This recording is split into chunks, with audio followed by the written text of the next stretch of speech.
Shalakaya Chakshurun Militamina Tasmai Shri Gurave Namaha Shri Chaitanya Manobishtam Stapitamina Putale Rupa Kadamyam Dadati Swapadantikam Vanchakalpatarubhishcha Kripa Sindhubevacha Patitanam Pavanibhyo Vaishnavibhyo Namo Namaha Jai Shri Krishna Chaitanya Prabhu Nityananda Shri Advaita Gadadhara Shivasadi Gaura Bhaktavrinda Hare Krishna, Krishna Krishna, Hare Hare, Hare Rama, Rama Rama, Hare Hare. Gurave Gaura Chandraya Radhikaya Tadalaya, Krishna Krishna Bhaktaya Tad Bhaktaya Namo. Tvam Pita Tvam Cha Mata Tvam Bandhush Tvam Cha Devata. Samsara Pratipadartam Tasmai Shri Gurave Namah.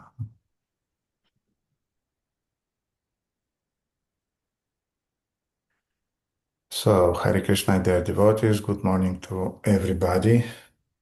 Харе Кришна, дорогие преданные, доброе утро. For some of you, it's good evening, Для кого-то из вас добрый вечер. but I'm happy to see everybody indifferent of your timing and location.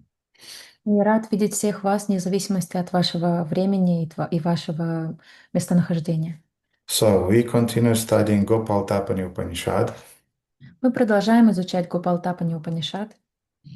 Last time we finished reading Lord Brahma's series of wonderful, beautiful prayers.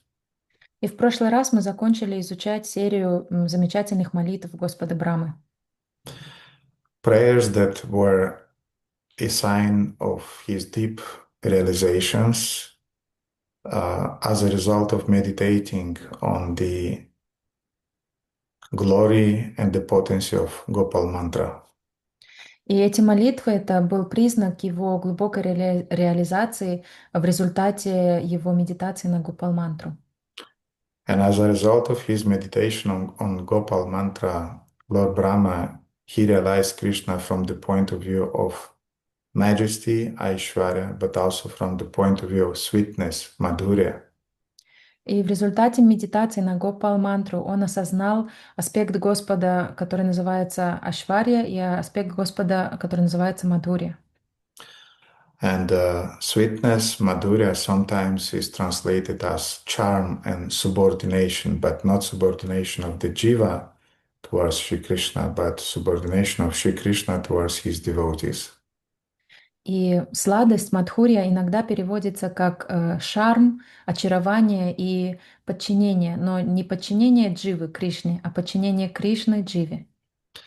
And when Lord Brahma realized this Madhurya or sweetness of Sri Krishna, meditating on Krishnaya, Govindaya, Gopijana Vallabhaya, he broke down into tears.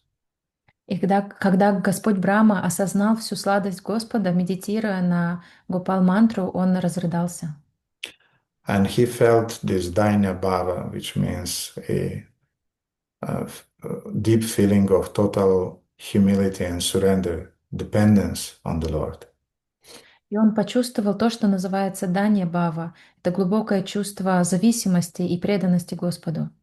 Dainya Bhava also means acknowledging one's own helplessness. Without the help of divine, I cannot do anything. Даяние также означает признание собственной беспомощности и осознание того, что без божественной помощи я не способен ни на что.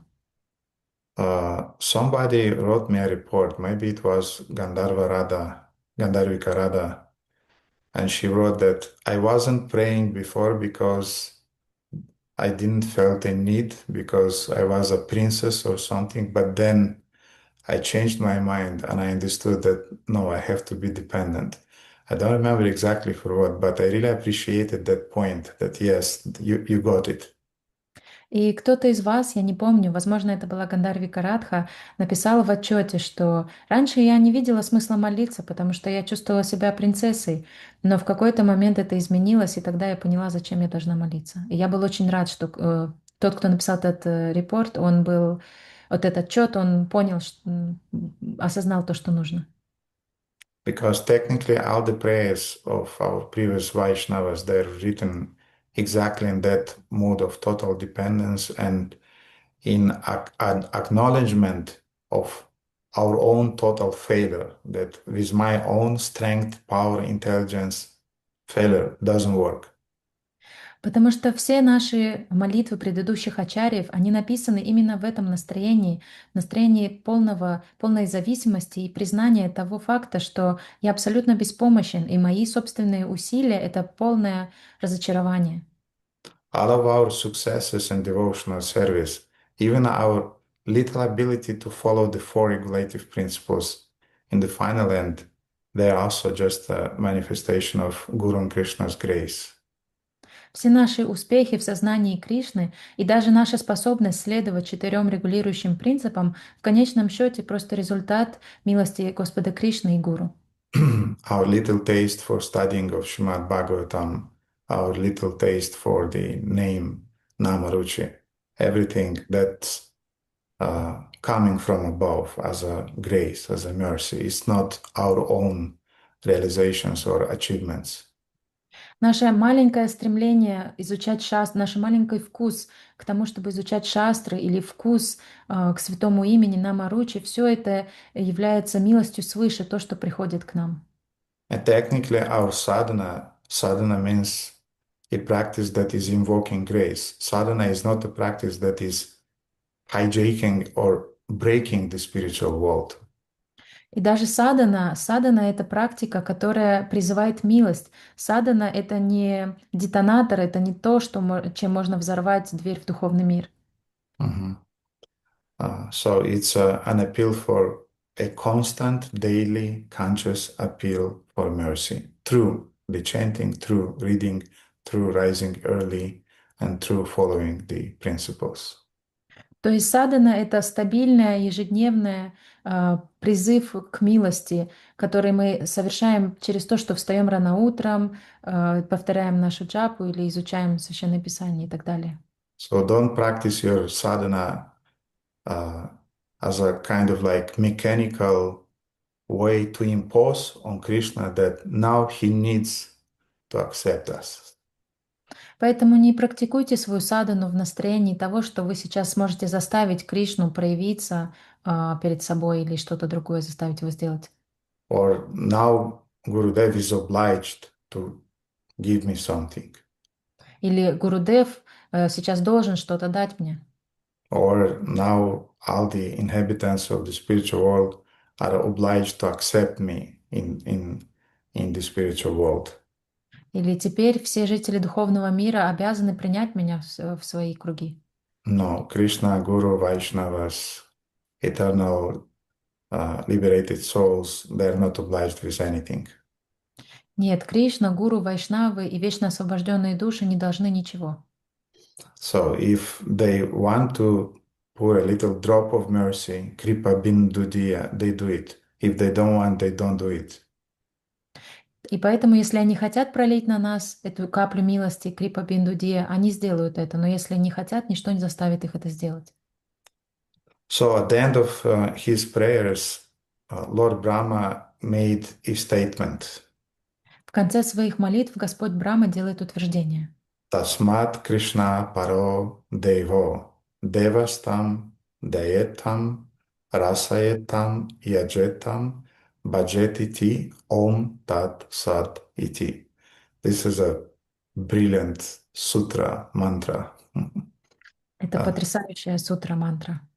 And he is saying, Tasmat, therefore, Krishna is the Paramadevata. He is the Supreme Personality of Godhead. И он говорит, Тасмат, поэтому Кришна — это высшее божество. And Devastam Deyatam, he is the Deva upon whom I should meditate, Deyatam. Он то божество, на которое должен медитировать. And he's saying then, Rasayatam, I have to relish him. Затем он говорит, раса и там, я должен наслаждаться им. Relish not in the mood of exploitation, but relish in the mood of cherishing my personal internal relationship with Krishna and my ability to worship him. Наслаждаться не с точки зрения эксплуатировать, а ценить и пестовать мои отношения с ним. And yajetam means that I sacrifice everything for him. Яджитам — это значит, я должен пожертвовать всем ради него. And bhajet iti means that I'm serving him with a desire to serve, not again, not with a desire to receive something from him. И служить ему я должен с желанием служить, а не с желанием, чтобы получить что-то взамен. Om Tat Sat. It's a solemn statement that it is really so. Ом Тат Сат — это твердое убеждение, это по-настоящему так.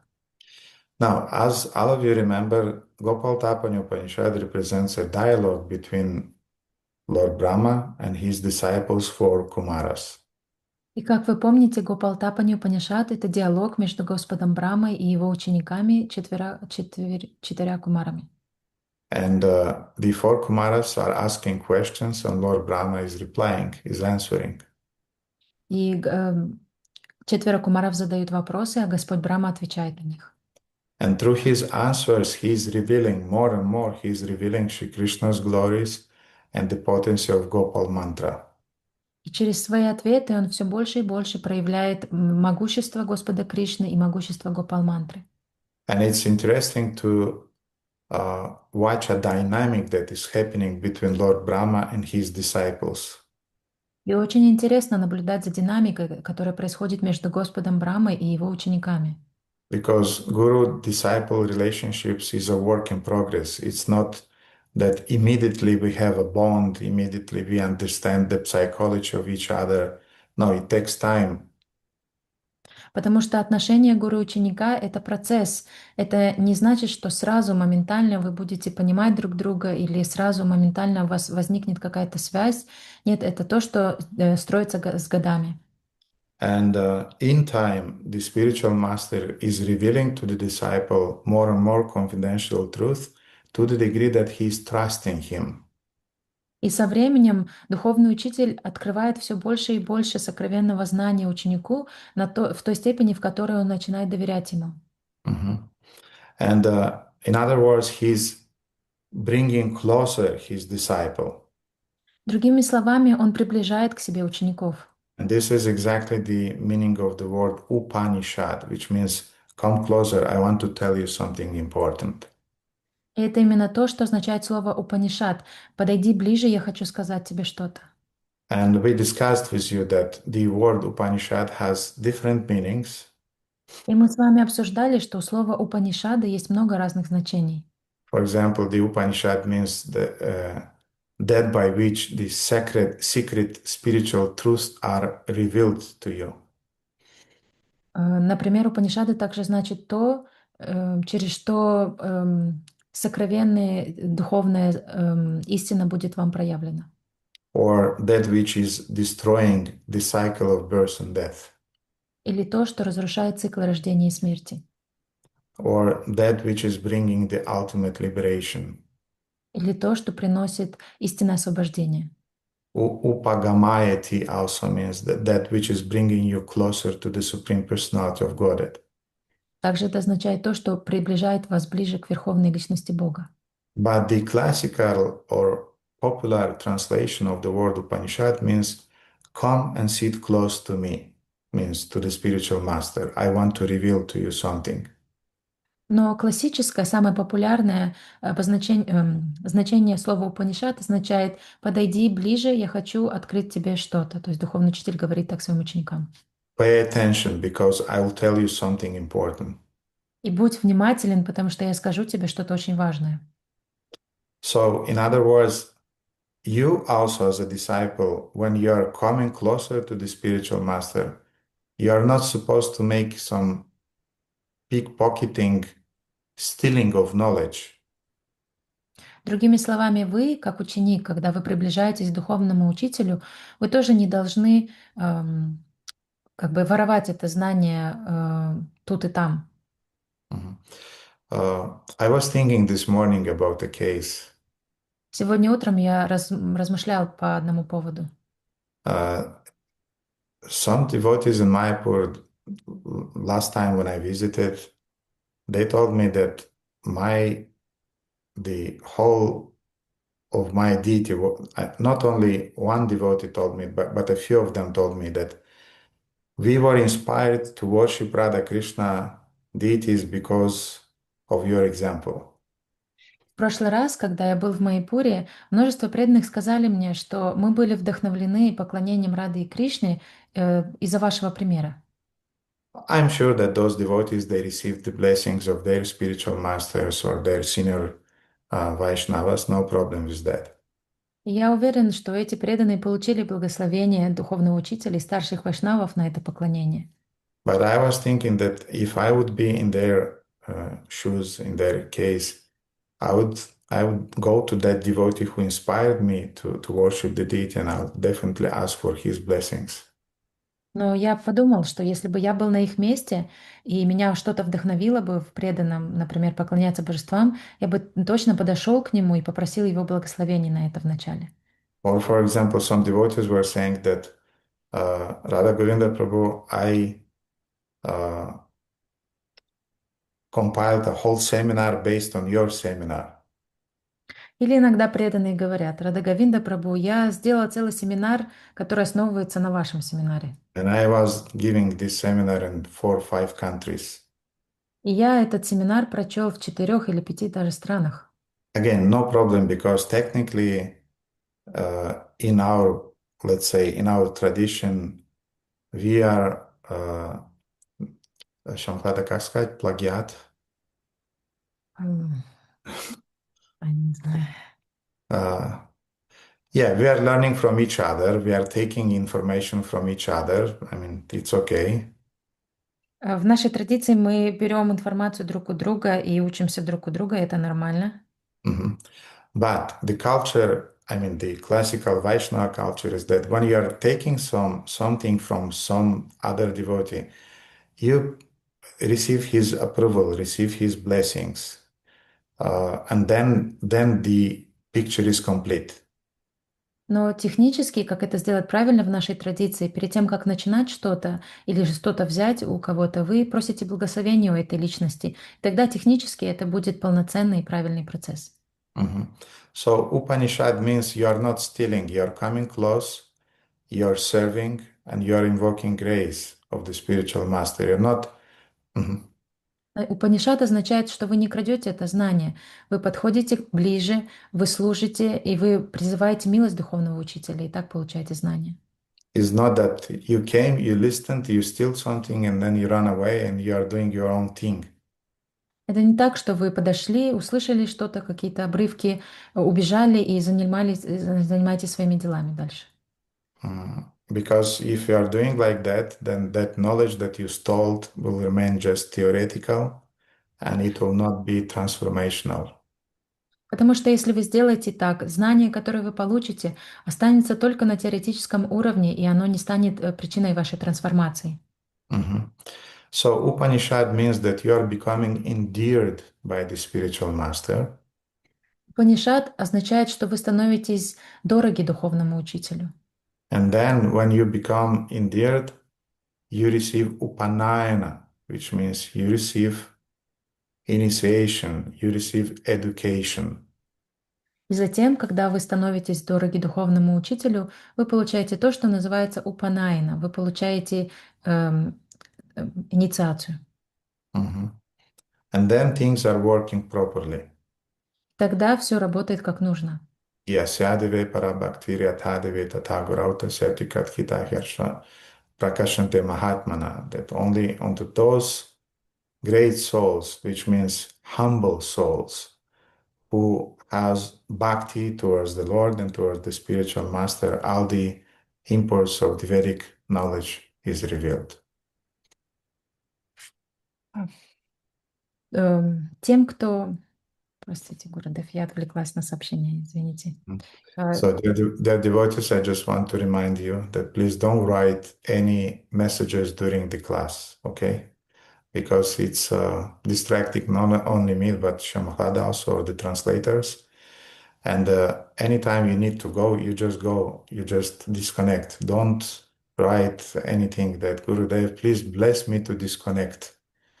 I'll not bless you to disconnect, I'll bless you to remain connected, but I understand that sometimes you have to go to the work, so don't worry about that. It's understandable. Therefore, please, dear devotees, don't write any messages. Okay? Okay, Shamahlada, what I said. I got it, I got it, Гурдев. Good. Sorry. Okay. Все тайны ведического знания сами собой открываются тем великим душам, которые непоколебимо верят в Господа и в духовного учителя. Mhm. So, Upanishad means that the spiritual master is bringing you closer and that you establish a personal, confidential relationship with him. Упанишад означает, что духовный учитель позволяет вам приблизиться близко, и вы устанавливаете с ним близкие конфиденциальные отношения. And the more confidential is your personal relationship with him, the more confidential are the truths that he is revealing about himself and about the Lord in your relationships. И чем более конфиденциальны и близкие ваши отношения с духовным учителем, тем более конфиденциальную и очень интимную информацию открывает вам гуру про отношения с Кришной. And now, at the end of his prayers, Lord Brahma, he revealed the most confidential truth that Krishna is the Paramadevata, Supreme Personality of Godhead. Rasa relish him, relish your relationship with him. И в конце своих молитв Господь Брахма открывает самую сокровенную истину, что Господь Кришна является верховной личностью Бога, поэтому вкушайте его нектар, наслаждайтесь отношениями с ним. But uh, I just want to remind you that this Gopaltapani Upanishad, this dialogue between Lord Brahma and the four Kumaras, was told by Shruti Devi, by the goddess of knowledge, goddess of learning, goddess of Vedic knowledge. Но я также хочу напомнить вам, что этот диалог между Господом Брамой и Кумарами был поведан Шрути Деви, богиней Вед. And Shruti Devi sometimes is associated also with Saraswati Devi or the goddess of wisdom. И также Шрути Деви иногда ассоциируют с Сарасвати Деви, богиней мудрости, богиней знания. Besides being the goddess of knowledge, wisdom, she is also the goddess of different fine arts, of music, of learning. А помимо того, что она является богиней знаний и богиней мудрости, она также является богиней тонких искусств и музыки и так далее.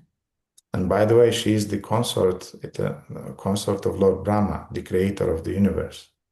И она также супруга Господа Брамы, создателя Вселенной. So naturally, she heard how her husband spoke with, with four Kumaras, and he retold that dialogue. Поэтому естественным образом она слышала разговор Господа Брамы, своего супруга и четверых кумаров, и она просто пересказала это повествование. And sometimes Shruti Devi is described as also Shastra Rupini, which means the embodiment of Vedic knowledge. Иногда Сарасвати Деви называют Шастра Рупини, то есть воплощение знания, ведического знания. This would be really a beautiful name for some lady disciple. И это очень красивое имя для преданной. And Shruti Devi, she's revealing the most confidential truth that was revealed by Lord Brahma in this Upanishad. Шрути Деви открывает нам самую сокровенную истину, которую поведал Господь Брахма четырем кумарам. And since you already read the whole chapter of this dialogue with 48 mantras, 48 shlokas, you already became closer to to Krishna, to Shruti Devi, to the parampara. So you already was, how to say, you were accepted, you were brought nearer. И так как вы уже прочитали, к этому моменту вы уже прочитали 48 шлок, 48 стихов из первой главы Гопалтапани Упанишад, что автоматически делает вас ближе, приближает вас к Гуру Парампаре, к Господу Брахме, к Шрути Деви и к самой этой ситуации. To make a fine tuning of your understanding of your as a listener, your understanding, Shruti Devi now wants to reveal even more confidential truths about Krishna. И чтобы помочь вам настроиться еще больше, Шрути Деви открывает еще более сокровенную информацию. So he is the Paramadevata and he Rasaitan, he should be relished. Итак, он является высшим божеством, и нужно вкушать его нектар.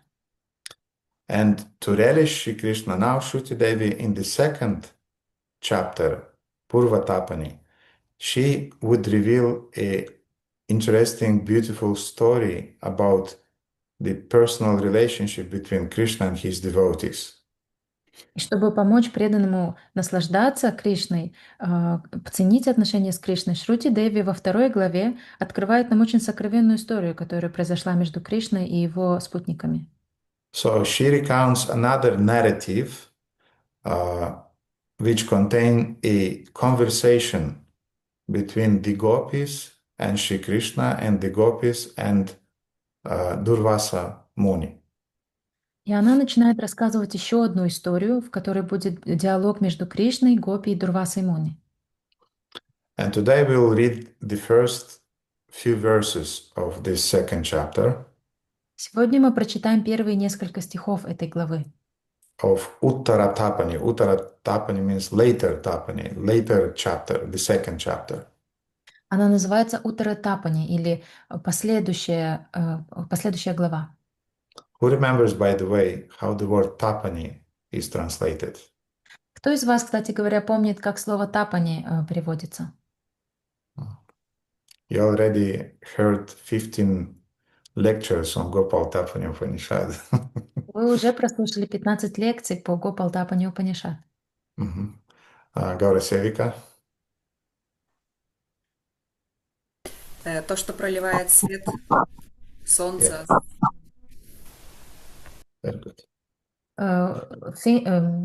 That shed the light on. yeah. Tapani means something that is shedding light, something that is illuminating. Тапани — это то, что проливает свет, то, что освещает. Dear devotees, somebody has a microphone turned on. It should be off. Raj Mohan, I can see your microphone. Seems to be that it's turned on. Он переводит, Гурудев. Okay. Давнари, take care. Да, Гурудев, я вижу у всех закрытый телефон и микрофоны. Не понимаю, кого. Сейчас, секунду. It's Ludmilla. Okay, thank you. Okay, so in the second Tapani, Shruti Devi now wants to shed even more light about who is Krishna and what are his specific loving relationship with his devotees. Во второй Тапани Шрути Деви хочет пролить еще больше света на то, кто такой Кришна, и на сладкие отношения с его преданными. And the second chapter of Gopal Tapani Upanishad starts as follows. И вот как начинается следующая вторая глава Гопалтапани Упанишада.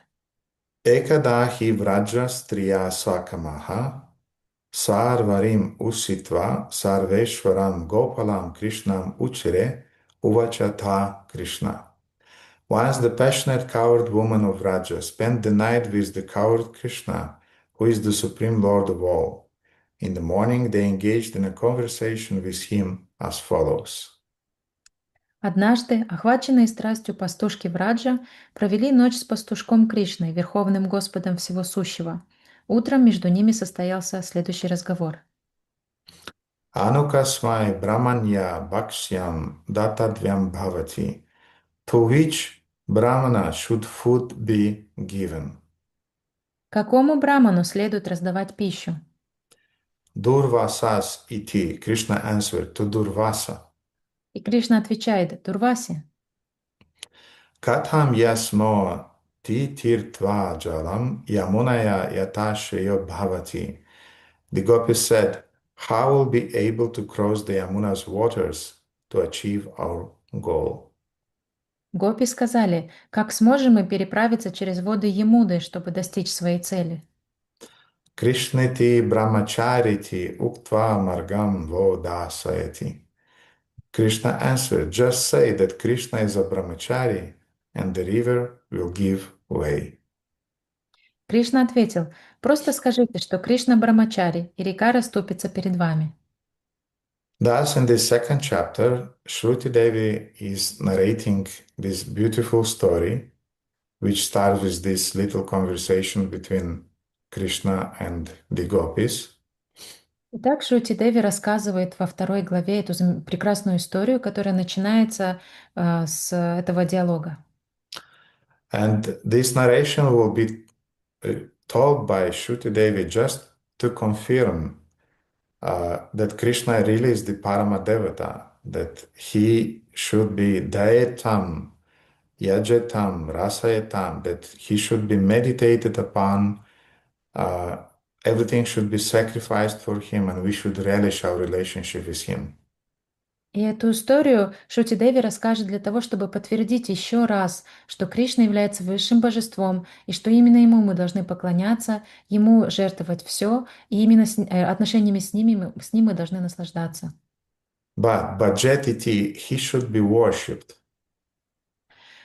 Но он должен, ему нужно поклоняться. And Shruti Devi does by narrating this story, she wants to introduce us into the mystery of spiritual love that is happening between Krishna and his loving devotees. И Шрути Деви, рассказывая эту историю, она хочет посвятить нас в мистическую любовь между Кришной и его преданными. Today I'll tell you the whole story. Сегодня я расскажу вам эту историю полностью. As it was narrated by Srila Shivaram Swami Maharaj in his Navavraja Mahima, the seventh volume. Я расскажу ее так, как ее поведал Шиварам Махарадж в 7-м томе Нававраджа Махимы. And during our next classes, we'll go deep into each verse and purports, and we'll not rush anywhere, but just to give you a holistic understanding about the whole narration that Shruti Devi is telling. I'll tell you the whole story in the version of how it was told by Param Gurudev in his Navaraja Mahima.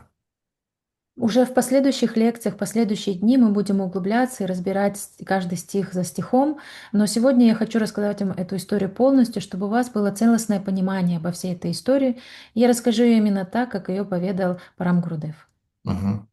So, in the beginning, you'll have a general idea about the whole story, and then we'll go deeper into details. То есть вначале у вас сложится это целостное представление об этой истории, а затем мы будем углубляться в детали. Now, your Param Gurudev and my Guru Maharaj is telling this story in Navaraja Mahima in the context of describing the potency of another of our Diksha mantra, which is called Kama Gayatri mantra. Итак, ваш Парам Гурудев и мой Гурудев рассказывает эту историю в том контексте, чтобы прославить и проявить могущество еще одной мантры, Гайатри мантры, которая называется Кама Гайатри. And those of you who received this real treasure, and those of you who would receive this treasure in the future, you should know the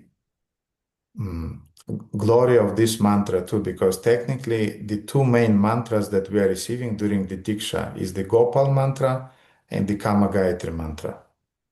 Те из вас, кто уже получил это сокровище, и те из вас, кто получит его в будущем, должны очень тоже хорошо понимать и знать эту Кама Гайатри мантру, потому что она является технически вот эти две мантры, Гопал Гопал мантра и Гама Гайатри мантра — это самые главные мантры, которые мы получаем во время дикши. Mhm.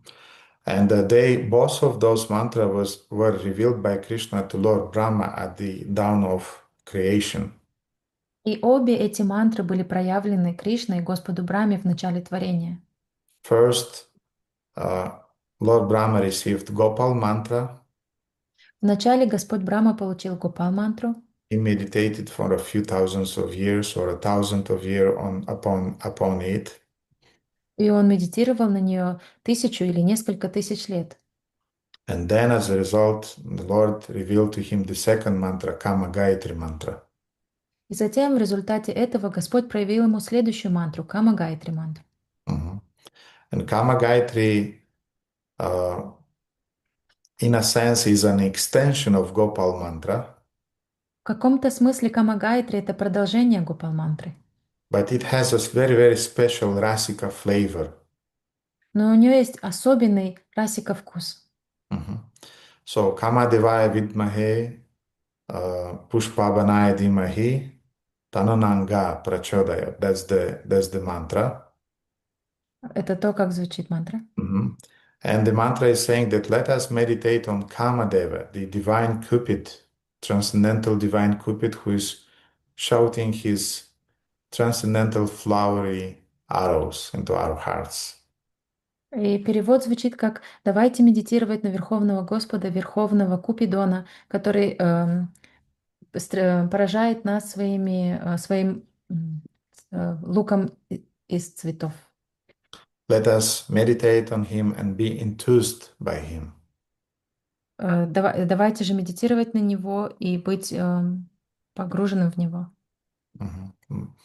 Да, это тяжело перевести и медитировать на него, чтобы получить, чтобы стать вдохновленным им.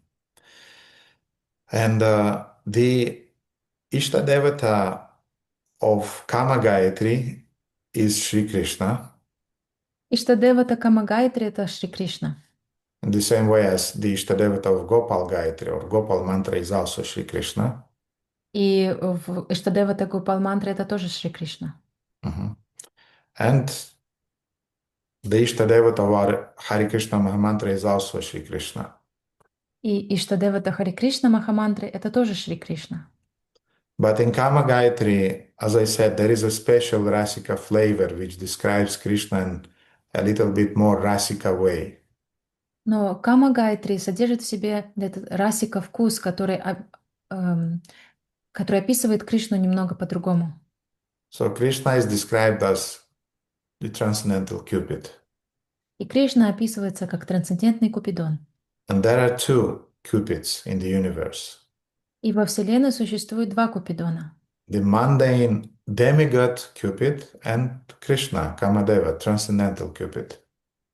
Обычный мирской Купидон, который является полубогом, и Кришна, Mhm. трансцендентный Купидон.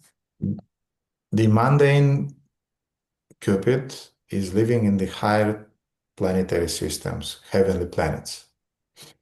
Обычный материальный Купидон живет на высших планетах. He is the personification of desires, personification of lusty desires, personification of attraction between man and woman. И он является воплощением вожделения, воплощением похотливых желаний и притяжения между мужчиной и женщиной.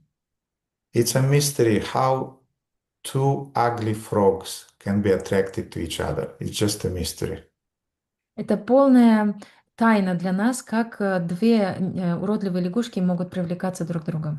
It's a mystery how two ugly bugs can be attracted to each other. И также большая тайна, как два уродливых жука могут быть привлечены друг другом. And of course, we are thinking that as a humans, we are more beautiful than the bugs or than the frogs. And we are Mr. Universe and Mrs. Universe, and we met, and of course, we became attracted to each other. И мы думаем, что люди намного симпатичнее, чем лягушки или жуки, и как мы считаем себя мистер и миссис Вселенной, и поэтому, когда мы встречаемся, мы, конечно же, естественным образом привлекаемся друг другом. But when demigods are looking at us, they're looking at us really as at those green, ugly frogs who are making love and who are making noise and things like that, and eating mosquitoes. Эм, но когда полубоги смотрят на нас, мы для них похожи на двух лягушек, занимающимися любовными похождениями, делающие, квакающие, шумящие и так далее. Едящие комаров. А едящие So what is that energy that is attracting these two frogs or two monkeys or two pigs? What is that energy? И что же это за энергия, которая привлекает двух лягушек, двух обезьян или двух свиней? Mhm. That energy is the energy of Kamadev. И это энергия Камадевы. Mhm. Because of his potency, his influence, two frogs are attracted, two bugs are attracted, two humans are attracted. Благодаря его могуществу и его силе две лягушки, два жука или даже два человека привлекаются друг другом. And the Vedas are describing that he's shouting some special flowery arrows into the hearts. So first one frog receives an arrow, then the second frog receives an arrow, and then they make love. И и в Ведах говорится, что у него есть лук, и он стреляет цветочными стрелами из этого лука. И сначала в одну лягушку попадает стрела, затем в другую лягушку попадает стрела, и вот у них уже любовь. And the end of that arrow is not just one pointed sharp. It's actually five sharp petals. И у наконечника на этих стрелах 5 острых наконечников, Which means five senses are activated. что означает 5 чувств активируются. So the eyes are looking at that frog and is thinking, this is the best green frog I ever saw. Когда глаза смотрят на лягушку, они говорят, это самая красивая зеленая лягушка, которую я когда-либо видел. Or when the smell also is seeing that she frog or he frog is thinking, she's smelling as the hundreds of lotuses simultaneously. Или когда самец или самка лягушки чувствуют запах друг друга, им кажется, что их партнер пахнет как 1000 лотосов. Or the touch, oh my God, when I'm touching him or her, it's so cooling, it's so refreshing. Или прикосновение, когда они прикасаются друг к другу, им кажется, что это такое освежающее, такое приятное прикосновение. So all of our senses are activated, not just eyes, but all of our senses. Таким образом, все наши чувства активируются, не просто глаза, но каждое из наших чувств. If there would be no Cupid's arrows, there would be no regeneration, no, not regeneration, not Procreation. procreation. Yes, there would be no procreation in the universe. Если бы не было вот этих стрел Купидона, то во Вселенной не существовало бы размножения. Mhm. The frogs would look at each other, you ugly frog, get out of here. Лягушки бы смотрели друг на друга и говорили, Боже, что за уродство, иди отсюда. And the monkeys would do the same. И также бы думали обезьяны. And the humans would do the same. И люди бы тоже так думали. Because no sane, no sane human would pass through this family life if not for the Cupid's arrows. Потому что ни один человек в здравом уме не стал бы проходить через семейную жизнь, если бы не стрела Купидона.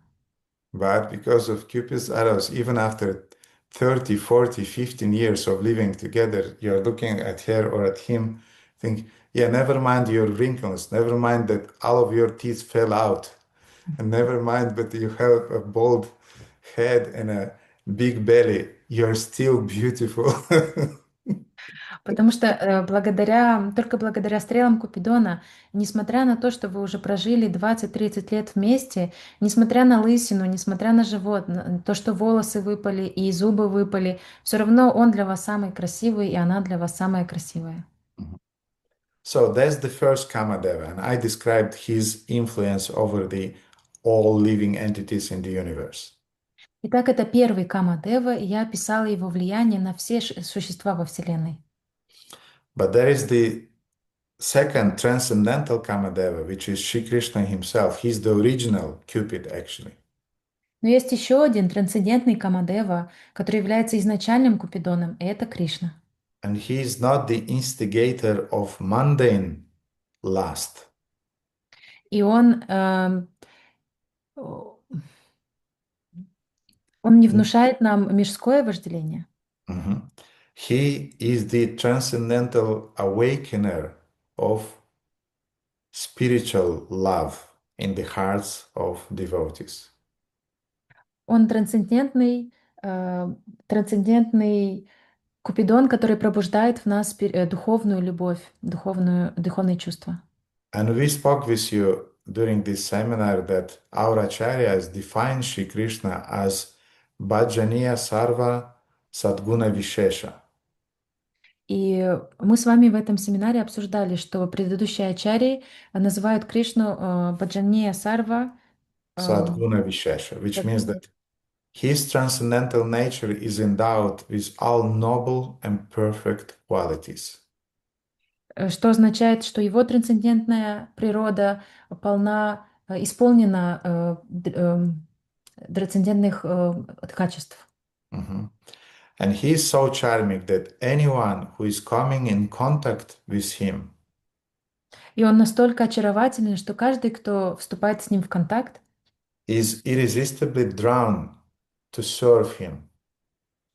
э, м, моментально погружается и Притянут, он привлекается, чтобы служить ему. да, привлекается, чтобы служить им. Mhm. And interestingly, that Krishna is so charming that even mundane Cupid is charmed by Shri Krishna. Интересно, что Кришна настолько очарователен, что даже трансцендентный Купидон привлекается Кришной. And there is a story in Vrindavan, there is a special place which is called Madantera. И есть история, во Вриндаване есть целое место, которое называется Мадантера.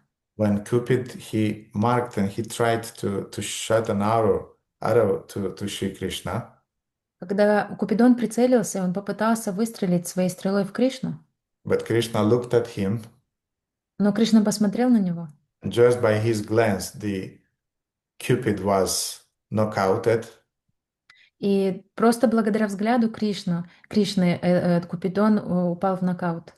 and he fell from the branch of the high tree from which he was trying to shot his arrow on Krishna.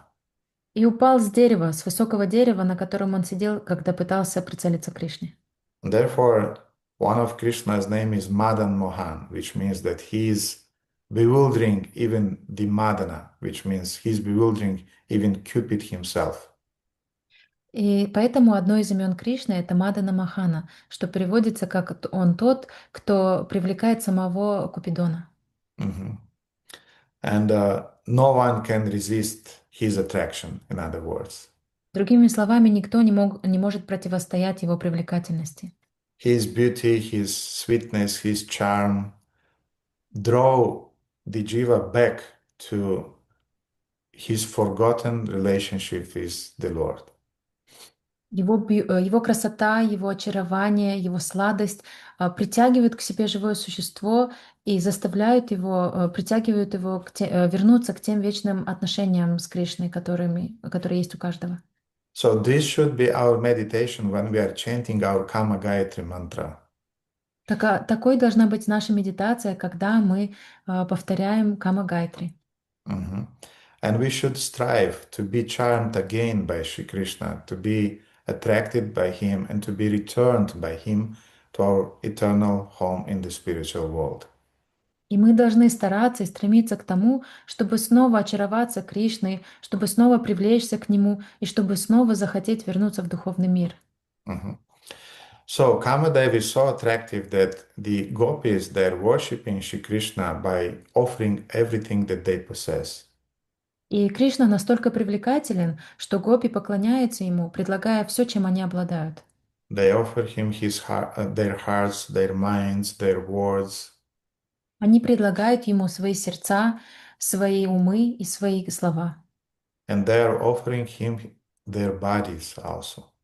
И они также предлагают ему свои тела. Mhm. And they feel a special loving relationship with Sri Krishna, which sometimes is described in terms of lust, which means kama. И они чувствуют по отношению к Кришне особые отношения, трансцендентные отношения, которые иногда описывают как вожделение или каму. But it's not the mundane kama, not mundane lust that we are used to. Но это не мирская кама и не мирское вожделение, к которому мы привыкли. Therefore, when materialistic people are listening or are hearing about Krishna's pastime with the gopis, they immediately project the material kama on the transcendental loving relationship between Krishna and the gopis. Поэтому, когда материалистичные люди слышат сокровенные истории об отношениях Радхи и Кришны, они моментально проецируют свое материальное понимание вожделения на эти отношения. And some uh, foolish indulgers, they even, when they are trying to describe the term lila or rasa lila, they're saying these are the erotic pastimes of Krishna and the gopis. И некоторые глупые индологи, когда они изучают эти тексты, и когда они описывают эти тексты, они переводят как расалилу, как эротические игры Кришны. And this is exactly what may happen in our minds if we will not study Krishna Tattva or the uh, um, position of Shri Krishna from the point of view of the Bhagavatams and Bhagavad Gita's philosophy about Shri Krishna. И это то, что произойдет и с нами, если мы не будем изучать Кришна-татву, положение Господа с точки зрения философии Бхагаватам и Бхагавадгиты. Because, yes, because if you are studying the philosophy, you are reading Srimad Bhagavatam, you are reading Bhagavad Gita, then you understand that Krishna, by his nature, he is Aptakama and he is Atmarama. Если вы изучаете Шримад Бхагаватам и Бхагавадгиту, если вы изучаете философию, то вы естественным образом будете понимать, что Кришна является Атмарамой и Аптакамой. Atmarama means that he is self-satisfied, he is enjoying in his own soul. He doesn't need anything external to be happy. Атмарама означает, что он полностью удовлетворен в себе самом. Ему не нужно никаких внешних факторов, чтобы почувствовать счастье. Mhm. And Aptakama means that all of his desires, everything is already fulfilled. И Аптакама означает, что все его желания уже исполнены. Mhm. So he doesn't need a external uh, stimulator to be satisfied and to be happy. Поэтому он не нуждается во внешнем стимуле для того, чтобы почувствовать наслаждение или почувствовать счастье. But he is reciprocating with the love that is offered by his devotees to him. Но он отвечает любовью на любовь преданных, которые предлагают ему ее. Mhm. He is not obliged to respond, but he is doing it as a way of affection towards his devotees. Он не обязан делать это, но он делает это как проявление любви, привязанности к тем, кто предлагает ему свою любовь. So for Krishna, who is self-satisfied, when, for example, a pujari is offering him an incense, Поэтому для Кришны, который удовлетворен сам в себе, когда пуджари предлагает ему, например, благовоние, mhm, or for example, a householder is offering him some pranami, which means some donations in the donation box in the temple, или, например, какой-нибудь домохозяин предлагает ему пожертвование в коробку для пожертвований в храме. or a devotee is picking a flower or a fruit and is offering to Sri Krishna, Или преданный берет цветок или фрукт и предлагает это Кришне. and when the gopi is offering him her body, А гопи предлагают ему свои тела in a secluded forest of Vraja, в сокровенных лесах Враджа. there is no any difference in Krishna's eyes between all of these manifestations of devotional service offered to him. В глазах Кришны не существует разницы между этими подношениями. And Krishna is reciprocating with everybody equally. И Кришна отвечает всем одинаково. And he is reciprocating with their actions, but even more, he is reciprocating with their moods. Он взаимодействует он отвечает на действия преданных, но еще больше он отвечает и взаимодействует на настроение, которое было предложено. And different devotees, they have different moods, they have different rasas, relationship with Krishna. И у разных преданных, у них разное настроение и разные расы по отношению к Кришне. And Krishna is reciprocating with everybody, inclusive with the gopis who worship him in the mood of conjugal relationships. И Кришна отвечает всем своим преданным, в том числе своим гопи, своим преданным гопи, которые находятся с ним в любовных супружеских отношениях. So to demonstrate that Krishna is not lusty, that he is not hunting for the gopis, he is reciprocating. Gopaltapani Upanishad is relating this story. Поэтому, чтобы продемонстрировать, что Кришна на самом деле не является похотливым, вожделеющим мальчиком, он не бегает за гопи, он просто отвечает на их любовь, Шрути Деви повествует вот эту вторую главу, эту историю. So, and this narration contains a dialogue between gopis, especially Shrimati Radharani, with Krishna and gopis with Durvasa Muni. И в этой истории будет представлен диалог между Гопи и Кришной, в особенности Шримати Радхарани, и между Гопи и Дурвасой. And this dialogue solves this problem, whether or not Krishna is an enjoyer with the gopis or not. И именно этот диалог помогает рассеять сомнения, является ли Кришна наслаждающимся или нет. So after this long introduction, finally let's go to the story. И после этого долгого вступления давайте начнем рассказывать историю.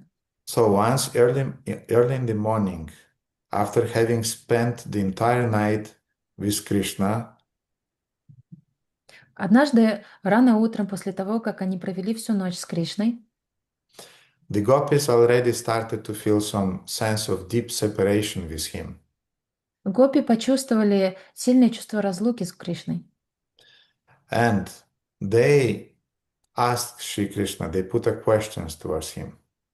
И они задали Кришне вопрос. Is there any Brahmana, as you remember, we read today in the first verses, but here is a little bit another angle from which they are asking, why they're asking this question. Because in the Gopaltapani, as we read, the question, is there any Brahmana to give some donation? Они начинают спрашивать, существует ли браман. Мы уже слышали сегодня эти вопросы в начале лекции, но здесь рассказывается история немного с другого угла. Они спрашивают, вернее, в Гопалтапани Upanishad вопрос, кому из браманов можно дать пожертвование? And the Gopaltapani Upanishad is leaving it like that gopis are just asking, to whom can we give a donation?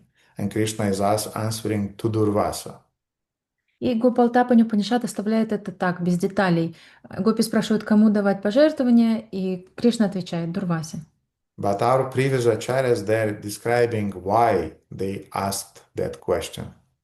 Но предыдущие ачарьи описывают, почему они задали этот вопрос. Gopis already felt separation with Krishna. Гопи уже начали чувствовать разлуку с Кришной. And they wanted to receive from some sage, to receive a blessing by which they'll be able to remain constantly in Krishna's association. И они захотели получить от какого-нибудь мудреца благословения, по которому они смогли бы постоянно находиться в отношениях с Кришной. Krishna's day is divided. День Кришны разделен на разные промежутки. He has some time for his parents. Какое-то время он проводит с родителями. He has time for cows.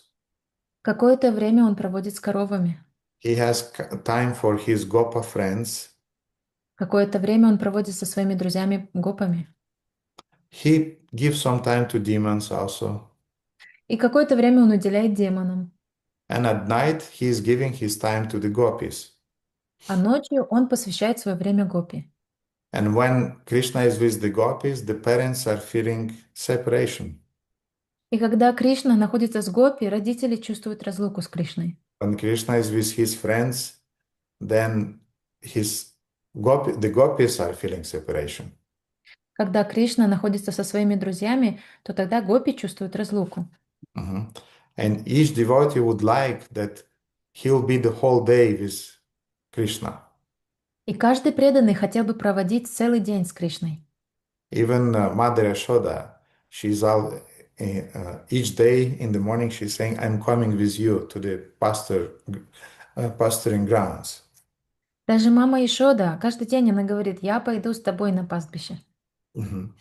And Krishna is saying, "No, mother, you just remain home. You should cook and you should prepare everything for my returning." И Кришна говорит, нет, мама, оставайся дома, тебе нужно готовить, тебе нужно готовиться к тому, как я вернусь. And the mother is saying, "Let me kiss you one more time. Let me embrace you one more time. Let me comb your hair one more time."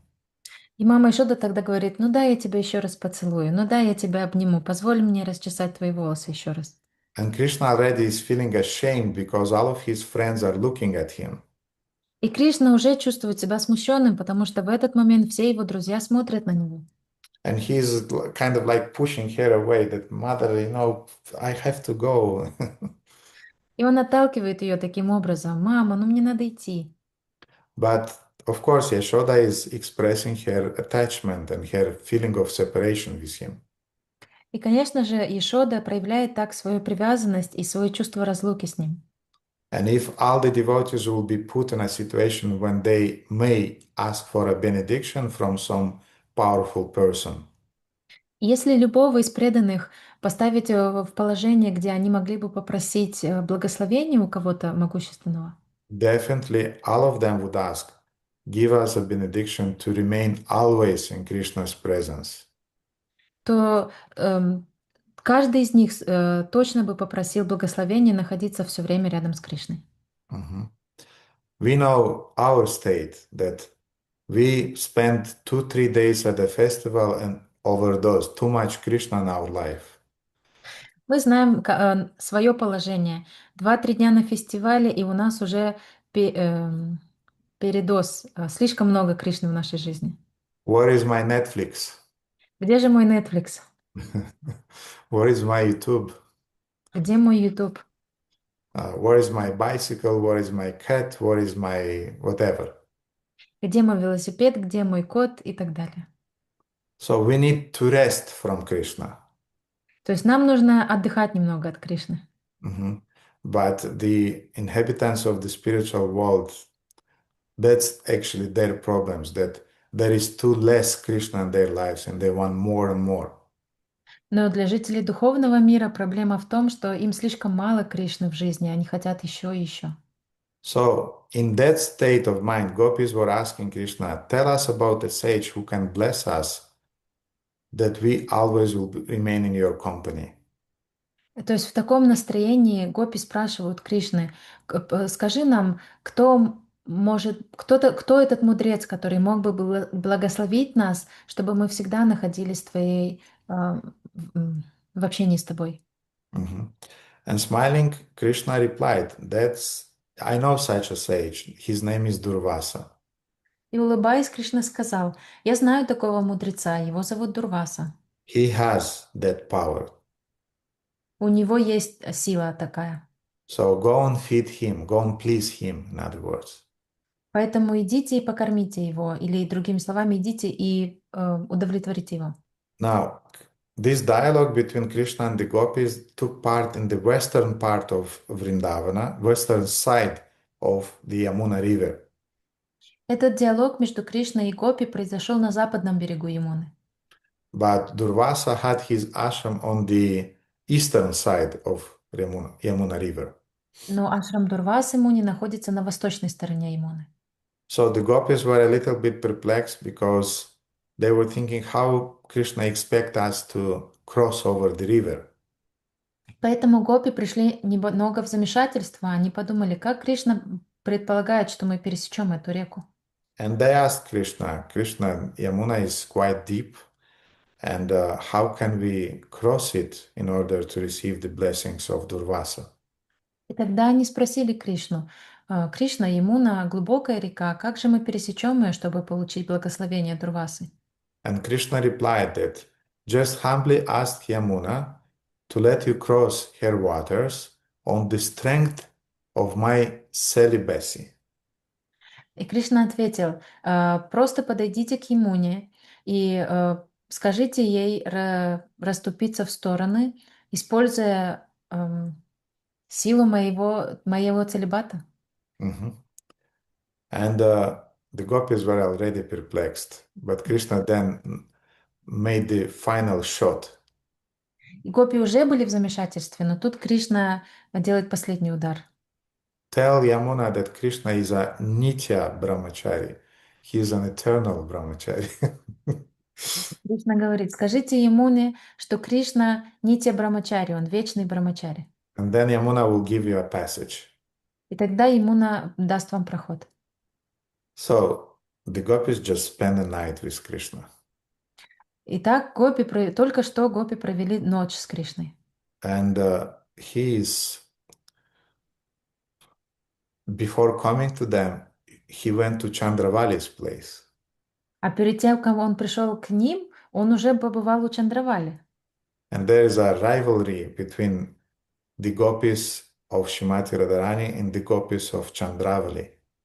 И есть это соперничество между гопи Шримати Радхарани и гопи из группы Чандравали. Besides that, there is Shaiba, there are different groups. And Krishna really, how to say, the market is quite diverse for him. Есть еще другие группы, шайби, и как сказать, у Кришны очень большой выбор. Mhm. And therefore, when Krishna said, tell Yamuna that Krishna is a Nitya Brahmachari, they were kind of like, well. И зная все это, когда гопи услышали, что Кришна сказал им сказать Ямуне, что Кришна является вечным брамачари, гопи задумались. But they had a deep faith in Krishna. Но у них была очень глубокая вера в Кришну. Because they saw for many times, they saw how Krishna manifested his mystic powers. Потому что они видели множество раз, как Кришна проявлял свои мистические способности. They had seen him killing a lot of demons. Они видели, как он убивал множество демонов. And they also knew that just the mere sound of his flute is making the things that are hard become soft, soft things become hard. И они знают, что даже звук Кришны, простой звук флейты Кришны плавит камни и заставляет твердые предметы становиться мягкими, а мягкие твердеть. So Yamuna becomes like a stone and the Govardhan becomes liquid when Krishna is playing on his flute. Когда Кришна играет на флейте, Ямуна застывает словно камень, а Гавардхан плавится. So therefore they understand if Krishna is saying something, yes, he is a Lampata, he is a womanizer, as Prabhupada put it, but he's a special person. И поэтому, когда Кришна говорит это, гопи понимают, да, Кришна бегает за девушками, как Шрила Прабхупада говорит, но у них есть полная вера в слова Кришны. Mhm. So the gopis humbly are approaching Yamuna. И гопи очень смиренно подходят к Ямуне. They are meditating on Durvasa Muni and with full faith in their voice. Они медитируют на Дурваса Муни и с полной верой в своем голосе. They are meditating on their beloved Shri Krishna. Они медитируют на своего возлюбленного Шри Кришну. And they are saying Krishna is a Nitya Brahmachari. И они говорят, Кришна является вечным брамачари. So the deep waters of Yamuna at once receded to make a pathway for the gopis to the to another bank. И в этот момент воды Ямуны расступились, сделав проход для гопи, чтобы они перешли на другой берег. And actually, I've been in Mathura, the Durvasa Muni ashram. I'd like to visit it again. Actually, it's a good idea to visit it again, but I visited it many years back. And there is a beautiful ashrama, which is called Durvasa Muni Ashrama. It's on the opposite side of Vishram Ghat in Mathura. Я был в этом Дурваса Муни Ашраме несколько лет назад. Это хорошая идея посетить это место снова. Я бы хотела это сделать. Я был в этом очень красивом ашраме на другой стороне Мадхуры. Mhm. And so the gopis went there, И гопи отправились туда. and they, with all of their humility, gentleness, they served Durvasa Muni and offered him different sweets and preparations that they made. И со всем смирением и деликатностью они служили Дурвасе Муни и предложили ему разные сладости и другие приготовления, которые они сделали. They offered him sweet rice, different types of sandesh, and different other sweets that were fried in ghee. Они предложили ему сладкий рис, сандеш и множество других сладостей, которые были приготовлены на ги. Out of affection for them, Durvasa Muni started to eat.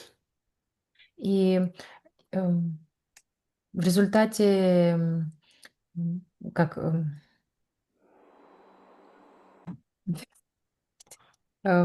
и Дурваса Муни начал есть это отвечая на их подношения. Mhm.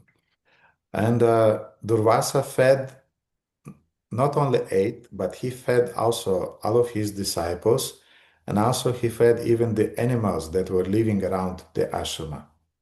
И Дурваса ел не только сам, он также накормил всех своих учеников, которые жили в ашраме, и всех животных в округе. And Durvasa fully gave his blessings to the gopis to fulfill all of their inner confidential desires.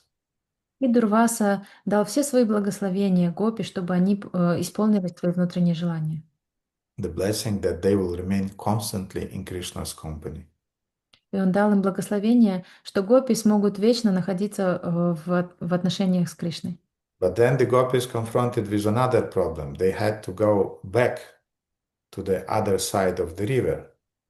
Затем гопи столкнулись с другой проблемой. Им нужно было вернуться обратно на противоположный берег Ямуны. And they asked Durvasa Muni, their sage, how we'll be able to do that. И они спросили Дурваса Муни: дорогой мудрец, как мы сможем это сделать? And then Durvasa said, tell Yamuna that on the strength of Durvasa's asceticism, Durvasa's tapasya, Yamuna should make place for you to cross.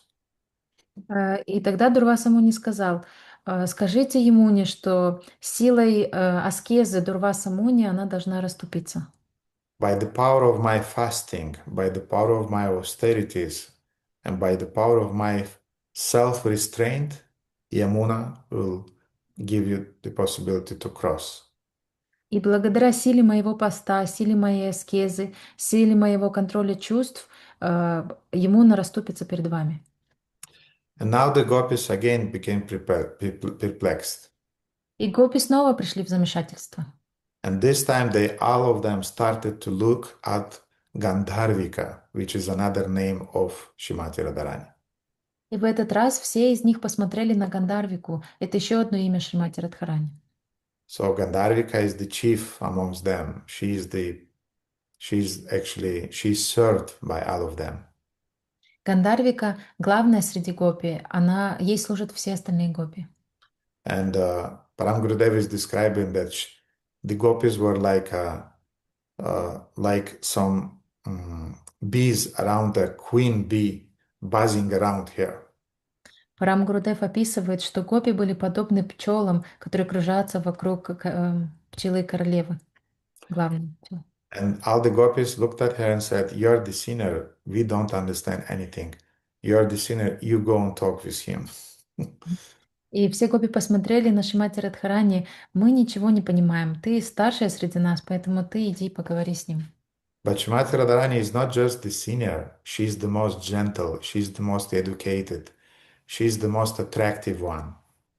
Шримати Радхарани не просто старшая среди гопи, старшая гопи, главная гопи, она также является самой деликатной, эм, самой разумной среди них. Mhm.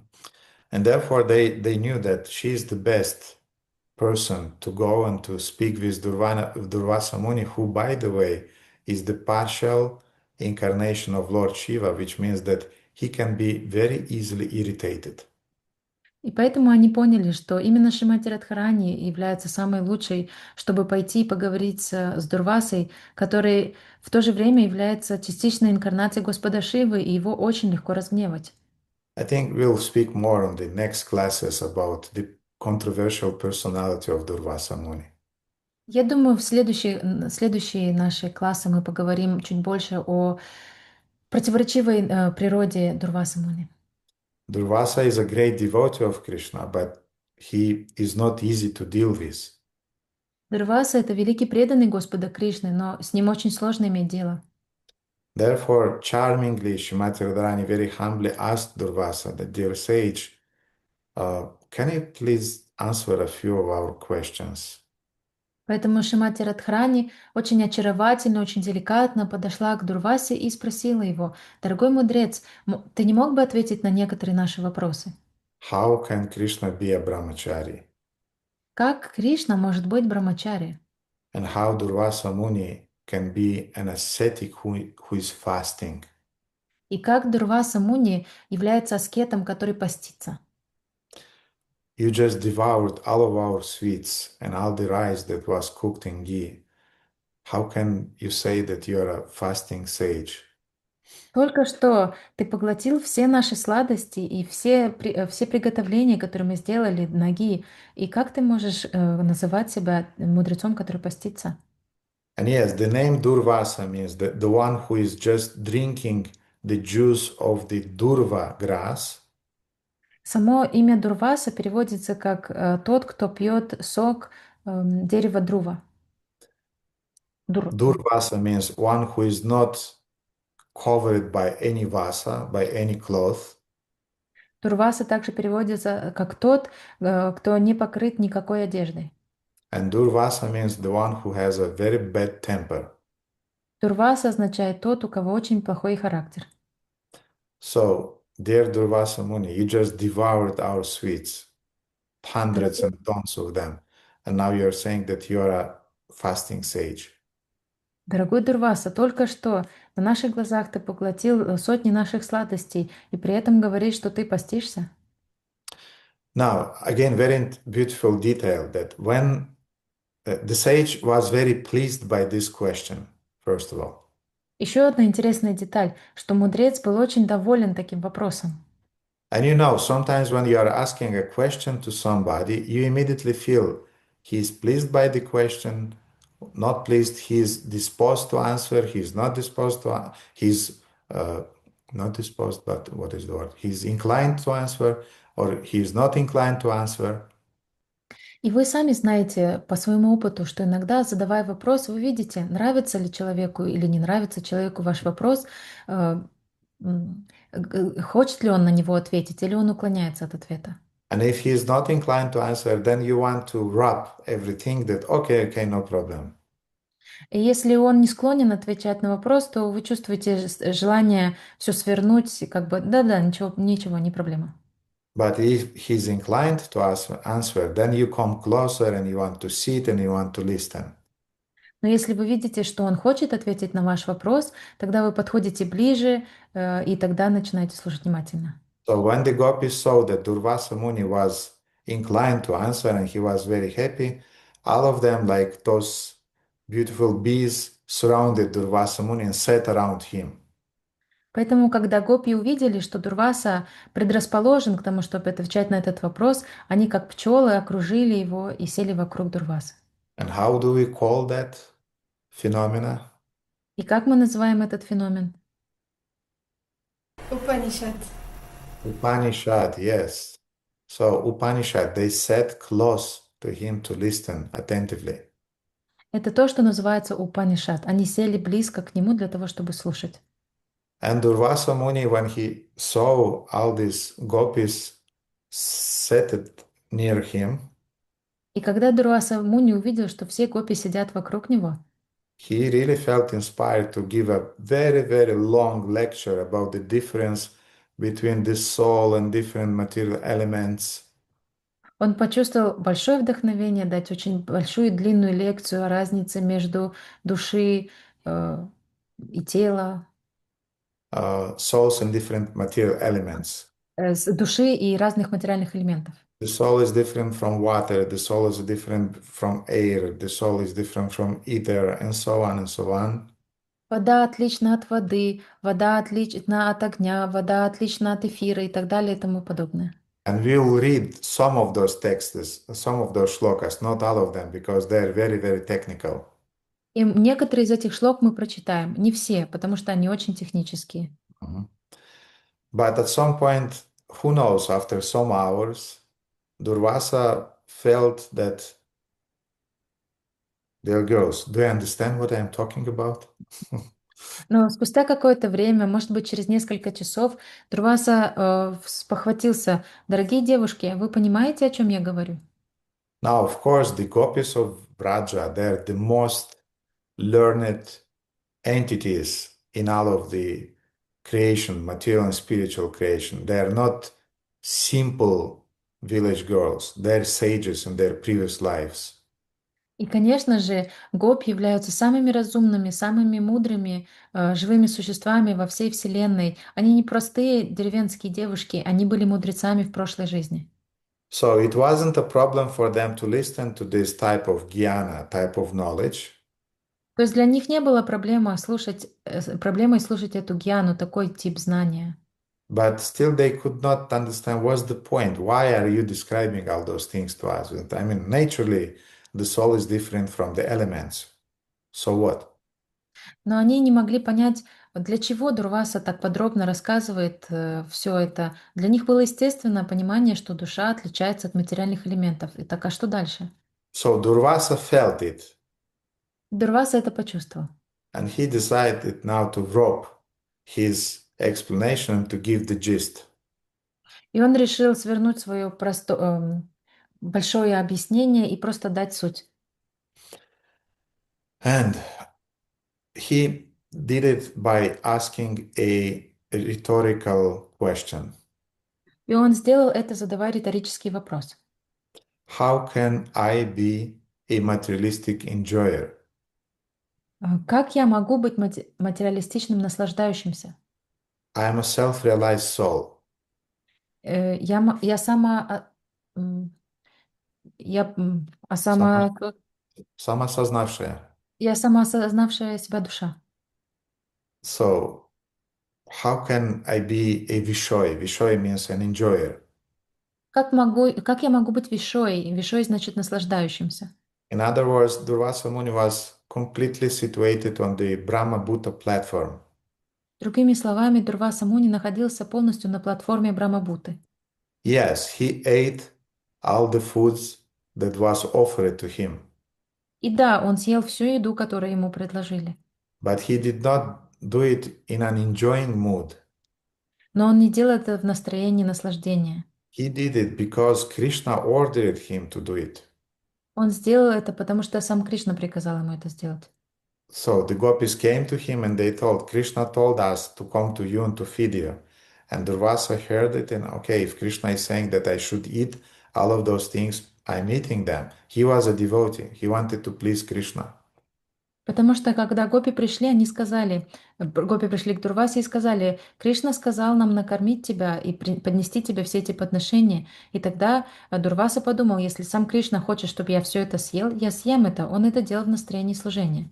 Durvasa wasn't a kind of like, I'm sorry, but I'm fasting. Tell Krishna that I'll do it under time or things like that. Дурваса не стал реагировать как «прошу прощения, но я тут пощусь, скажите Кришне, что я сделаю это в другой день». So, two things. As devotion to Krishna, he ate it, and also because of his affection towards the gopis, he also ate everything that was offered. И он, то есть есть два фактора. Первое, как акт преданности Кришне, он съел все, что ему поднесли, и также из-за привязанности к гопи он съел все, что они принесли. Мгм. Шамхада, я тоже думаю над тем, как перевести affection. Это, то есть, как бы любовь, наверное, нет слишком сильно, но может быть симпатия, то есть может быть как симпатия, то есть будет ближе к И по- чувствуя симпатию к гопи, он также съел все, что они ему поднесли. Мгм. So he did not had any intent to enjoy. То есть у него не было никакого намерения наслаждаться. Mm. And then Durvasa Muni said, Затем Дурвасамуни сказал: your beloved Shri Krishna, he is the highest amongst all self-realized souls. Дурвасамуни сказал: ваш возлюбленный Кришна является верховным среди всех самоосознавших себя душ. He is the supreme self-realized soul. Он верховный, самоосознавший себя, он верховный среди самоосознавших себя душ. He is the source of all self-realized souls, И он является источником всех самоосознавших себя душ. and he is the creator of Maya. И он является создателем Майи. Maya is putting the living entities in the illusion of fruitive actions and in the duality of material existence. Майя погружает все живые существа в деятельность ради плодов и иллюзию материального существования. Maya is covering their knowledge by with ignorance, with uh, avidya, shakti. Yes. Майя покрывает их знания иллюзией и невежеством о виде Шакти. Mayam tu prakritim vidyam mainam tu maheshwaram. But behind this Maya, behind this illusion, there is a highest magician who is controlling this Maya. Но м, за, за кулисами Позади, этой Майи, за кулисами, да. за кулисами этой Майи есть высший управитель, есть высшая энергия, которая управляет Майей. Mhm. So he is the personification of knowledge. Он является персонификацией знания. How can Krishna be just a materialistic enjoyer, Vishoya? И поэтому как Кришна может быть простым, материалистичным, наслаждающимся вишой? In other words, Krishna is self-satisfied. Другими словами, Кришна самоудовлетворен. Mhm. And his enjoyment doesn't depend on anything external. И его наслаждение не зависит ни от каких внешних факторов. Atmarama and Aptakama. Он является Атмарама и Аптакама. He is always happy. И он всегда счастлив. His happiness is coming from within, not from the external things. Его счастье исходит изнутри, а не от внешних факторов. We know that we are dependent on the external factors in our happiness. Мы знаем, что наше счастье зависит от внешних факторов. If there is no sun today, you're not so happy. Если сегодня нет солнца, вы не так сильно счастливы. If your wife is morose in the morning, you're not so happy. Если ваша жена ворчит утром, вы тоже не очень сильно счастливы. Mhm. Or if your husband is doing some stupid things, you're not happy. Или если ваш муж делает какие-то глупости, то вы тоже не очень счастливы. Somebody is praising you, you are happy. Кто-то вас прославляет, и вы чувствуете счастье. Somebody is criticizing you and you are depressed. Кто-то вас покритиковал, и вы сразу же в депрессии. So this is total opposite of Atmarama. Это полная противоположность тому, что называется атмарама. And Aptakama, all of Krishna's desires are fulfilled. И аптакама, все желания Кришны осуществляются. Mhm. In our case, we know our desires, they're not fulfilled.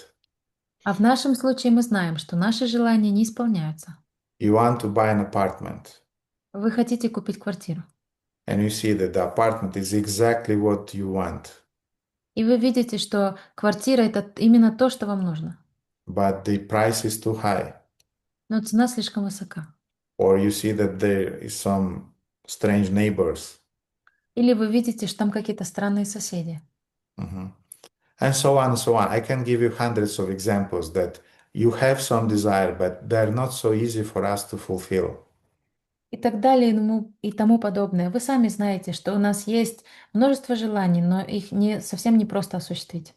But in the case of Krishna, Но в случае Кришны the sages are saying in Upanishads, мудрецы говорят в Упанишадах: Natasya karyam karanacha videte, natat samascha vyadikascha drishtaye. Parasya Shaktir Vividai Swabhaviki, да, Parasya Shaktir Vividai Vashvete Swabhaviki Jana Bala Kriyacha. This is actually the first verse that I heard from Param Gurudev explaining. And when he explained this verse, I was a kind of like, boom, I was knockouted. I immediately learned it. Это был первый стих, кстати говоря, который я услышал от Парам Гурудева, и объяснение этого стиха. Когда я услышала его, я был полностью нокаутирован. И я выучил его. It was many, many years back at one Sadhu Sangha festival in Russia. Это было много лет назад на фестивале Садхусанга в России. So Param Gurudev was ecstatically explaining the meaning of that verse. Парам Гурудев в экстазе объяснял значение этого стиха. You are saying, Natasya karyam karanam cha vidyate. He has nothing to do. Ему нечем заниматься. In our cases, we always have some duties to do. В нашем случае у нас постоянно есть какие-то обязанности.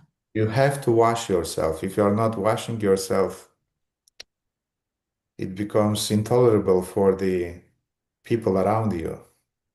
Вы должны как минимум принимать омовение. Если вы не омываетесь, это невозможно для людей, которые вас окружают.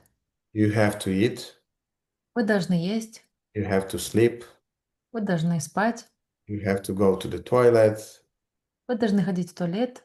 Always something is breaking. Что-то вечно ломается.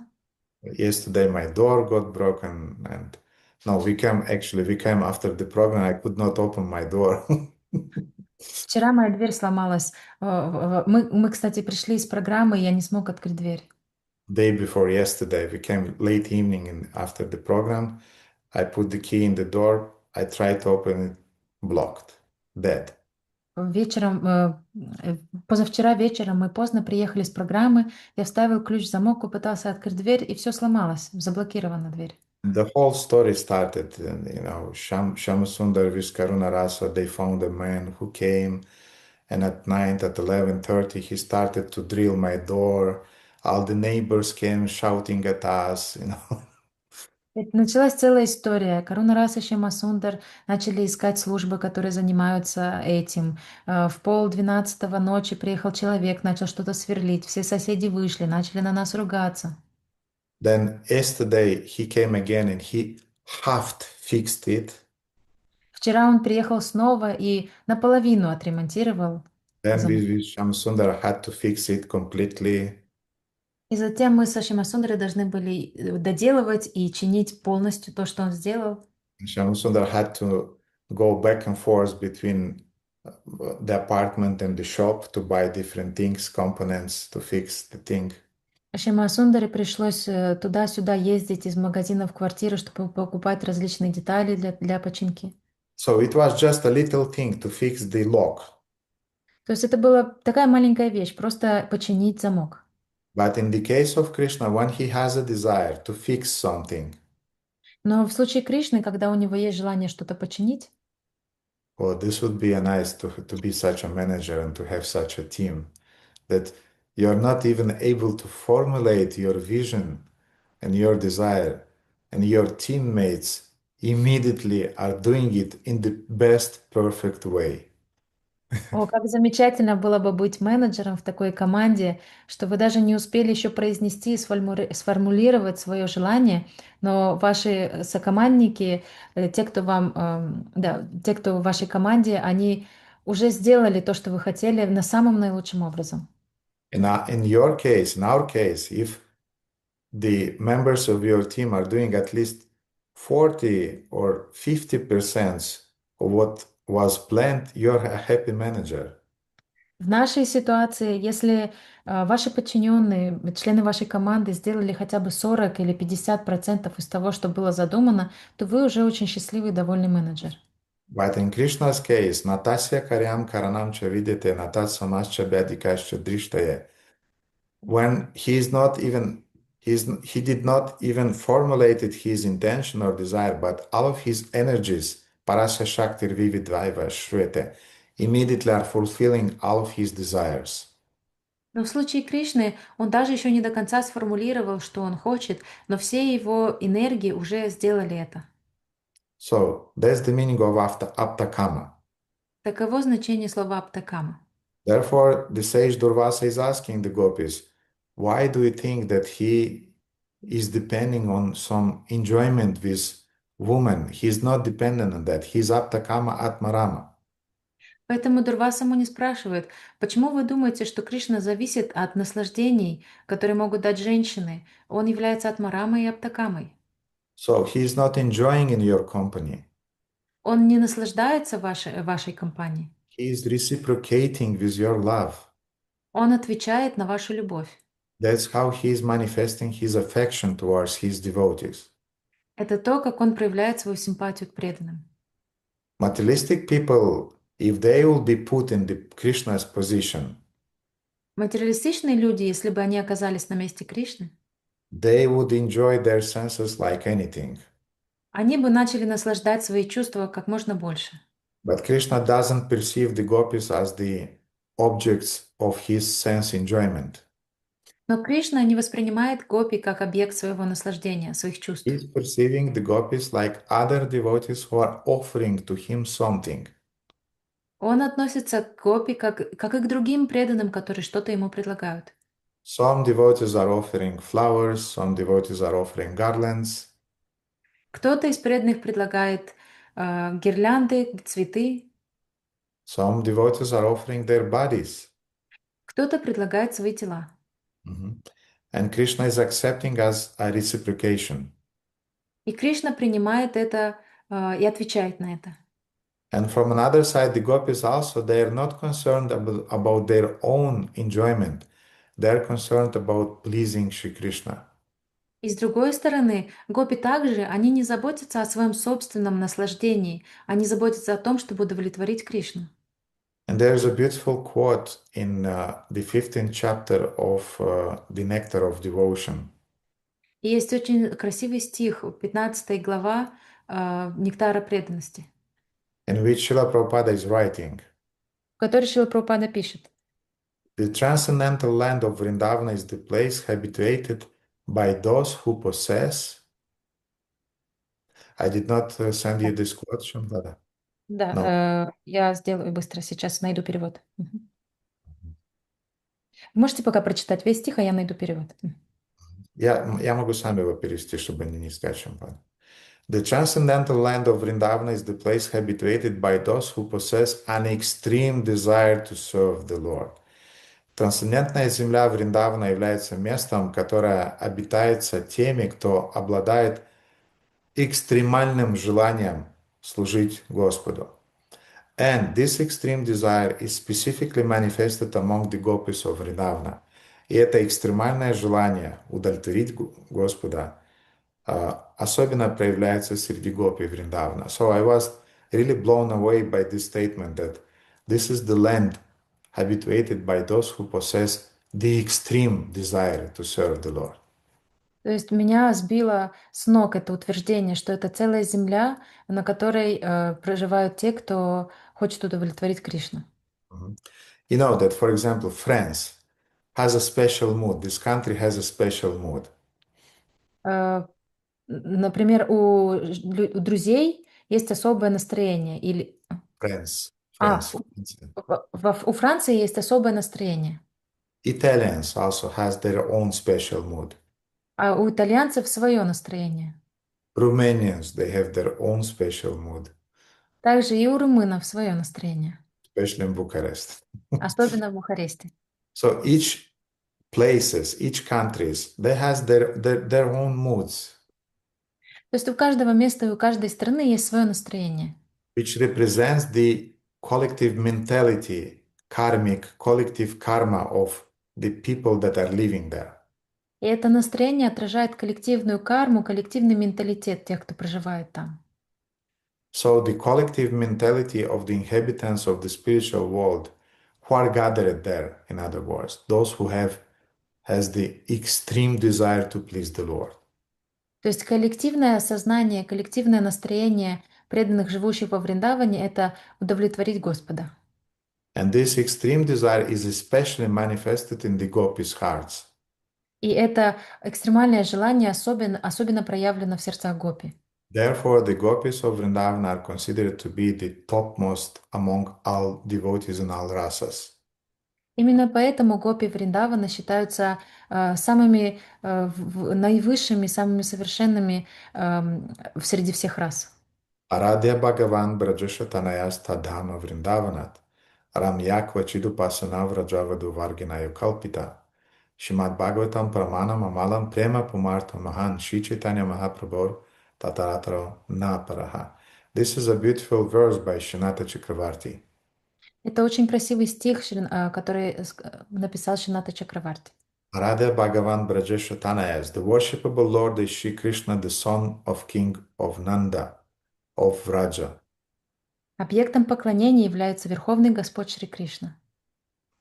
The abode in which we worship him is Vrindavana. Сын царя Нанды во Врадже. Его обитель, в которой мы поклоняемся ему, это Вриндаван. Brajashatanayas, Tadhama Vrindavana. The delightful method of worship is that of the coward wives of Vraja, the gopis.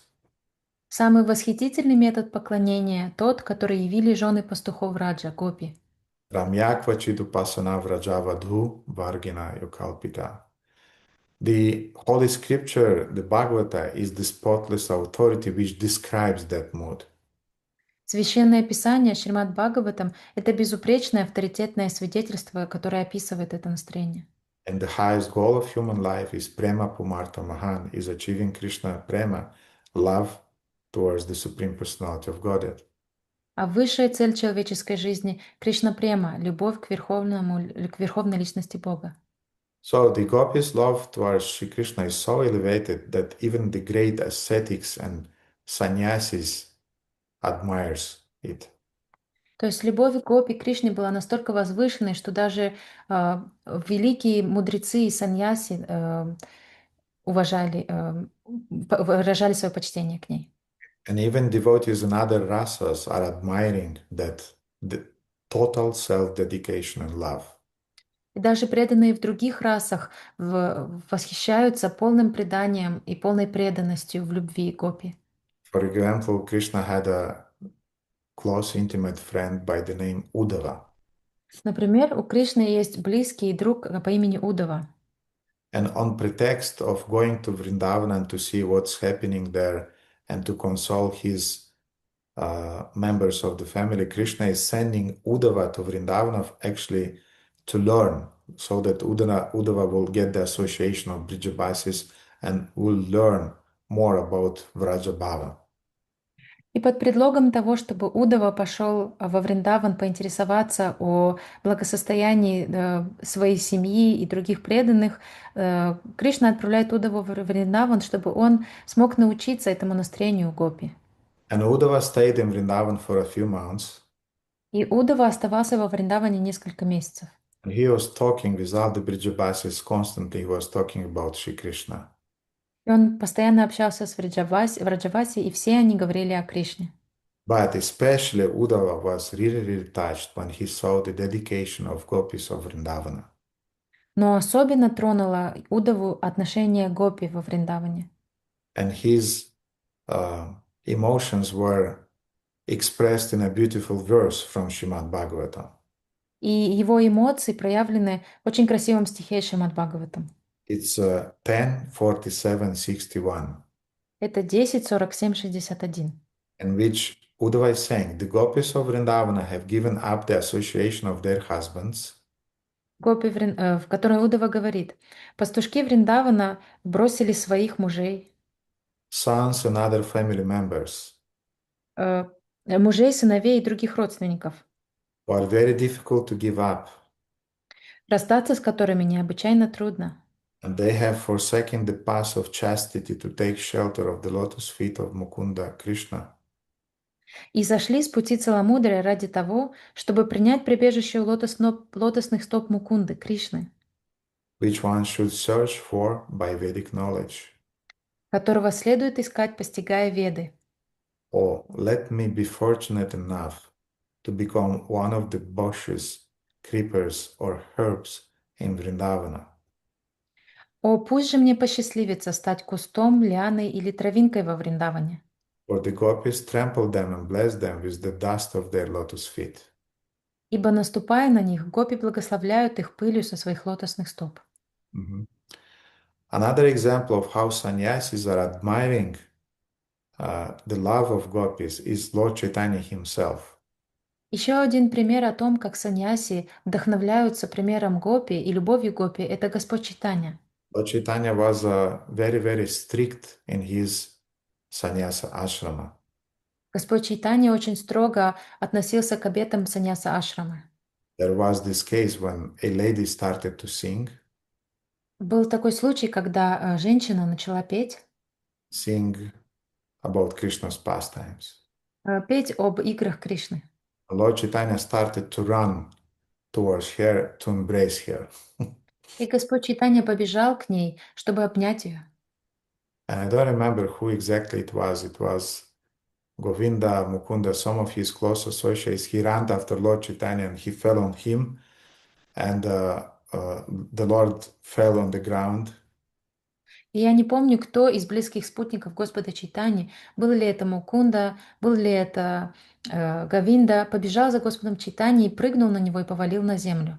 Lord Chaitanya came to his senses and asked, "What happened?" Когда Господь Чайтани пришел в себя, он спросил, что произошло? And his associate explained that he heard this voice, which is describing Krishna's glory, and he ran. He wanted to embrace the person, but it was a woman. И тогда этот спутник сказал, ты, услышав славу, услышав, как прославляют Кришну, побежал в сторону и хотел обнять эту преданную, но она женщина. Mhm. And Lord Chaitanya looked at him and said, "Govinda, you saved my life." И Господь Чайтани посмотрел на него и сказал, Говинда, ты спас мою жизнь. But otherwise, Lord Chaitanya was very, very strict. Но в других случаях обычно Господь Чайтани был очень-очень строг. The woman had to stay some meters from him during the darshana and the Jagannath temple and so on. Женщины должны были находиться на расстоянии нескольких метрах от него во время даршана Господа Джаганатхи и так далее. So often materialistic scientists, they're bewildered because they cannot understand this was a really celibate, strict sannyasi. И материалистичные ученые, они не могут понять, потому что они понимают, что это был очень строгий монах, саньяси, Mhm. And at the same time, he's worshiping the gopis. и в то же самое время он поклоняется гопи. Mhm. They cannot see the difference between lust and love. They don't understand the difference between mundane lust and transcendental spiritual love. Они не видят разницу между любовью и вожделением. Они не могут понять разницу между материальным вожделением и трансцендентной любовью в духовном мире. Atmendriya priti vancha dare balekam, Krishnendriya priti icha dare premanam. There is a beautiful verse in Chaitanya Charitamrita, Adi Lila 4, 165. Есть очень красивый стих в Чайтанья Чаритамрите Адилила 4.165. The desire to gratify one's own senses is kama, lust. Желание удовлетворять собственные чувства именуется камой, вожделением. The desire to please Krishna's senses, this is love. А желание услаждать чувства Господа Кришны называется премой или чистой любовью. And I will read a few passages from the purport of Srila Prabhupada, which is explaining this, because this is important to understand to understand the conclusions that Durvasa Muni wants to make. Я прочитаю несколько абзацев из комментария Шрилы Прабхупады, потому что очень важно понять смысл того, что говорит Дурваса. Prabhupada is writing that the author of Chaitanya Charitamrita asserts with authority that sexual love is a matter of personal sense enjoyment. Автор Шри Чайтаньи Чаритамриты однозначно утверждает, что мирская любовь сводится к эгоистичному удовлетворению чувств. All the regulative principles in the Vedas pertaining to desires for popularity, fatherhood, wealth, and so on are different phases of kama, sense gratification. В основе всех ведических предписаний, позволяющих человеку обрести славу, детей, богатство и так далее, лежат все те же чувственные наслаждения. So kama is not just sexual desire, but all of those other desires that also fit into the kama. То есть кама– это не только сексуальное желание, это все и другие желания, они также входят в эту категорию камы. Acts of sense gratification may be performed under the cover of public welfare, nationalism, religion, altruism, ethical codes, biblical codes, health directives, fruitive action. Жажду этих наслаждений можно прикрывать заботой о благе общества, национализмом, религией, альтруизмом, этикой, библейскими заповедями, заботой о здоровье, кармической деятельностью. Bashfulness, tolerance, personal comfort, liberation from material bondage, progress, family affection, or fear of social ostracism or legal punishment, but all these categories are different subdivisions of one substance, kama, sense gratification. Благопристойностью, терпимостью, заботой о личном благополучии, стремлением к освобождению от материального рабства, прогрессом, привязанностью к семье, страхом общественного осуждения или законопослушностью, и тем не менее за всем этим будет стоять лишь одно– тяга к чувственным наслаждениям. Gopis were not afraid of fear of social ostracism or legal punishment. Гопи не боялись, у них не было страха общественного осуждения или они не боялись какого-то наказания закона. So in other words, they did not have any kama in a gross manifestation or subtle manifestation. Другими словами, у них не было и следа камы ни в тонком, ни в грубом его проявлении. They wanted only to see Krishna happy Они просто хотели видеть Кришну счастливым. in all respects, regardless of their own inconveniences or personal interests and so on. Вне зависимости от их собственного положения, от собственного удобства и так далее. So, unless one is not situated on the transcendental platform, he will never understand the subtle points that Durvasa Muni told to the gopis.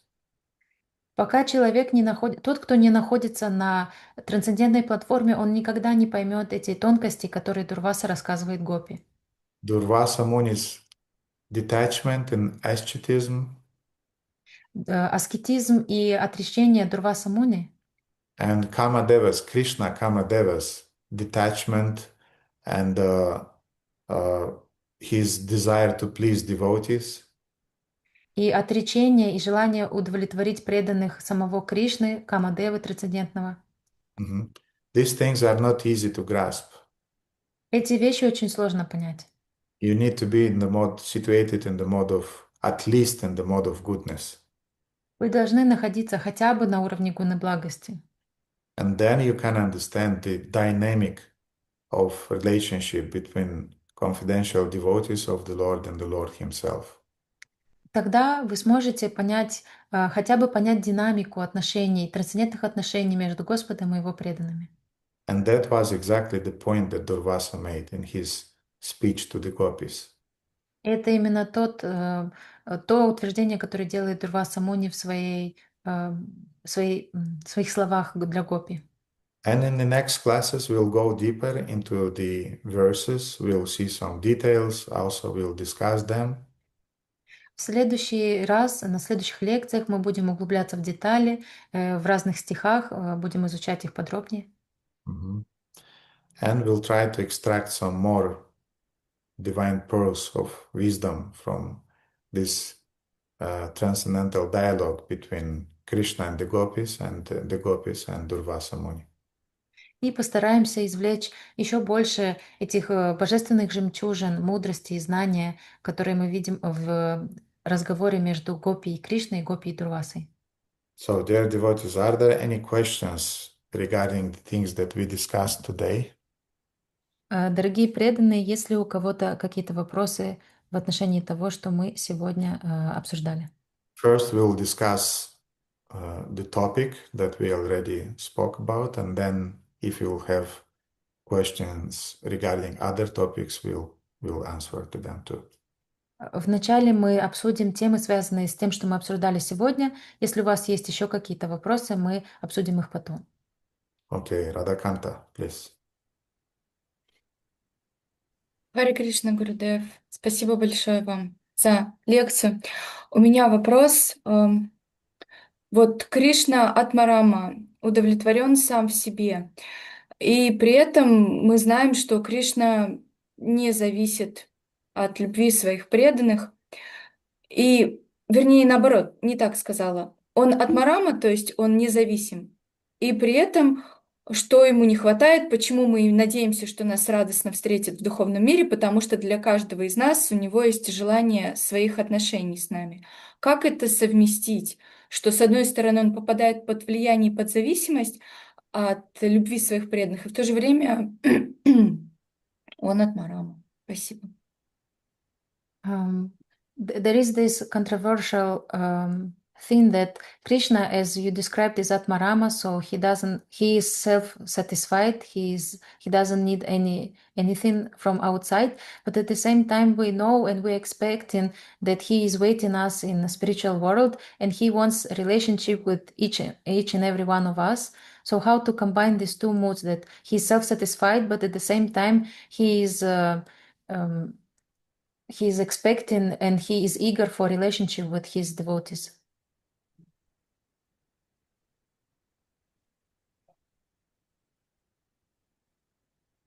Krishna can live without us. Кришна может жить без нас. We cannot live without him. Мы не можем жить без Кришны. He is aware about that. Он знает это. So, as a compassion towards us, he is eager to accept us. Поэтому как из-за чувства сострадания к нам он хочет принять нас. But otherwise, he can go on with his transcendental leelas, with his confidential devotees in the spiritual world. He will not lack anything. Но в противном случае он может продолжать свои игры, свои отношения с преданными в духовном мире, и он не почувствует никакого ущерба, какого-то отсутствия. Like parents, they can go on enjoying in their life. Как родители, они могут идти дальше, продолжать наслаждаться жизнью. It's not that our education or our forming as a personality somehow affects them. Это не то, что наше образование и наше формирование как личность как-то имеет влияние на наших родителей. Of course, they love us and they feel compassion, Конечно же, они любят нас и чувствуют сострадание. but they are more concerned about us, that we would be well in our life. Но они больше думают о нашем благе, чтобы у нас все было хорошо в жизни. And yes, this is the inconceivable thing, that from one side he is Atmarama, he is self-satisfied. From another side, he is concerned about us. И да, это то, что невозможно познать. С одной стороны, он Атмарама, удовлетворен полностью в самом себе. С другой стороны, он действительно задумывается и думает о нас. And that's why we are describing Krishna sometimes in the terms of absolute. Именно поэтому мы иногда описываем Кришну как термином абсолют. Absolute is a very interesting philosophical term which include in himself all the sharpest contrasts.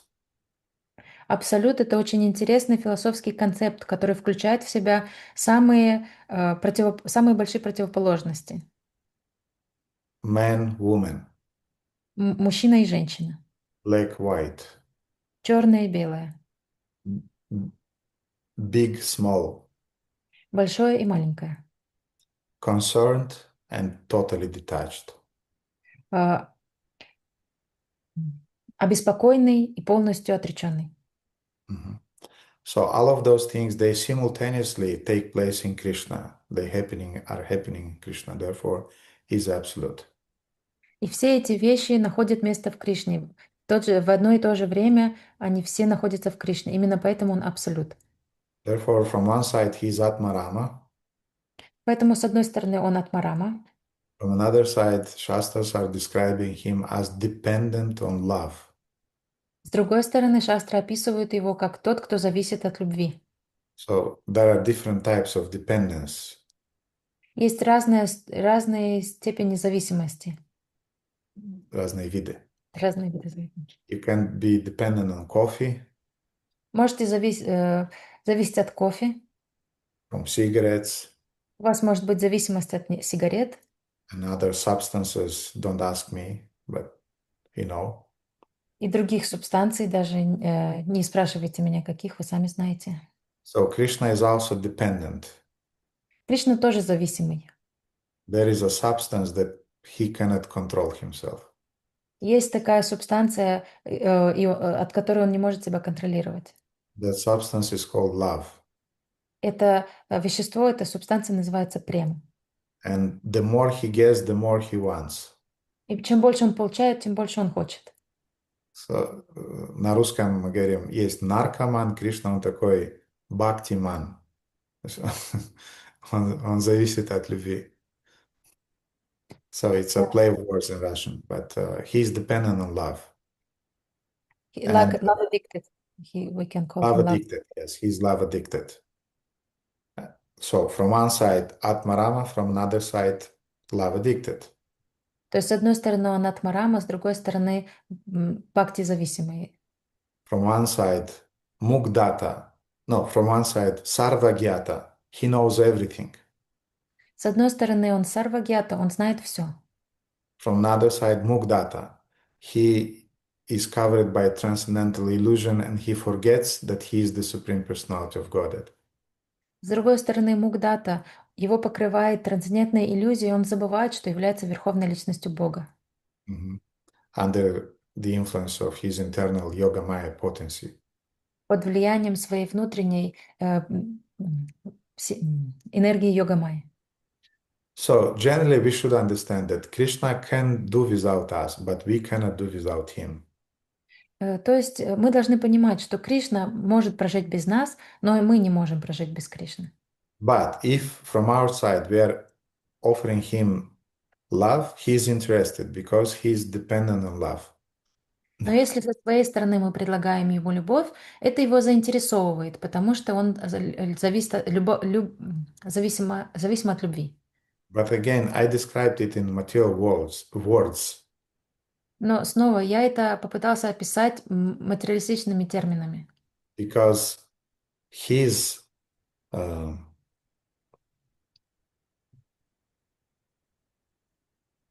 consuming of love is made in a mentality that I'll consume your love, but only in the case that you'll be happy. Потому что его потребление любви происходит только в том случае, если это сделает нас самих счастливым. Because in the material world, sometimes you can consume love, you can accept love, but you are not giving back love. В материальном мире вы можете потреблять чью-то любовь, принимать чью-то любовь, но не отвечать любовью взаимностью. Krishna is not like that. Yes, he's accepting love, but he's given love as a response. Кришна не такой. Да, он принимает любовь, но он отвечает взаимностью. But there is also another problem. Но есть еще одна проблема. That the quality of love that he is receiving is much better than the quality of love he is reciprocating. Качество любви, которое он получает, намного лучше, чем качество любви, которое он отдает. Mhm. Why? Because he is the single object of his devotees' love. Почему же? Потому что он является единственным объектом любви своих преданных. But he is single and he has to reciprocate with many others. He has to love simultaneously many others. Он один, и он в этот же самый момент должен любить всех, множество других. Mhm. So devotees, they're Krishna Eka Sharana. They're concerned only with Krishna. Their love is single-pointed.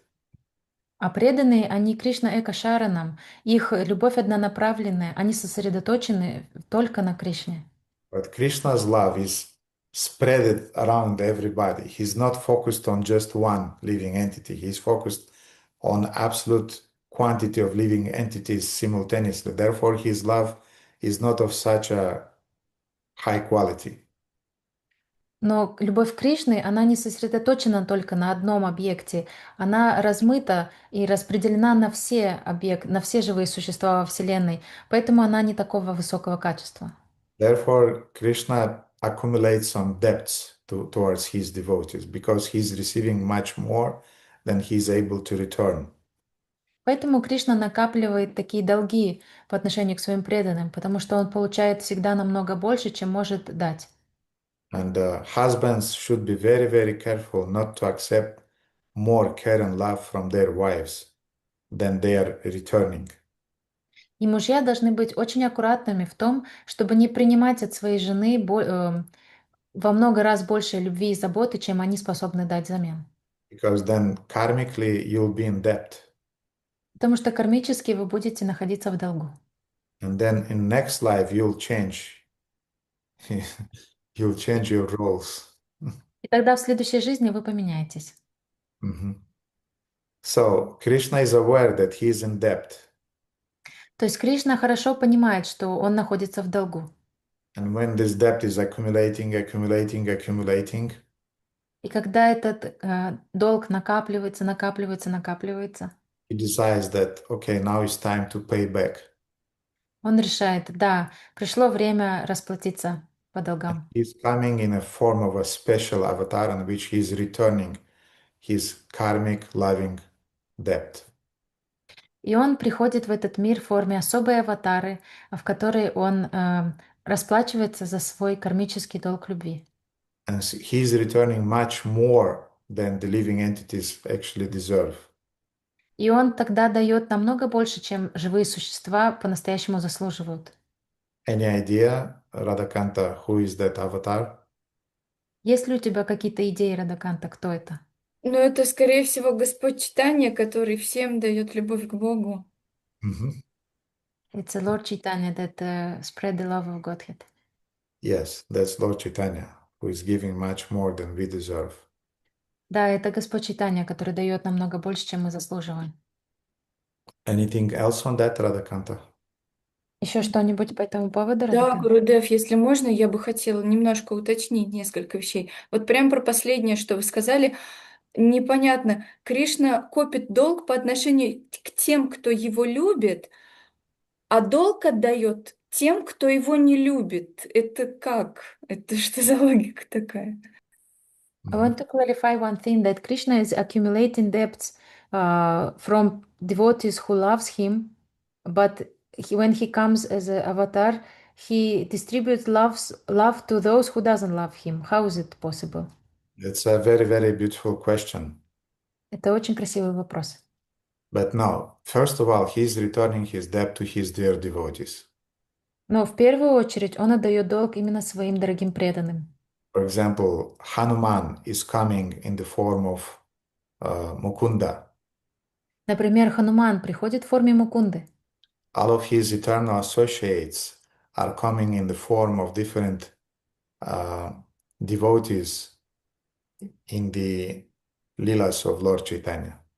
Все его вечные спутники принимают рождение в телах каких-то преданных в играх Господа Чайтаньи.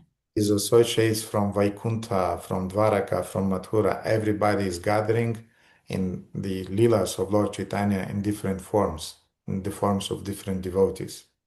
Его спутники из Мадхуры, из Двараки, из других мест, все они объединяются и приходят в игры Господа Чайтаньи. There is this book, Gaura Ganadesha Deepika. Есть такая книга, которая называется Гаура Ганадеша Дибика. If I'm not wrong, it was written by Kavi Karnapur. Если я не ошибаюсь, ее написал Кави Карнапур. But anyway, the book is describing who amongst the eternal associates of Lord Chaitanya, who were they in the previous incarnation, previous lives. И в этой книге описывается, как преданные, кто из преданных Господа Чайтани, кем они были в своих прошлых воплощениях. So everybody is there. Garuda, Vyasa, um, the hunchback in Dwaraka, Kubja, everyone is here. Everyone was taking part in Lord Chaitanya's pastimes. И там были все, и Гаруда, и Вьяса, и Кубджа, все они приняли участие в игре Господа Чайтани. Hanuman, everybody was there. Хануман, все были там. And Lord Chaitanya, first of all, was giving love of God to them. И в первую очередь Господь Чайтанья давал любовь к Богу именно им. And some of that love was splashed here and there, and it was for the conditioned living entities. И что-то из этой любви расплескалось тут и там, ее получили обусловленные живые существа. But his first concern was his eternal associates. Но в первую очередь он пришел ради своих вечных спутников. So Radhakanta, everything was fair. Don't worry. То есть все было честно, Радаканта, не переживайте.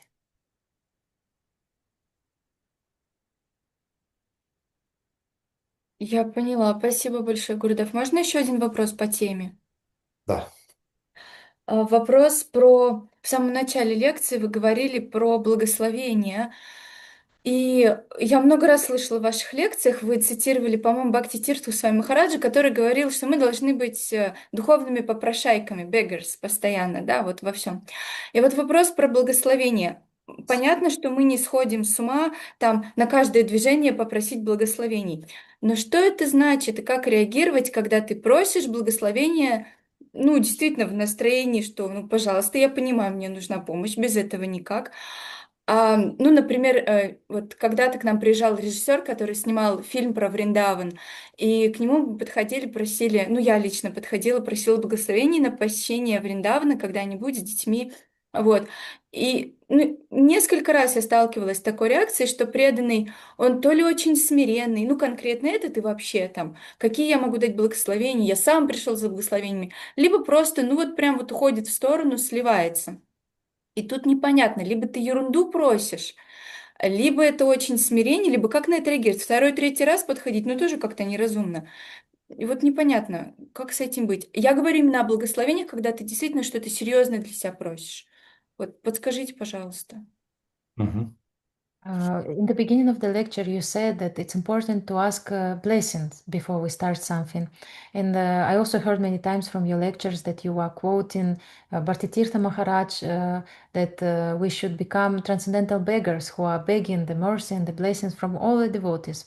But how do I react? How should I react in the situations when I come for somebody and I ask for blessing, but the person, either because he is very humble or because he doesn't take me seriously, but he not rejects, but he's not taking me seriously and he's trying to change the topic, or he's answering, "Who am I to give you blessings?" How should I react? It's not. It's not. I am not sure if I should come second time for the same person. What should I do? Our general mood is of a Kripa Patra. Kripa Patra means a bowl for pouring on the mercy. That should be our mood. That my heart is like a cup in which mercy should be poured in. Наше общее настроение должно быть крипа-патра. Крипа-патра — это такой сосуд для милости. Мы должны думать и чувствовать, что наше сердце является пустой чашей, которую мы ждем, что наполнит милостью. We want the mercy of Vaishnavas, we want the mercy of Shiksha Guru, Diksha Guru, we want the mercy of the Holy Name, we want the mercy of Lord Narasimhadev, Lord Chaitanya, and so on. We are really beggars of mercy. И мы хотим получить милость своего духовного учителя, других вайшнавов, Господа Чайтани, Нарасимхадева. Мы действительно хотим заполучить милость везде, где это возможно. the more the better. Чем больше, тем лучше. But at the same time, we should understand that sometimes when we'll ask for the mercy, for example, when we address different Vaishnavas, they exactly will have this reaction, who I am to give you blessings. Но мы должны быть готовы, что иногда, когда мы будем обращаться к преданным, у некоторых из них будет такая реакция: «Ну, кто я такой, чтобы давать вам благословение?» Mhm. And you should understand that, and you should not be insistent. Вы должны это понимать, и вы не должны настаивать. Mhm. Sometimes devotees are doing it because they really feel like that, but they are qualified. Иногда преданные отвечают так, потому что они по-настоящему это чувствуют, но при этом они являются квалифицированными. Sometimes devotees are really not so qualified and they sincerely are admitting it. Иногда преданные действительно не настолько квалифицированы, и они искренне это признают. And it will take some time to develop some intelligence and some experience to know to whom, with what you should address. И это занимает немного времени, какое-то время, чтобы развить наш разум и понять, кому и когда, с какой именно просьбой о благословении мы можем обратиться. For example, I have a friend. Например, у меня есть друг. If I'll come to Bhaktipad Goswami Maharaj and I'll say, Maharaj, please give me your mercy. I depend on your mercy. I really need it. You're eating now. I want a piece of your Mahaprasadam. Если я подойду к нему и скажу: «Махарадж, я полностью завишу от вашей милости, мне так нужна ваша милость», и он в это время вкушает прасад, и я подойду к нему и попрошу: «Дайте мне, пожалуйста, отведать вашего прасада». Because of these flowery words, he would kind of like, he'll take away his plate and said, I'm sorry, I'm fallen. I will not give you anything. Из-за всех этих цветистых слов и выражений он смутится, и он просто отодвинет свой поднос и скажет: «Извините, я сам падший, я вам ничего не могу дать». But if I'll just keep quiet and I'll just take a piece of prasadam from his plate and I'll put it in my mouth, that's it. I received the mercy. And he'll just look, he'll smile. That's it. Но если я не буду ничего не говорить, а просто тихо возьму с его тарелки кусочек просада и съем его, то вот и все, вот и так. Я получил милость, он посмотрит на меня, улыбнется, и все будет естественно. Mhm. So you should know how to interact with whom according to your relationships. То есть вы должны понимать, как с кем общаться в зависимости от ваших отношений с этим человеком. Who is on what level of devotional service. Кто и на каком уровне преданного служения находится. If you obviously, so I'll make it simple for you, Radhakanta. I'll discount and I'll make it cheap and easy for you. Я сделаю вам большую скидку, Радаканта, и объясню вам все очень просто. If devotees are really senior, Если преданный действительно возвышенный, you can come with these flowery words, Dear Mahajana, give me your mercy. вы можете подойти к нему с этими цветистыми выражениями: «О, дорогой Махаджана, дай мне свою милость». Mhm. If devotees are not so senior, be a little bit shorter in your asking for blessings. Если преданный не такой возвышенный, не такого высокого положения, вы можете быть более прямым и не так и более короткими выражениями к нему обращаться. And he may give or maybe he will not give. И он может дать вам, а может не дать. But he'll appreciate that you have this mood. Но он оценит, что у вас есть это настроение. And the fact that he'll appreciate in his heart or her heart, this is already a blessing for you. И тот факт, что этот человек в своем сердце оценит ваше настроение, это уже для вас является благословением. And when you want the blessings of your friends, А когда вы хотите получить благословение от своих друзей, don't start those flowery Vedic words and prayers. даже не начинай вот эти витиеватые выражения и ведические гимны. You just should be eager. Ты просто должна по-настоящему этого хотеть. Just steal that Mahaprasadam from here or from her. Просто укради этот махапрасад от него или от нее. Just steal that water from his feet. Просто укради эту воду от его стоп. Just steal a piece of his Brahmana thread. Просто укради кусочек его броневнического шнура. I can imagine somebody's chanting Gayatri and you're just cutting the Я могу thread. себе представить, кто-то повторяет гатри, а вы подходите и просто разрезаете его на части в этот момент. Well, I'm exaggerating now. I'm making fun, but you got the point. Я сейчас преувеличиваю, я шучу, но ты понимаешь, о чем я. And usually the seniors, they're giving blessings. All the time when I was asking Niranjan Maharaj for blessings or Guru Maharaj for blessing, he said, you have my blessings. И обычно старшие всегда дают благословение. Каждый раз, когда я просила у Ниранджана Махараджа или Шиврама Махараджа благословения, они говорили, все мои благословения с тобой. But don't make it a kind of like automatical external ritual. Но не превращайте в это автоматический, механический внешний ритуал. Don't be always in this mood that give me blessings, give me blessings, give me blessings. Не находись постоянно в этом режиме «дай благословение, дайте благословение, дайте благословение». Because otherwise it becomes superficial. Потому что это становится поверхностным. Therefore, if you really feel that you want a blessing for something, ask it when it's appropriate, ask the appropriate person, ask in the appropriate mood. Поэтому, когда ты чувствуешь, что подходящий момент для того, чтобы попросить благословения, просите его в подходящее время, в подходящем настроении, в подходящий момент.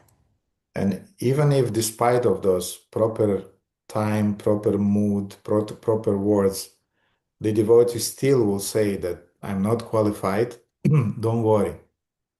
Но даже если, nесмотря на подходящее время, место и настроение, преданный ответит вам, что я не квалифицирован давать такие благословения, не переживай. Because in his heart or her heart, she would or he would be pleased that you have this doina bhava, you have this humility, and this will please the Vaishnava's hearts. Потому что в глубине сердца он или она почувствует и порадуется тому, что у вас есть вот это дойня бхава и благословит вас из сердца. Oh, Shamlada is 10:12. Э, да. И You have I can finish the question of Radhakanta and then we will move to one. okay. Radhakanta, anything else on that?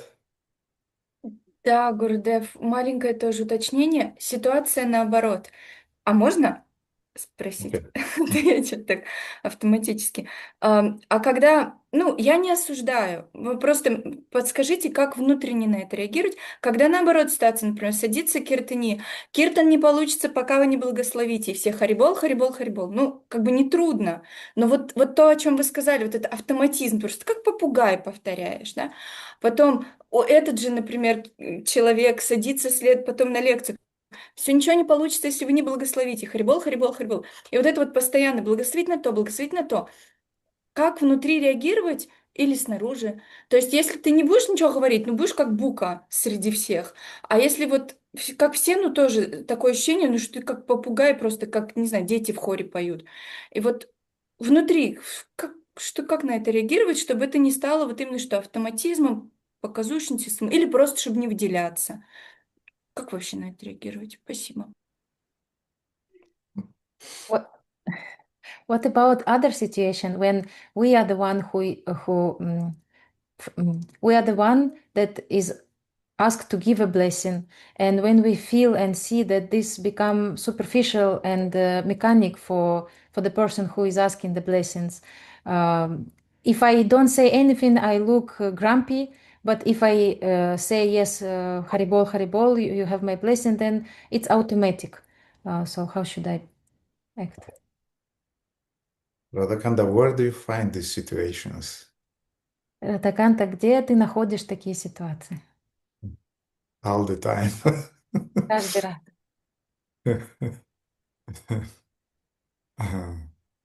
Well, I don't know. I would probably just not to remain grumpy and like I don't give blessings, you know. I would probably say also Haribol, but I'll just say it. Ну, я не знаю, что бы я сделал. Ну, наверное, чтобы не выглядеть ворчливо как-то или не, да, как-то грубо, то я тоже буду говорить, как и все остальные, Харибол. Но я бы просто сказал Харибол. Mhm. Mm. I don't know what to say to that. Я даже не знаю, что на это ответить. So if Я devotee is insisting, and I know, yes, some devotees, they with Slavic bloods, they can be a little bit insistent and hey guys, I need blessings. Any problems with that? То есть, если преданный настаивает, и я знаю, что преданные славянского происхождения умеют настаивать, они могут вам прямо сказать: так, ребята, мне нужны благословения, какие у вас есть по этому поводу возражения, то тогда я просто дам эти благословения. Say, okay, you have blessings, okay, just go on singing or speaking the Bhagavatam.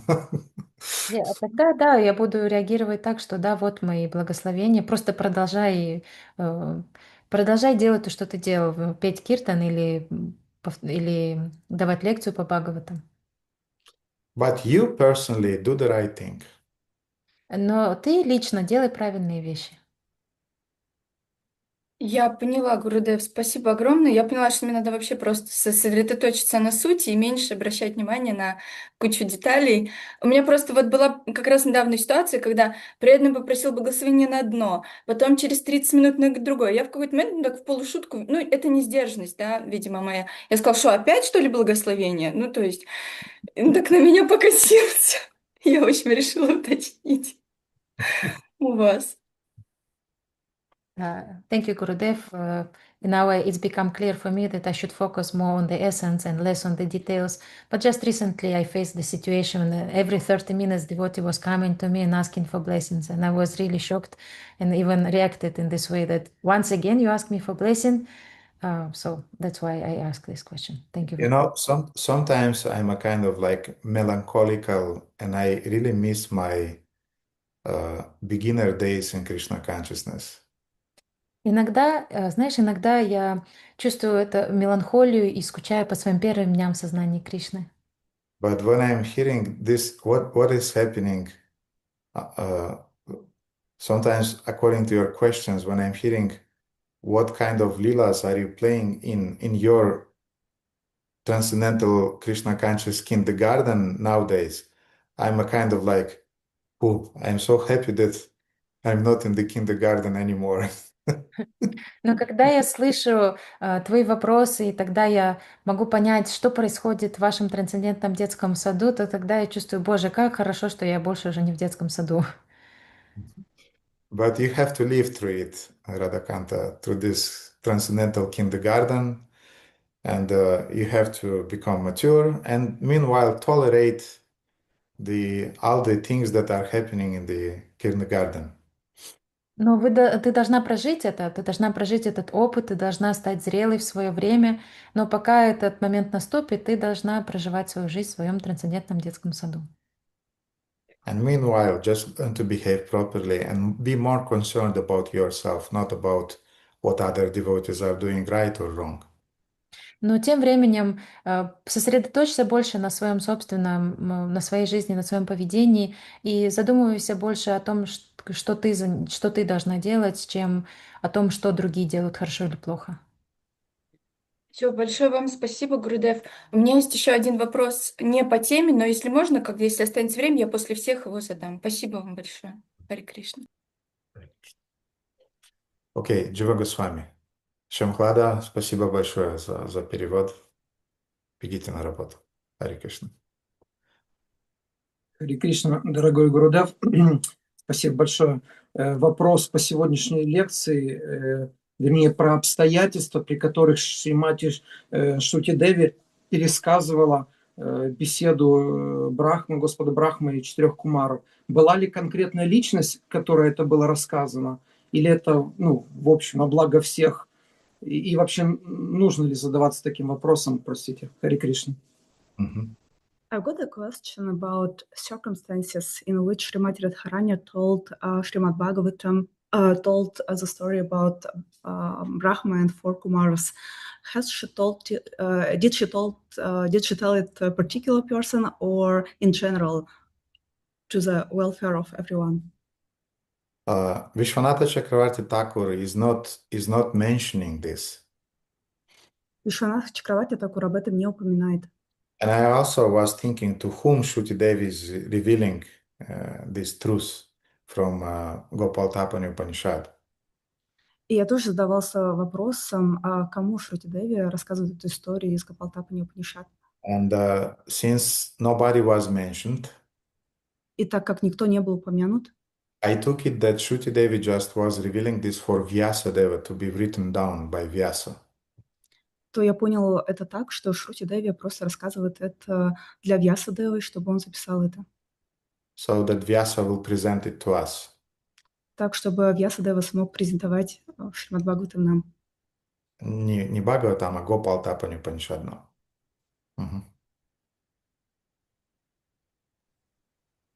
Спасибо большое, дорогой Гурдев. И если позволите, еще один технический вопрос о садхане.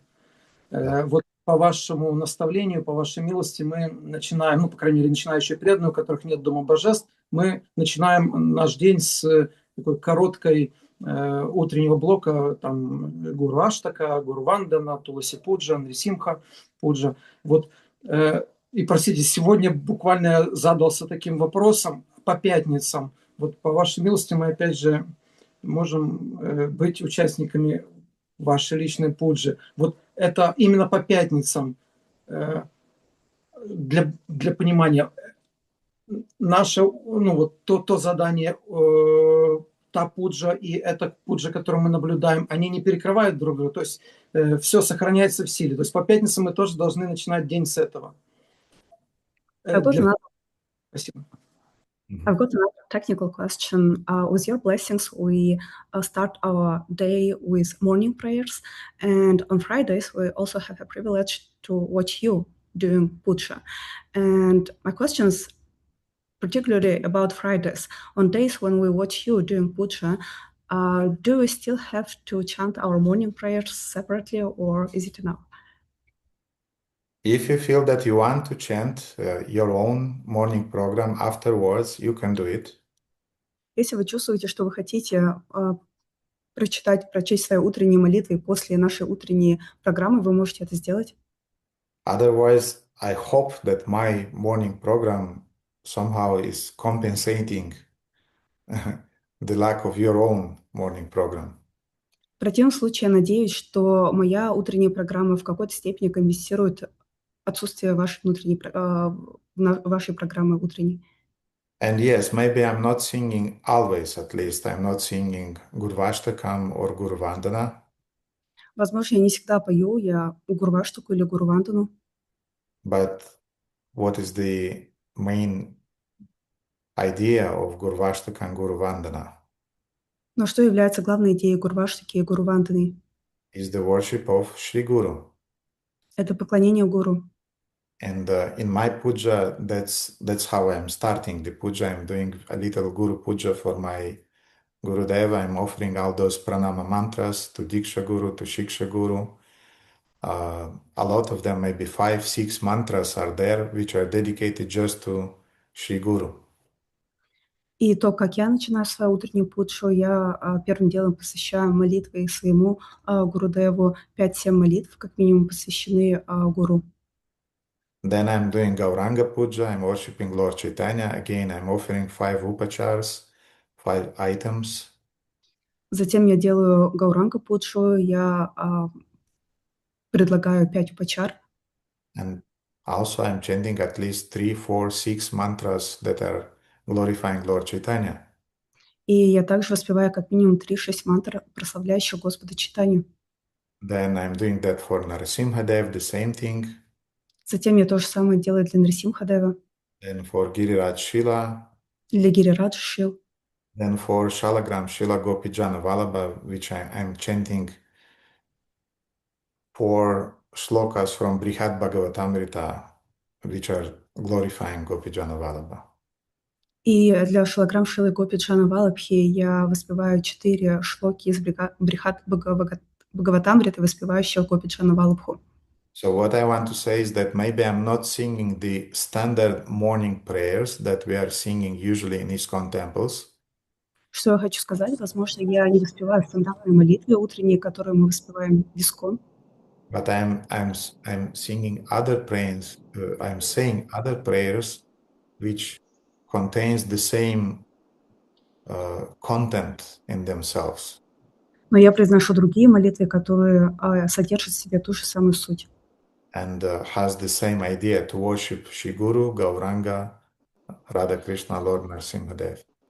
И содержит в себе ту же самую идею поклонения Гуру, Гауранге, Нарисимхадеву. And often I'm singing this Bhaktya Vihina Parada Lakshari Kshiptascha Kamadi Aranga Madhye Kripamai Tvam Sharanam Prapade Vrinde Namaste Sharanara Vindam. And this way I'm trying also to invoke Vrinda Devi's blessings upon me during the puja that I'm doing. Часто я произношу также вот эту молитву для того, чтобы призвать благословение Вринды Деви. And when I'm doing this puja, usually Baladev usually is putting the screen as a speaker.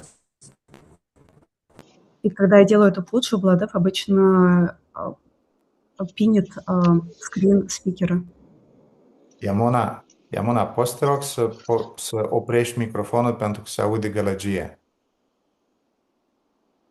Imediat, Gurev, nu reușesc să ajung la el, imediat. Bine. О чем я говорил, Гузель? Бладев, когда вы делаете пуджу, Бладев пинет вашу мод спикера. Can you say it in English? Because you said it more nicely than I did. Sorry. And when you are doing puja, Gurudev, Baladev is spinning your speaker mode view. Yes, and usually I'm putting it on the gallery mode so that I can see each one of you. Обычно у меня экран открыт в режиме галереи, чтобы я видел каждого из вас.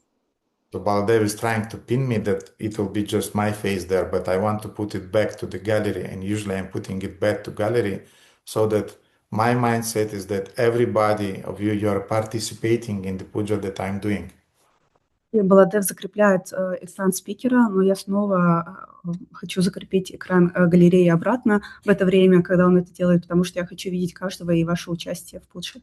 And maybe I'm not staring at you, but with my peripheral view, I see that you are there, and my mood is that we are all of us together. We are worshiping Guru, Gauranga, Lord Narasimhadev, Kirat Shila, Gopijana Vallabha, and Radha Madan Mohan. Возможно, я не смотрю на вас непосредственно прямо на экран, но своим периферийным зрением я вас вижу. И таким образом это помогает мне иметь это ощущение, что мы все вместе делаем эту пуджу и поклоняемся шилограммам Шилам Шри Радха Мадану Махану, Гуру Гауранге. It is a morning program. Это и есть утренняя программа, In which we are worshiping all of our Ishtadevatas. в которой мы поклоняемся всем нашим Иштадеватам. But if you feel that you want to do it again, you can do it. If not, it's there. Но если ты чувствуешь, что ты хочешь после программы снова провести это и повторить, ты можешь это делать, но в противном случае мы уже это делаем вместе. So for Fridays, you can have you can be sure that you participated in the morning program by being present with me. Поэтому в пятницу ты можешь быть уверен, что ты уже выполнил утренние программы, если ты присутствовал на пудже со мной. But just be attentive, that's the idea. Be attentive and watch what I'm doing. Но идея заключается в том, чтобы ты был внимательным и внимательно смотрел за тем, что я делаю. I love very much when Param Gurudev is doing his puja to Radha Damodara. I'm ecstatic always when I'm present there. Я лично очень люблю, когда я присутствую на пуджах, которые мой Гуру Махарадж делает для Шри Радхи Дамодары. Спасибо большое, дорогой Гурудев. Харе Кришна. Hare Krishna Chalsa. Okay, Aruna Govinda.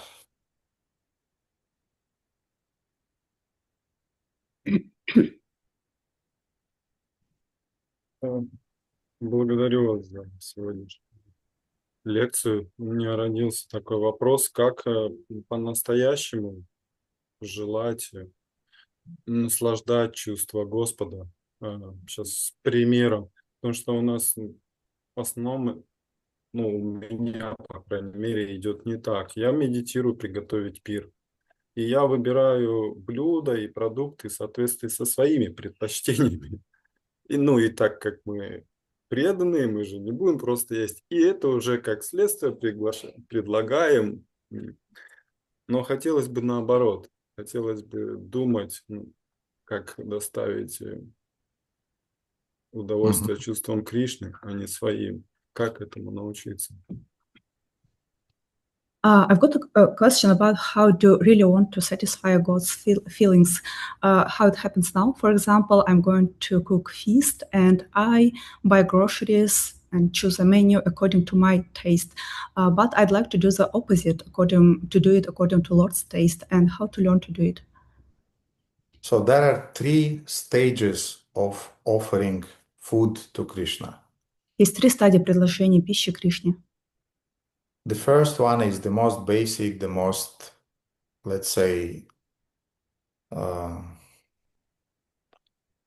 it's okay, but it's not the best.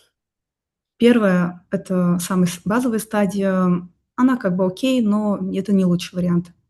You just buy something that is cooked already from the shop, and you are just offering it. Это когда вы просто покупаете уже что-то приготовленное в магазине, вы это покупаете и предлагаете. The second stage is that you want a pizza, you want a борщ, you want жареная картошка, and other good things that Krishna is giving us, and you are cooking it. Вторая стадия – это когда вы хотите борщ, пиццу, жареную картошку, и вы готовите это для Кришны. So you are cooking it, and you are cooking it in a right way. You are cooking it by following all the standards of cleanliness. That's already much, much, much better than the things that you bought in the shop. Вы готовите это, следуя тем стандартам приготовления, стандартам чистоты, и это уже гораздо лучше, чем покупать готовые в магазине. And you are offering it to Krishna with love, and Krishna is accepting. И вы предлагаете это с любовью к Кришне, и Кришна принимает это. He is accepting it because you are offering it through your spiritual master. Он принимает это, потому что вы предлагаете это через вашего духовного учителя. And also because he understands your level. И также потому, что он понимает ваш уровень. But the third stage is the stage towards which we have to go and which we have to attain at some point. А третья стадия – это та стадия, к которой мы должны стремиться, и на определенной стадии мы должны ее достичь. Is when you are cooking not the things that you want to eat today, Это когда вы готовите не то, что вы сегодня хотите поесть, but the things that are liked by the deities for whom you are cooking. а то, что нравится божествам, которым вы готовите. And for this reason, for example, Hari Bhaktivilasa is saying that if you don't know any recipe that your deities likes, or Lord Chaitanya likes, or Krishna likes, then you can cook, for example, paramanna, which means rice cooked in milk with ghee and with some sugar. This definitely is pleasing for the deity of Krishna. И по этой причине в Хари Бхакти Виласе говорится, что если вы не знаете рецептов, которые нравятся божествам, Господу Чайтанье, то тогда вам нужно готовить параману. Это рис, приготовленный с молоком и сахаром. И говорится, что это Кришне точно нравится. And in the big temples where there are serious levels of deity worship, usually the cooks and the pujaris, they have their own list of different foodstuff and recipes that should be cooked for the deities because that's what the deity likes. В больших храмах, где поклонение находится на очень серьезном уровне, у пуджари, у поваров обычно есть список того рецептов, что можно готовить, предлагать божествам, то, что нравится этим божествам. Mhm. And we have to learn that.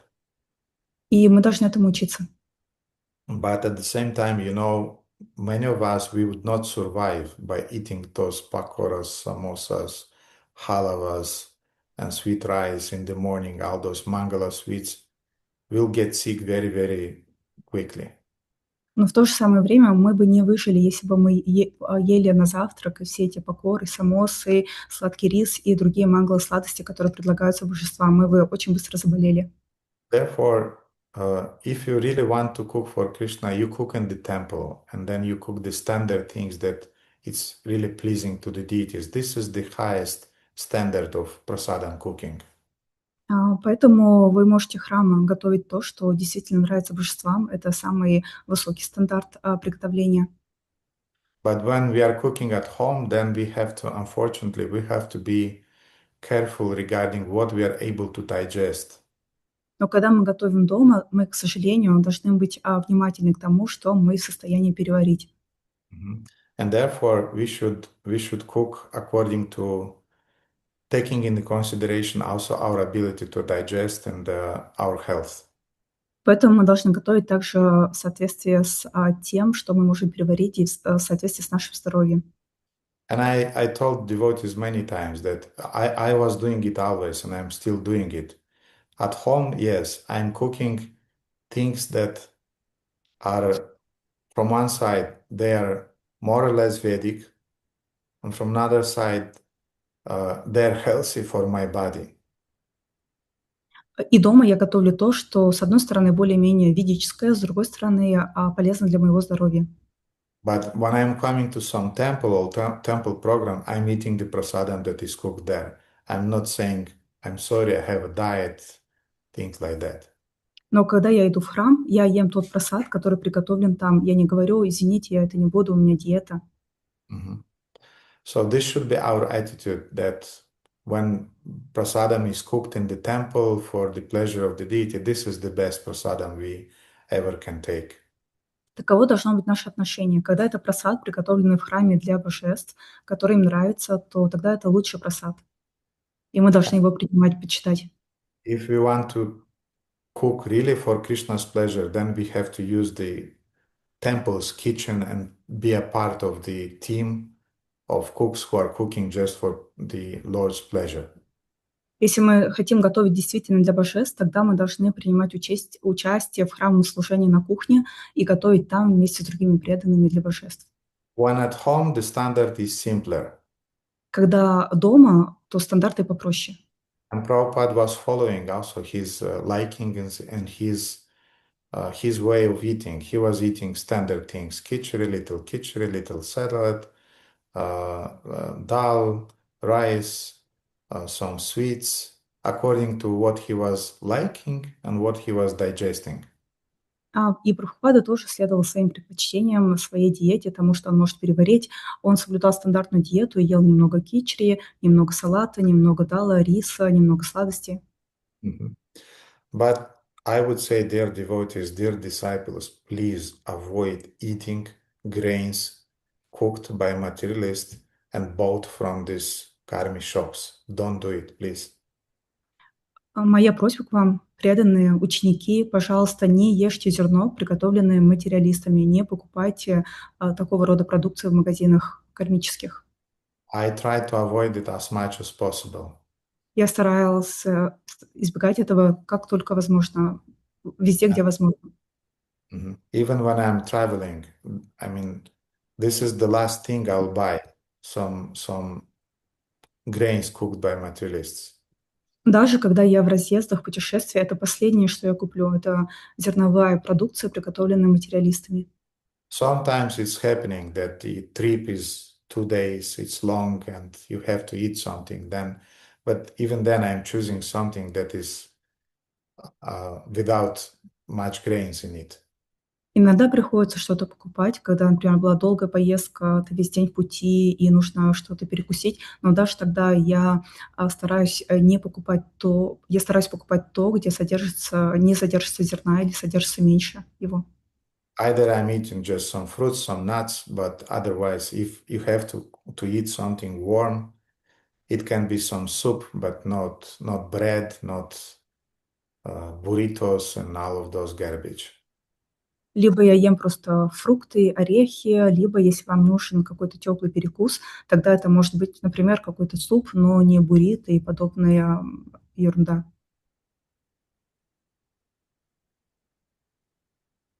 So Arana Govinda, at home it is a little bit, how to say, not so strict, but in the temple we should really cook what deity is like. Итак, Аруна Говинда дома стандарты попроще, не такие строгие, но в храме мы должны готовить то, что действительно нравится божествам. Благодарю вас. Я понял, что дома имеет тоже поправку на здоровье и так далее. То есть не нужно прям стремиться только то, что любит Кришна, и на этом все. Thank you so much. Gurdev now understands that we can, home, we can follow our likings as well. Yes, when we'll be on the level of Avaduta and we'll be on transcendental level, we don't identify anymore with our bodies. We can cook really only those things that Krishna likes and he can digest, and we'll not be any more concerned with the health of our body. Да, когда мы будем на уровне авадхуты, тогда мы можем готовить только то, что нравится Кришне, не учитывая свою диету и здоровье. I meant not Avadhuta, but Brahma Bhuta. I made the mistake. I meant the Brahma Bhuta level. When we'll be on transcendental level, we can cook only what Krishna likes. But we now are in a certain body, and this body should be maintained. То есть я имела в виду не авадхута, а брахма-бхута, когда мы будем на трансцендентном уровне. Но пока мы еще не там, мы должны поддерживать это материальное тело. And therefore, if you'll eat only what Krishna can digest, only what Krishna is eating usually, and those are heavy stuffs. I mean, cooked in ghee, a lot of grains, a lot of things like pakoras, samosas, halavas, things like that. You'll not be healthy, definitely, after a short time. Если вы будете есть только то, что любит Кришна, обычно это тяжелая жареная пища, такие как пакоры, самосы, халава, то очень скоро вы можете заболеть от такой диеты. Krishna has a transcendental body and he can digest it and he doesn't have any problem. But we unfortunately have a problem with that. У Кришны тело трансцендентное, и у него нет проблем с тем, чтобы переварить все это, но мы, к сожалению, у нас материальное тело.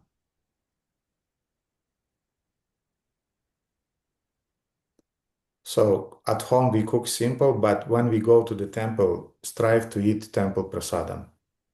Итак, дома мы готовим простую пищу, но когда вы идете в храм, старайтесь почитать прасад, приготовленный там.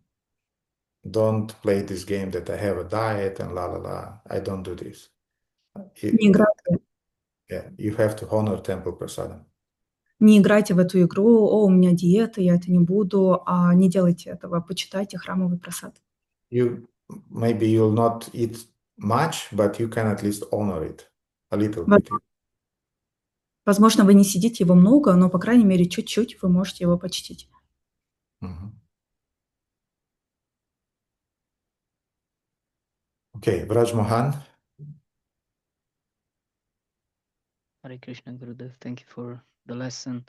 I would have a question regarding a text from Srimad Bhagavatam, first canto, chapter 11, text 19, and it's about Krishna entering Dwarka.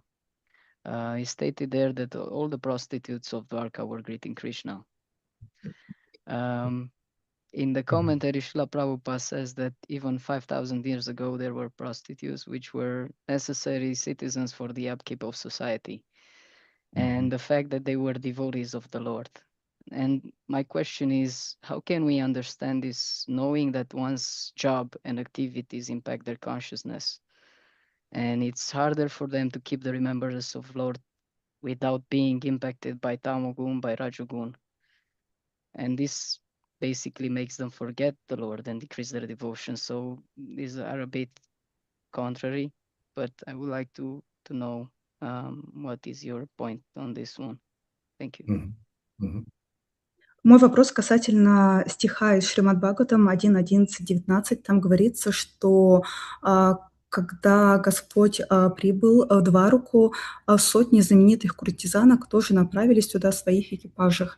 И для меня это кажется немного противоречивым. И Шрила Прабхупада в своем комментарии говорит, что да, куртизанки были даже в те времена, и они были важной частью общества. И для меня это кажется немного противоречивым, как возможно, что они при своей профессии могли помнить о Господе, поклоняться Ему. Могли бы разъяснить, пожалуйста, этот пункт? Of course, there is a difference between transcendental original Dvaraka and the Dvaraka projected in the material world. Конечно, есть разница между изначальной Дваракой и Дваракой, которая была спроецирована, воплощена в материальном мире. There are no prostitutes in the original Dvaraka. В оригинальной, изначальной Двараке нет куртизанок. But in the material Dvaraka and the material world, things are kind of like overlapping. Но в материальном мире вещи, они как бы накладываются друг на друга, пересекаются. Because from one side we have a team of eternally associates, eternally liberated associates of the Lord who are coming with the Lord. Потому что, с одной стороны, есть команда вечных спутников Господа, вечно освобожденных, которые приходят вместе с Господом. And from other side, we have a bunch of the conditioned souls who are still the conditioned souls, maybe who are on the last meters of their conditioned life, and who are proceeding a kind of like bhakta program in the material world, in Krishna's pastimes in the material world. And they're mixing together with these eternally liberated souls. С другой стороны, есть группа пока еще обусловленных душ, которые, возможно, находятся уже на последнем промежутке, последнем метре своей обусловленной жизни, и которые проходят в этом материальном мире как бы бхакта-программу в присутствии Господа Кришны во время его игр на земле. And there is a whole diversity also of these conditioned souls. Some of them, they are Sakhama bhaktas. They are bhaktas, but still they maintain some material conceptions, material desires. И есть также большое разнообразие этих обусловленных душ. Есть садхама бхакти, то есть это бхакты, которые обусловлены, у которых все еще сохраняются материальные желания. Some of them are already nishkama bhaktas. They don't have any material desires. А некоторые из них уже нишдхама бхакты, у них уже нет материальных желаний. But at the same time, they are not yet quite yet liberated. Но в то же время они еще не освобожденные. So what I want to say that when Krishna is coming to the material world and he is playing his divine leelas in Dwaraka, in Mathura, in Vrindavan, in Navadvip, there is a whole mix of different types, different levels of devotees. Что я хочу сказать, когда Кришна приходит и являет свои игры в Мадхуре, во Вриндаване, Двараке, в Навадвипе, то есть целый микс разных душ, принимающих в этом. Two realities overlap on each one. И две реальности, они накладываются друг на друга. We have transcendental Krishna's reality, which is coming, and is projecting itself on a social segment of historical events and historical places that are happening at that time in India. И есть трансцендентная реальность Кришны, которая приходит вместе с ним и проецируется в определенном отрезком времени, в определенном социально-историческом сегменте в Индии. And in that social segment, historical segment of India, those prostitutes were a kind of like part of the society. И в социально-историческом сегменте Индии эти куртизанки, они были частью общества, да. But since they were a part of Dwaraka, they were devotees because, I mean, no simple soul is not allowed to be born in Dwaraka. Но благодаря тому, что они были жительницами Двараки, они были преданными, потому что обычная душа, она не могла бы принять рождение в Двараке. Now I cannot answer Raj Mohan regarding do they remember Krishna or do they not remember Krishna during the professional things that they are doing.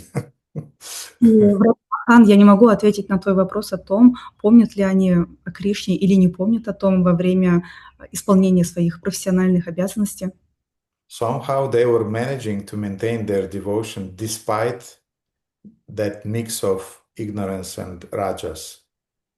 Каким-то образом им позволяется поддерживать в себе преданность, несмотря на смешение, микс раджаса и тамаса, который присутствует в них. So it's not quite black and white. It's a little bit, the things are more mixed, are more complicated. То есть это все не черно-белое, а тут все гораздо сложнее, более все запутаннее.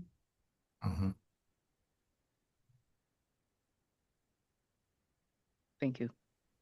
Hare Krishna.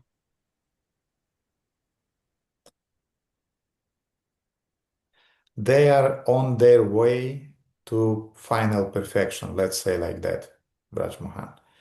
And at the same time, they fulfill some social needs from the material point of view that are there at that historical segment of time when Krishna came with his entourage into Dwaraka.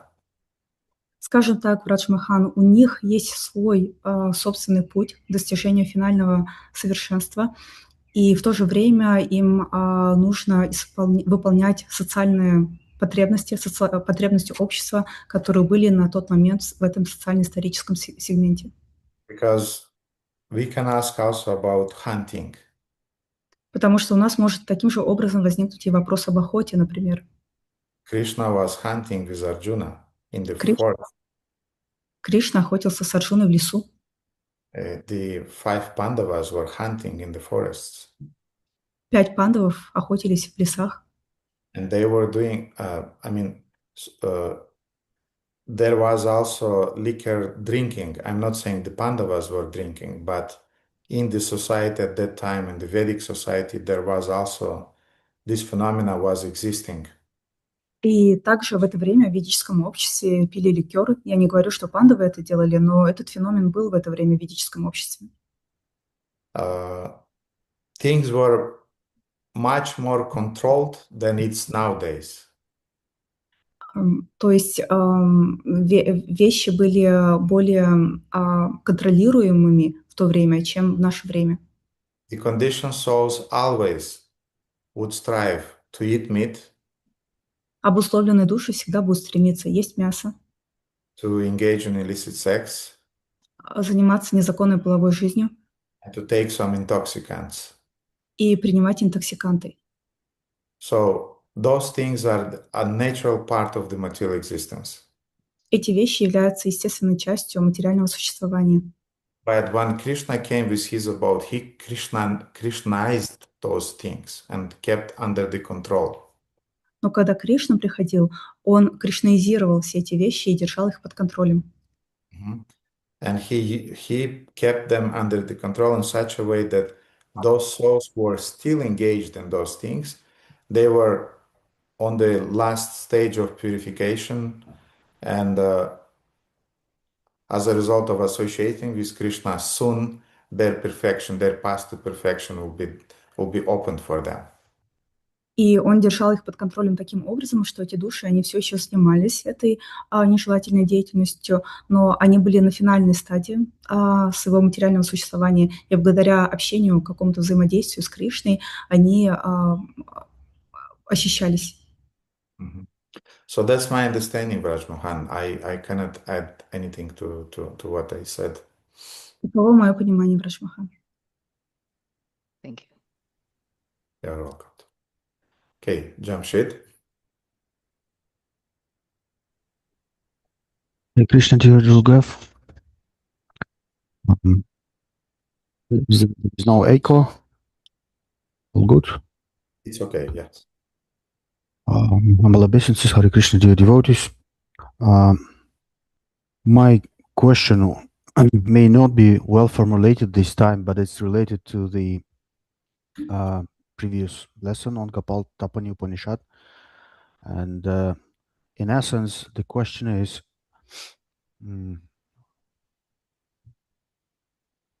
why Krishna does not clear all our sins and impurities and immediately attract living entities, or at least maybe devotees, right? While it seems when he can easily do it.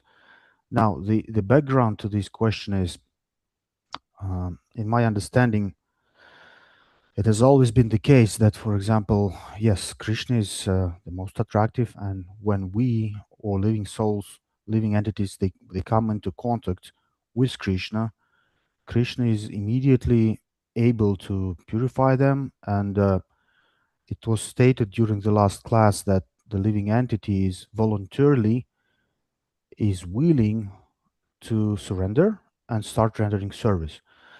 In my mind, the problem that do not allow us to get to that stage was our impurity, right? So all our practice, like at least a significant part of our practice is dedicated to the purification, like Cheta Darpana Marjana, right? So we need to clean our heart, mind, our consciousness, and then we will be able, hopefully, to get the qualification to see the Lord, to become in contact, etc., etc. Now, it was stated also during the last class that Krishna is a Papa Karshana, if I'm not, if I remember this correctly, and it was what struck me, let's say, is that he eradicates sin, which is karma. He can eradicate the offenses towards him, and also he can eradicate the very root of all these things. In my understanding, the root of all sins, offenses, and etc. is a false ego. Now, I was sort of puzzled. Okay, if Krishna eradicates the false ego, then there should be no problem of us having our own voluntary goodwill to surrender. At the same time, we're seeing from the Shastras and from our own life that it's not happening in Shastras, let's say in Mahabharata time when Krishna was here on this planet. There were many people, like ordinary people, who didn't surrender or even were hostile towards him, right? And on the other hand, we see that there is an example of Jagai and Madhai who did not want, they didn't have their own will, but still they got the blessings, they got purified, and at the end it was a happy ending story, right?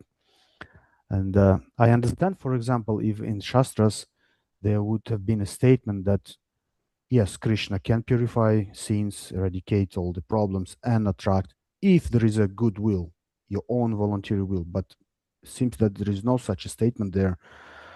And these two things sort of, I'm having a little bit of a trouble of reconciling this. And which is also important for me, I have been hearing this question from some other devotees for over like maybe past 3-4 years.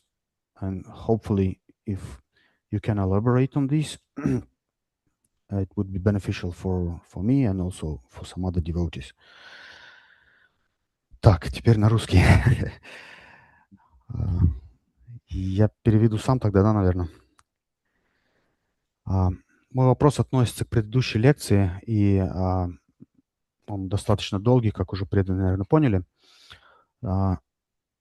То есть вопрос заключается в том, что если Кришна, как было сказано, может уничтожить весь грех, все оскорбления и саму причину грехов и наших грехов и оскорблений, и при этом он все привлекающий и может привлечь от одного контакта с ним преданные люди, хотят стать преданными добровольно, то почему же это не происходит в нашей жизни, скажем так? То есть в моем понимании процесс работал так, что да, если мы входим в контакт с Кришной, у нас все хорошо, мы добровольно сдаемся, но нам мешает наши нечистоты, грехи, то, что и наша, собственно, существенная часть нашей практики, она направлена на очищение. Это чета дарпана марджана, чтобы очистить сердце, сознание, ум и так далее. И теперь как бы немного непонятно. Если Господь с легкостью может это сделать, помочь нам удалить не только грехи, нашу карму, но еще и оскорбления, а еще и саму суть, сам корень всех оскорблений, которые мы наносим, то почему же Он это не сделает? И мы видим, не сделает с нами именно, да? И мы видим из шастры, также с нашей, ну, как бы из нашего времени, что даже когда Кришна, например, был на земле, ну, далеко не все предались, с одной стороны. С другой стороны, есть пример Джагая и Мадхая, где Джагай и Мадхай, они особо не хотели, у них не было свободы воли, скажем так, выбора, что они не хотели Господу, но тем не менее их, как это, благословили, да, и очистил Господь, и сделал преданными. И, собственно, вопрос, да, что как, собственно, как-то подружить вот эти кажущиеся противоречия. И я еще в конце добавил, что ну, этот вопрос беспокоит как бы не только меня, но и, как я вижу, других преданных, которые там задают этот вопрос периодически. Спасибо, извините за долгий вопрос. Mhm.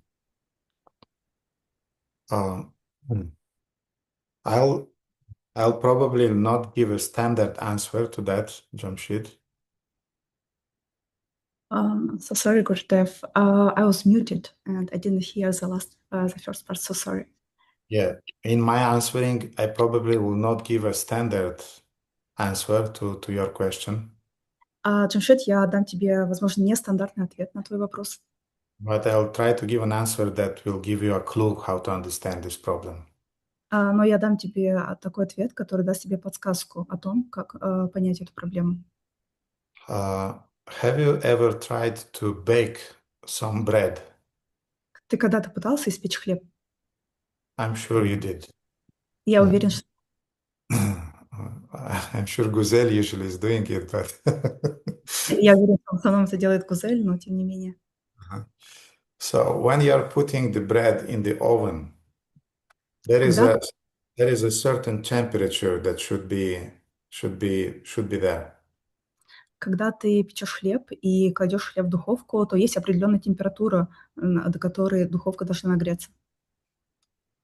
Usually, your question is like, why can we turn 100 degrees immediately so that the bread will be in 2 minutes instantly will be cooked? Твой вопрос наподобие того, почему мы не можем сразу выставить температуру 100 градусов, например, чтобы хлеб за 2 минуты испекся. No, because externally the bread will burn, but inside it will remain raw. Потому что снаружи хлеб подгорит, а внутри останется сырым. In the same way, Krishna can turn his papakarshana temperature to 100 degrees, but it will be a little bit artificial. Таким же образом, Кришна может включить папу Каршину на 100 градусов, но это будет немного искусственно. Everything has its own season. Everything has its own rhythm. У всего есть свой сезон и свой ритм. And in my understanding, the spirit soul is a kind of like growing organically, naturally in his devotion towards the Lord. И в моем понимании духовная душа — это как то, что органически растет в направлении к Господу. And Krishna's energy of Papa Karshana, of the ability to purify and the ability to illuminate, is transmitted through Shri Guru, through Sangha, through the Holy Name, through the Bhagavatam. So through those things, this energy of cooking is transmitted, let's say. В моем понимании энергия Папы Каршины и способность очищать, просвещать Кришной, она проявляется через гуру, сангу вайшнавов, святое имя, священное писание. И And таким so far the jiva remains in the process. It's like that piece of bread which is cooked, but cooked in an organic way, not fast way, in a normal way that is giving this product the time needed for evolving, for cooking. И пока душа остается в этом процессе, она органически, подобно хлебу, который органически печется нормальным, естественным способом, а не экспресс-способом. Because if there will be this fast cooking, again, Krishna is intervening with the free will of the jiva. Потому что если это будет экспресс-готовка, то это будет означать, что Кришна вмешивается в свободу воли живого существа. In my understanding, the devotee have to pass through these different stages of Sakama Bhakti, Jnana Mishra Bhakti, Karma Mishra Bhakti, Yoga Mishra Bhakti. It's all those stages are the stages of cooking. He should pass through it so that he will not return to it anymore. В моем понимании, джива должна пройти через все эти стадии сакхама бхакти, карма мишра бхакти, гьяна бхакти, для того, чтобы пройти их окончательно и не возвращаться к этим этапам. Now, meanwhile, Krishna is doing simultaneously in parallel, he is doing many things. Тем временем Кришна параллельно устраивает много других вещей. Let's say, for example, I am Krishna and you are the devotees, and I decide, Papa Karshana, everybody is liberated now. All of those who are here on Zoom now, all the devotees are liberated now. Просто представим, что, например, я Кришна, а вы преданные, и я решаю одним щелчком дать всем освобождение. Через Zoom. For you, it will be very, very beautiful. Для вас, конечно, это прекрасно будет. But Jamshid, I'm sure you have either a sister or a mother, a father, a brother. What about them? What would happen with them? Но, Джамшид, я уверен, у тебя есть родители, сестра, брат. Что с ними произойдет? You just go to the spiritual world, and whose association they will accept. Ты просто уйдешь в духовный мир, а они с кем будут общаться? So my point is that in the process of your cooking, in the process of your growth, spiritual organic growth, В процессе твоего органического роста you help in parallel, you help other conditioned souls to advance spiritually. параллельно с этим ты помогаешь другим обусловленным душам тоже прогрессировать. So therefore, the picture is much broader than our own interest. Why I'm not liberated? Поэтому картина гораздо шире, чем наш собственный интерес. Почему я еще не освобожден? What about your mother? What about your sister? What about your friends? А как же твоя мама, сестра, друзья? It's frustrating that they don't advance much faster than we would like to. Это разочаровывает, что они не прогрессируют так быстро, как мы хотели бы. But again, Krishna doesn't intervene in their free will. Но опять-таки Кришна не вмешивается в их свободу выбора. And we have to continue to give them our association so that they'll cook step by step and they'll continue their advancement. И мы должны давать им свое общение для того, чтобы они тоже могли органически расти и прогрессировать. Then in their next life, they will become Jamshid or Radha Govinda or Dinabandhu, and they will give association to other conditioned souls. И потом в следующей жизни они станут Джамшидом, Радха Говиндой или Динабандху, и они будут давать общение другим обусловленным душам. And the previous Jamshid and Dinabandhu, they already went to the spiritual world. So this is the chain reaction that Krishna is maintaining in the material world, so that the conditioned souls will have chance to advance. А предыдущие Джамшид и Динабандху, они уже ушли в духовный мир. Таким образом, Кришна поддерживает эту цепную реакцию для того, чтобы обусловленные души могли прогрессировать. Now I'll confuse you totally. А теперь я полностью тебя отмущу. Why would not Krishna just liberate everybody in the material world just by snapping the fingers? Почему Кришна одним щелчком просто не освободит абсолютно все обусловленные души в материальном мире? Because he is Purusha, Потому что он Пуруша, supreme enjoyer, верховный наслаждающийся. and he wants to enjoy his material lila. И он хочет наслаждаться также своими материальными лилами. To enjoy his material lila, he needs subordinates in this material lila. He needs people there. He needs jivas there.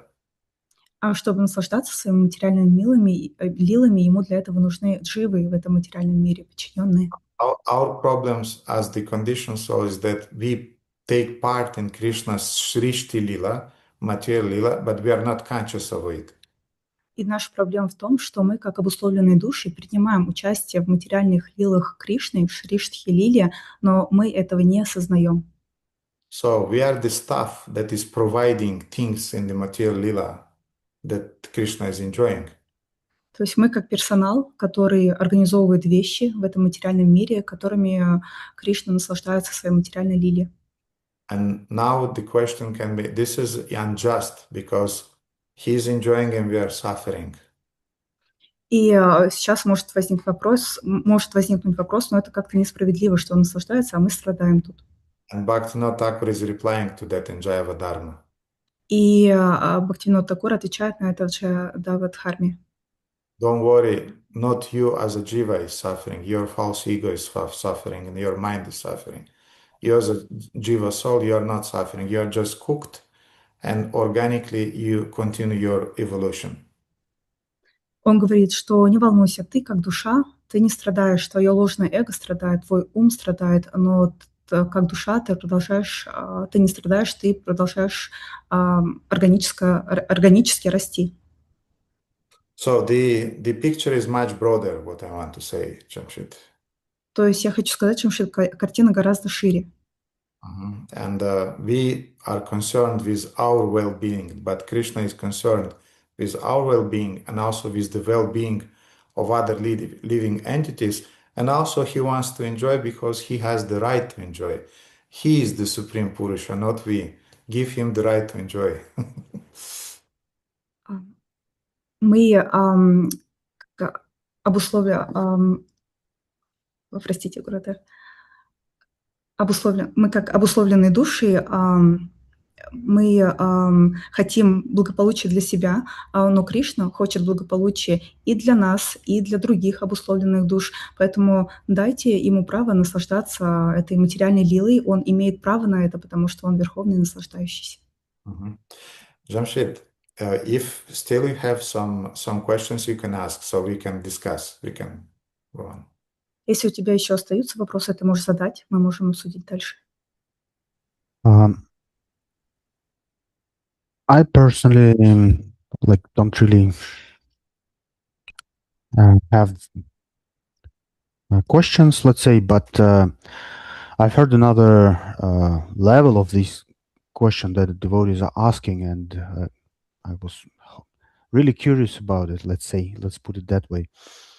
So the elaboration of this question was, okay, we understand all these, that Krishna is enjoyer and he doesn't interview as a free will, but why don't he just give a little taste, like a little piece, but very strong, like a medicine, not a medicine, but I don't know, like a taste of spiritual world, of this bhakti, of prema,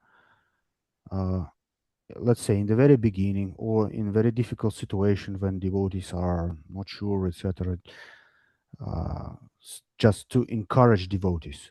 Maybe not necessarily to all living beings, but at least to those who are already on the path of bhakti and struggling, trying to go through the anartha nivriti process, which is not easy. And I literally heard this question, that why don't he give this a strong taste, like we say in Russian, pryanik, right? Okay. Лично у меня особо не было, скажем так, вопросов по этой теме, но я слышал, как преданные задавали вопрос на эту тему или в продолжении дискуссии этой темы. Преданные говорилось, что да, мы понимаем, что Господь, Он наслаждается, и Он не вмешивается в нашу свободу выбора, да, но при этом такой искренний вопрос прямо от сердца был, что так почему же Он не даст нам вот этот вкус, попробовать хотя бы, да, чтобы мы уже его знали, и чтобы мы понимали точно, что сомнений никаких не было, что да, есть этот вкус чистого преданного служения, и что он существует. И уже зная этот вкус, мы могли бы уже, как сказать, быть решительны и терпеливы на нашем пути. I don't agree that Krishna is not giving us this taste. Я не согласен с тем, что Кришна не дает нам этого вкуса. If there would be no taste, we would not remain in Krishna consciousness. Если бы не было этого вкуса, мы бы не оставались в сознании Кришны. some taste is there. It's not so obvious. Какой-то вкус присутствует, может, он не такой очевидный. And then you also said that why Krishna, especially in the crisis situations, why he's not intervening or giving us some clue that would help us to overcome the situation. И ты сказал, почему, особенно в критических ситуациях, Кришна не вмешивается и не дает нам какую-то подсказку, вкус, чтобы преодолеть эти трудные ситуации. I think devotees who are asking this question, they were not yet really in a crisis. Я думаю, преданные, которые задают этот вопрос, они еще не испытывали настоящего кризиса. Because if they would be in a crisis, they would definitely feel Krishna's hand who is helping them. Потому что если бы они были в кризисе, они бы точно почувствовали руку Кришны, которая им помогает. I've been a few times in some crisis in my spiritual life. Я пару раз был в кризисах моей духовной жизни. And I know what means when Srila Prabhupada is coming to you in a dream and is encouraging you. Я знаю, что это, когда Шрила Прабхупада приходит тебе во сне и поддерживает тебя. And I have friends who also went to some serious crisis and they had the same experience. У меня есть друзья, которые прошли через серьезные кризисы, у них тот же самый опыт. And all of us, we came to the agreement that if not for Krishna, for his intervention, no chance for us to remain in Krishna consciousness. И мы все пришли к выводу, что если бы не Кришна, не его вмешательство, никакого шанса для нас не было бы оставаться в сознании Кришны. From another side, there are devotees С другой стороны, есть преданные, who likes to lie on the bed которым нравится лежать на диване with a big bag of popcorn, с большим мешком попкорна, пакетом попкорна, with Netflix nearby, с Netflix рядом. and they like to philosophize,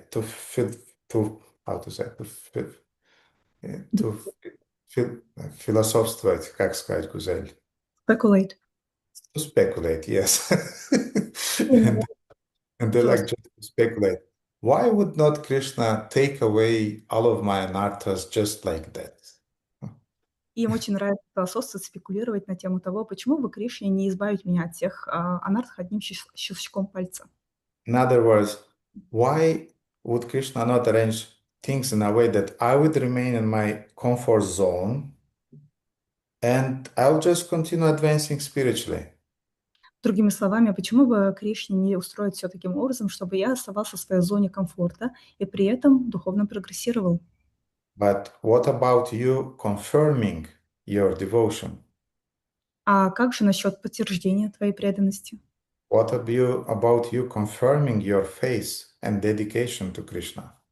А как же насчет подтверждения твоей веры и преданности Кришне? So it's like I like a girl. Это как мне, например, нравится девушка. Why would not she fall in love with me and Почему just бы, accept me? почему бы и не влюбиться в меня и не принять меня? And what about you? А как же насчет тебя? What about you to win her love and to win her heart and to demonstrate your loyalty and so on? А как же насчет тебя, чтобы тебе завоевать ее любовь, ее сердце и продемонстрировать ей свою лояльность, верность?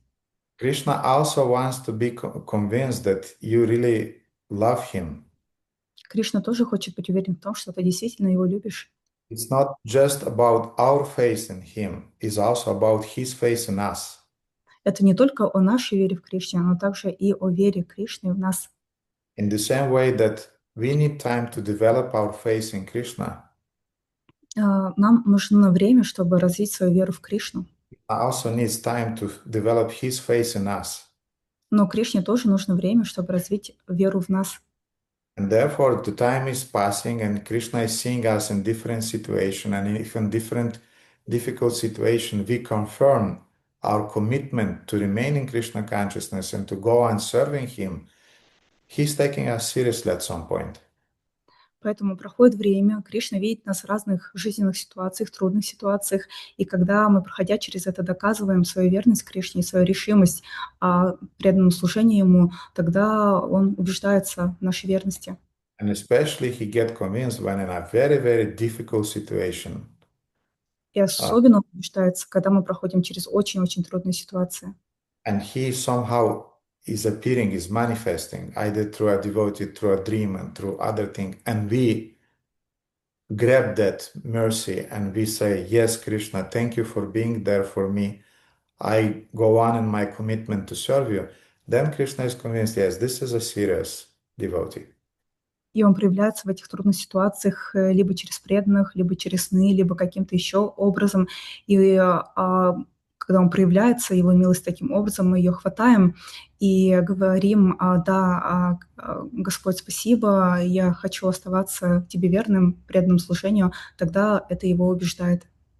And Jamshid, again, I want to say that from my experience, those serious devotees with whom I was associating during the last 36 years, they never, no one of them are saying, why would not Krishna just like that take me to the spiritual world?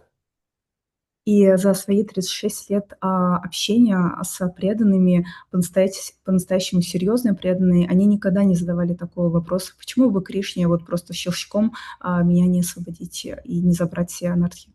But there is a easygoing category of devotees who, as I said, they like to lie on the bed with a big bag of popcorn, eating, speculating, and offering different theories like that it would be wonderful if Krishna would just fuck and we pass through anartha nivriti. So it would be wonderful that this girl will just come to me and embrace me and we get married. Things doesn't work like that. Но есть такая категория более легкомысленных преданных, которым нравится лежать с попкорном на диване перед Netflix, телевизором и рассуждать: почему бы Кришне вот одним щелчком меня не освободить, а все не сделать, всю работу за меня, почему бы этой девушке самой в меня не влюбиться? Krishna is a person and he has his own criteria and considerations according to which he is accepting a spirit soul into his own home.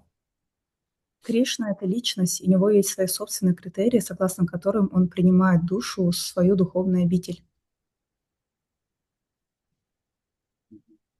Anything else on that, Jamshid? No, thank you very much. It is a lot to think about, and I really appreciate. Thank you for nice questions. Okay, Gulnura. Hare Krishna, dear Gurudev. I have a very simple question, but I would like to hear still from you the answer. There is no difference between image of Krishna and deities, but why for deities we need to keep high standards, and for images we Kanishkatkari can do the worships and do a lot of seva apparat. У меня вопрос касательно того, что говорится, что между изображением Господа и мурти Господа нет разницы. Но тогда почему мы можем поклоняться изображению Господа, в то время как поклоняться мурти могут не все на определенной стадии, и при поклонении мурти можно совершить много аппаратов? Well, Krishna is manifesting himself in those simple pictures not to give us possibility to make seva aparadas. Кришна проявляется в этих изображениях, фотографиях не для того, чтобы дать нам возможность совершить сева аппаратхи, But he is manifesting in those simple pictures in order to be more available to those who are not so qualified yet. но он проявляется в этих простых изображениях для того, чтобы дать возможность поклонения тем, кто еще недостаточно квалифицирован.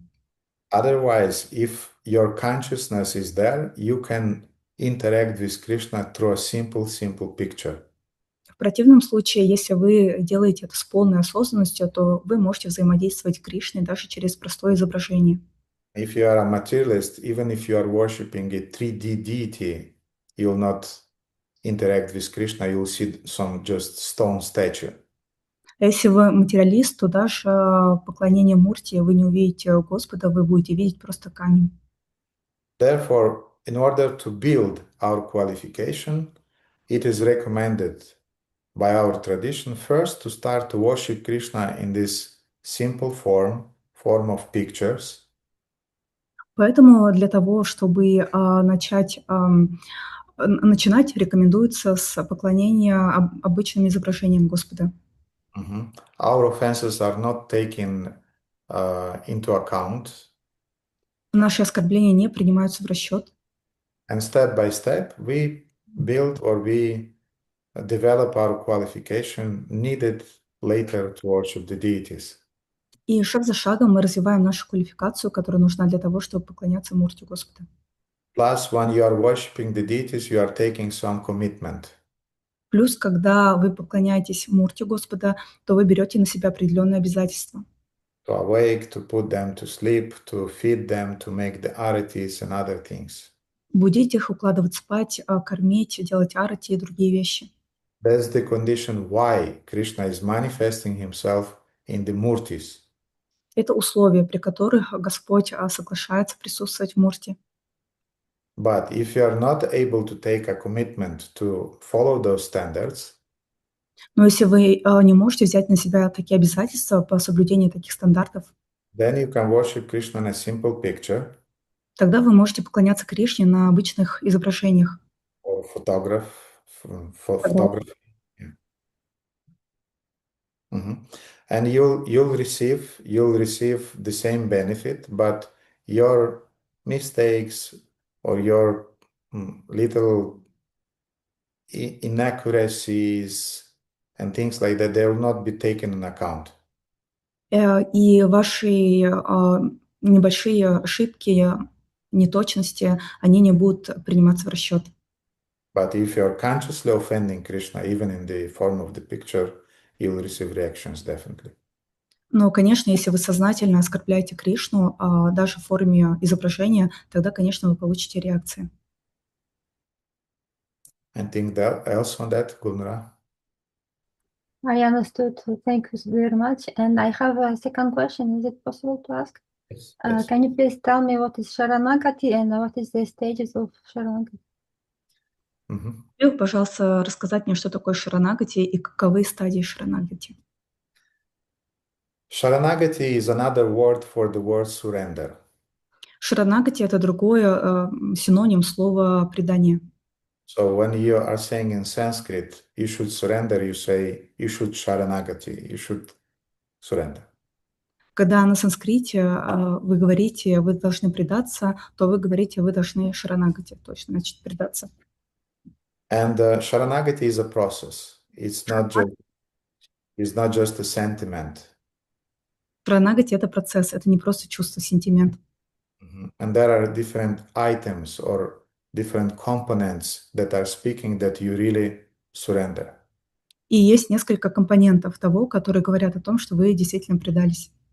For example, when during the battlefield a soldier is surrendering, he's raising his hands. Например, во время сражения, когда солдат предается, он поднимает свои руки. He's throwing his weapon. Он бросает свое оружие. He's taking away his ammunition. Он снимает свои доспехи, обмундирование. Sometimes he has to take off his boots even. Иногда ему даже надо снять свои ботинки. And he should raise a white flag also. И также ему нужно поднять белый флаг. So by these few symptoms, you immediately understand that this soldier is serious in his surrendering. И по этим симптомам вы можете понять, что этот солдат серьезен в своем намерении предаться. So in the same way, when a devotee is surrendering to Krishna, there are 6 items that are showing that he is really serious. Таким же образом, когда преданный предается Господу, есть 6 симптомов, которые показывают его серьезность предания. There are 2 verses which are describing the 6 items of surrender. Есть 2 стиха, которые описывают эти 6 симптомов предания. One is the classical one in Sanskrit, another one is in Bengali, written by Bhaktivinoda Thakur. Один классический на санскрите, другой на бенгале, написанный Бхактивинодой Такуром. The classical one in Sanskrit is Anukulyasa Sankalpa Pratikulyasa Vivarjanam Rakshishatiti Vishwaso Goptritve Varanam Tata Karpanya Atmanivedana. So this verse is enumerating 6 items of surrender that I'll elaborate on just in a few seconds. Это был классический стих на санскрите, и он содержит в себе описание 6 аспектов предания, которые я подробнее объясню. And in Bengali is Doina Atmani Vedana Goptritve Varana Abhashara Shibe Krishna Vishwasa Palana. Bhakti Anukula Matra Karjara Svikara Bhakti Pratikula Bhava Bharjanantikara. This is the Bengali version of the same Sharanagati descriptions. А это бенгальская версия того же описания Шаранагати. And today I'll follow the Bengali version because it's more adapted for sadhakas. Сегодня я сфокусируюсь на бенгальской версии, потому что она более адаптирована для садак. Bhaktivinoda Thakur is starting with Doina. Doina means humility. This is the first item of Sharanagati. Бхактивинод Такур начинается со слова доина. Доина значит смирение. Это первый аспект Шаранагати. So you show humility. You don't believe anymore in your own strength of intellect, physical strength or spiritual strength. Dear Lord, I surrender to you. I'm humbly approaching you. Вы показываете смирение, то есть вы больше не рассчитываете на свои духовные силы, на свои физические силы. Вы говорите: дорогой Господь, я предаюсь тебе. Atmani Vedana, the second one. I'm surrendering to you. I'm surrendering my body. I'm surrendering my mind. I'm surrendering my words. All of my possessions, they belong to you. I'm not the owner of them. Атма неведано, все, что у меня есть, я предлагаю Господу: свое тело, ум, состояние. Goptritve Varana means I am accepting you as the only guardian in my life. Гоптритве Варана — это означает, что я принимаю тебя как единственный сад в своей жизни. Guardian. Единственного стражника в своей жизни.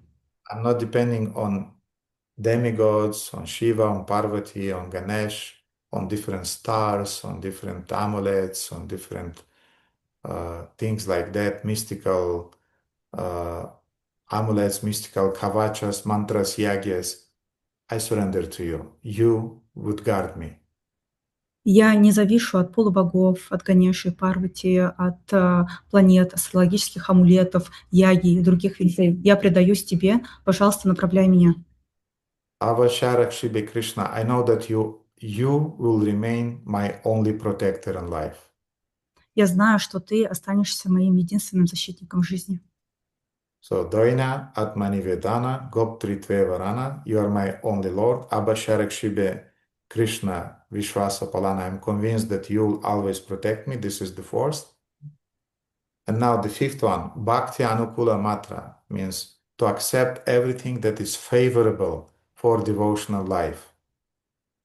Итак, смирение, предание самого себя, признание того, что Кришна мой господин, мой единственный защитник. Это было 4. И далее идет Принятие того, что благоприятно для духовной. принятие того, что благоприятно для духовной жизни. What is favorable for the spiritual life? Sadhu Sangha, Nama Kirtan, Bhagavad Shravana. То, что благоприятно для духовной жизни. Саду Санга, Нама Киртанам, Бхагават Шраванам. All the things that we are doing in our sadhana. Все те вещи, которые мы выполняем в своей садхане. Eating Krishna Prasadam. Почитать Кришна Прасад. Associating with devotees, visiting the holy dhammas, and all of those things that are surcharging us spiritually. Посещение святых мест, общение с преданными. Все то, что дает нам духовную подпитку. Bhakti Anukula Matra Karjara Sukara Bhakti Pratikula Bhava Bharjanantikara. And rejecting all those things that are not favorable for our spiritual life. И отвержение неблагоприятного, того, что неблагоприятно для нашей духовной жизни. Dear devotees, what is most unfavorable for our spiritual life? Дорогие преданные, что является самым неблагоприятным для нашей духовной жизни? Any ideas? Радаканта? Может быть, общение с материалистами? Okay, good. Jiva Goswami? Association with materialists. Да, прошу прощения, я тоже о сатсанга хотел сказать, извините. Also wanted to say satsanga. Радhanama? И я тоже хотела то, что и преданные сказать, так что опустила руку. I Very wanted good. to say the same. Yeah, Guzel, the same, yes? Criticism, critical minds. Yes, good. Radha Sundari? To forget Krishna. To forget Krishna, good. Chandramala? Забывать Кришну. Vaishnava Parat. Vaishnava Parad. Now, criticism, Vaishnava Paradas, and other things, they're a consequence of a satsanga. Критицизм, вайшнава-парадхи — это все является следствием асат-санги. A satsanga doesn't mean necessarily that you associate with a materialistic person. Асат-санга не обязательно означает, что вы общаетесь с материалистическими людьми. You are watching karmi movies. Это если вы смотрите кармические фильмы, You are eating karmi food. вы едите кармическую еду, You are hearing karmi music. вы слушаете кармическую музыку.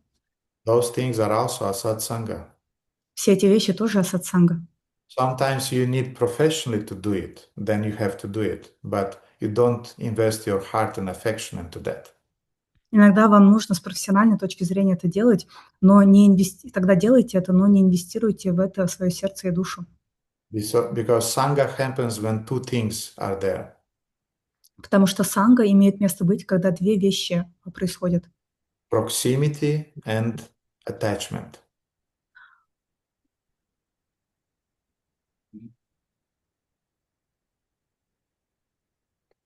Близость и привязанность. You can be in the association of devotees from the point of view of proximity. Вы можете быть с точки зрения близости в санге преданных, But there is no attachment to devotees. но нет привязанности к ним. And then this is not sadhu sangha anymore. И тогда это больше не является саду-сангой. And in the same way, you can be in the middle of some materialists. Proximity is there. И в то же самое время вы можете быть в гуще материалистов, то есть близость физическая есть, But there is no attachment to them. но нет никакой привязанности к ним. And then this is not a satsanga. И тогда это не асат-санга. So yes, the most unfavorable thing for devotional life is a satsanga. Поэтому да, самое неблагоприятное для духовной жизни — это асат-санга. So these are the 6 items of surrender of Sharanagati. Итак, таковы 6 аспектов шаранагати предания. Therefore, Gulnara, when you read in the end of Bhagavad Gita, Sarva dharma parityaja mamekam sharanam vraja, aham tvam sarva papibhyo mokshaishami mashuchaha, abandon all the dharmas and just surrender to me, sharanam vraja. You should now, from now on, you know what Krishna means when he's saying you should surrender to me. Поэтому, Гульнура, когда в конце Бхагавад-гиты ты будешь читать стих Сарвадхарма Паритьяча Мамакам Шаранам Врача, ты теперь будешь понимать, что значит, когда «оставь все религии, просто предайся мне», ты теперь будешь понимать, что значит, когда Господь говорит «просто предайся мне». Surrender to me would mean following those 6 components. «Предайся мне» будет означать вот эти 6 компонентов. The more you apply them in your life, the more surrendered you become. Чем больше ты будешь применять их в жизни, тем более предавшийся ты будешь становиться. I gave a seminar on Sharanagati in Turkey. Dinabam, do you remember when it was at the Bhakti camp 1 year back or 2 years back? I don't remember exactly. It was in the, I think it was in the Istanbul Bhakti camp, not in the Anta. Yeah, and it was 2 years back or something. 3 years ago. 3 years ago. Yeah. You can find Gulnara. You can find it on my YouTube channel, and you can listen because there are 3 days, and I explained all those items in different details, and there is also some PowerPoints even there, so it will be easier for you to go deeper into this topic. I just recommend it to you to listen to it, and I hope you'll benefit from it. Я давал семинар по Шаранагати в Турции 3 года назад. Он есть в Ютубе, Гульнура, ты можешь его найти и послушать его. Там 3 урока, и есть также PowerPoint-презентация, чтобы тебе было легче понять более детально. Я рекомендую тебе его послушать, этот семинар. I think I gave it in Ukraine also some 4 years back, and it's in Russian also. You can listen it in Russian also. Мне кажется, ты также давал его в Украине около 4 лет назад. Он также есть на русском. Ты можешь послушать его также на русском. В телеграм-канале я видела, тоже есть лекции ваши по Шаранагати. Но до этого я не дошла, я сейчас слушаю Бхакти программ. Окей. И вот стих, который вы сейчас сказали на санскрите и Бенгале, где эти стихи, как я могу найти в интернете? Скажите, очень такого, звучит красиво. Кто может, Радаканта, Джива Госвами, кто-нибудь, кто может выслать Гурнуре эти 2 стиха, один на санскрите, другой на бенгале? Свяжитесь с Гурнурой и вышлите их, хорошо? А можно мне тоже на бенгале, пожалуйста? На санскрите у меня есть, а на бенгале нет. Хорошо, сейчас загуглю вам и дам. Так будет легче.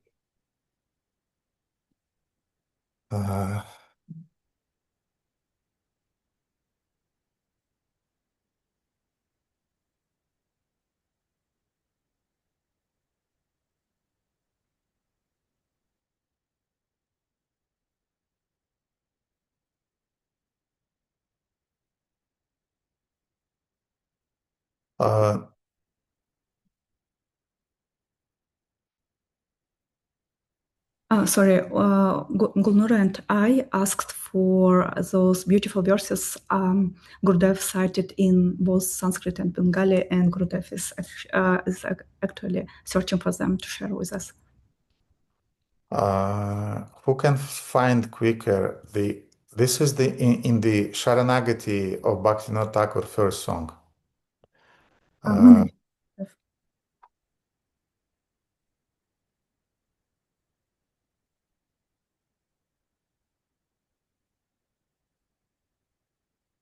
Мы найдем или мы спишемся с Мадши Радхакантой и попросим у нее,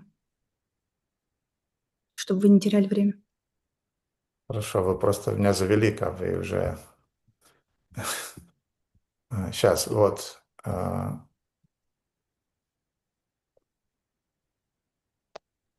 Yes. Чандравала Матаджи скинула в чат. Ага. I'm giving you also here in chat, I'll give you the link. Yes, Chandramala, very good. And I'll give you the link to the whole song.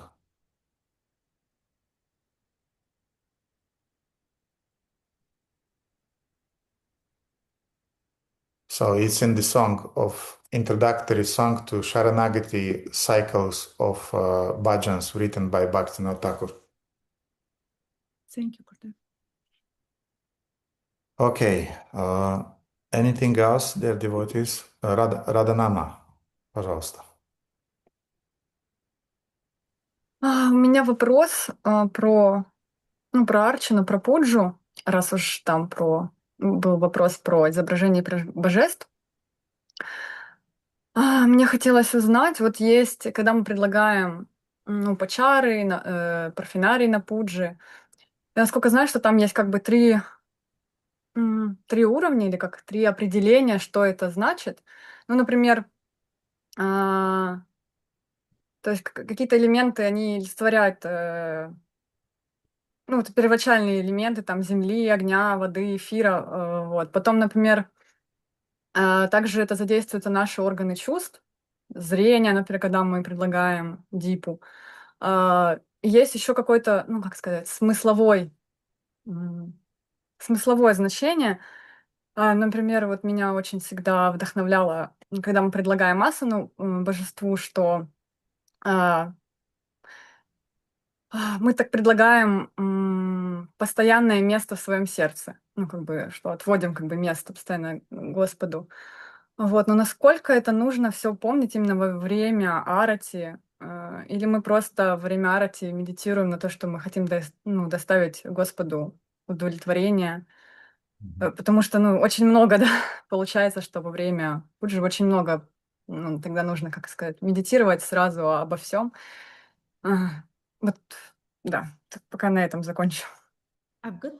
A question about doing puja, and I've heard that when offering upacharas, we have kind of 3 levels of offering them. One of we think of offer some primary elements like earth, water, air, and so on. Second, we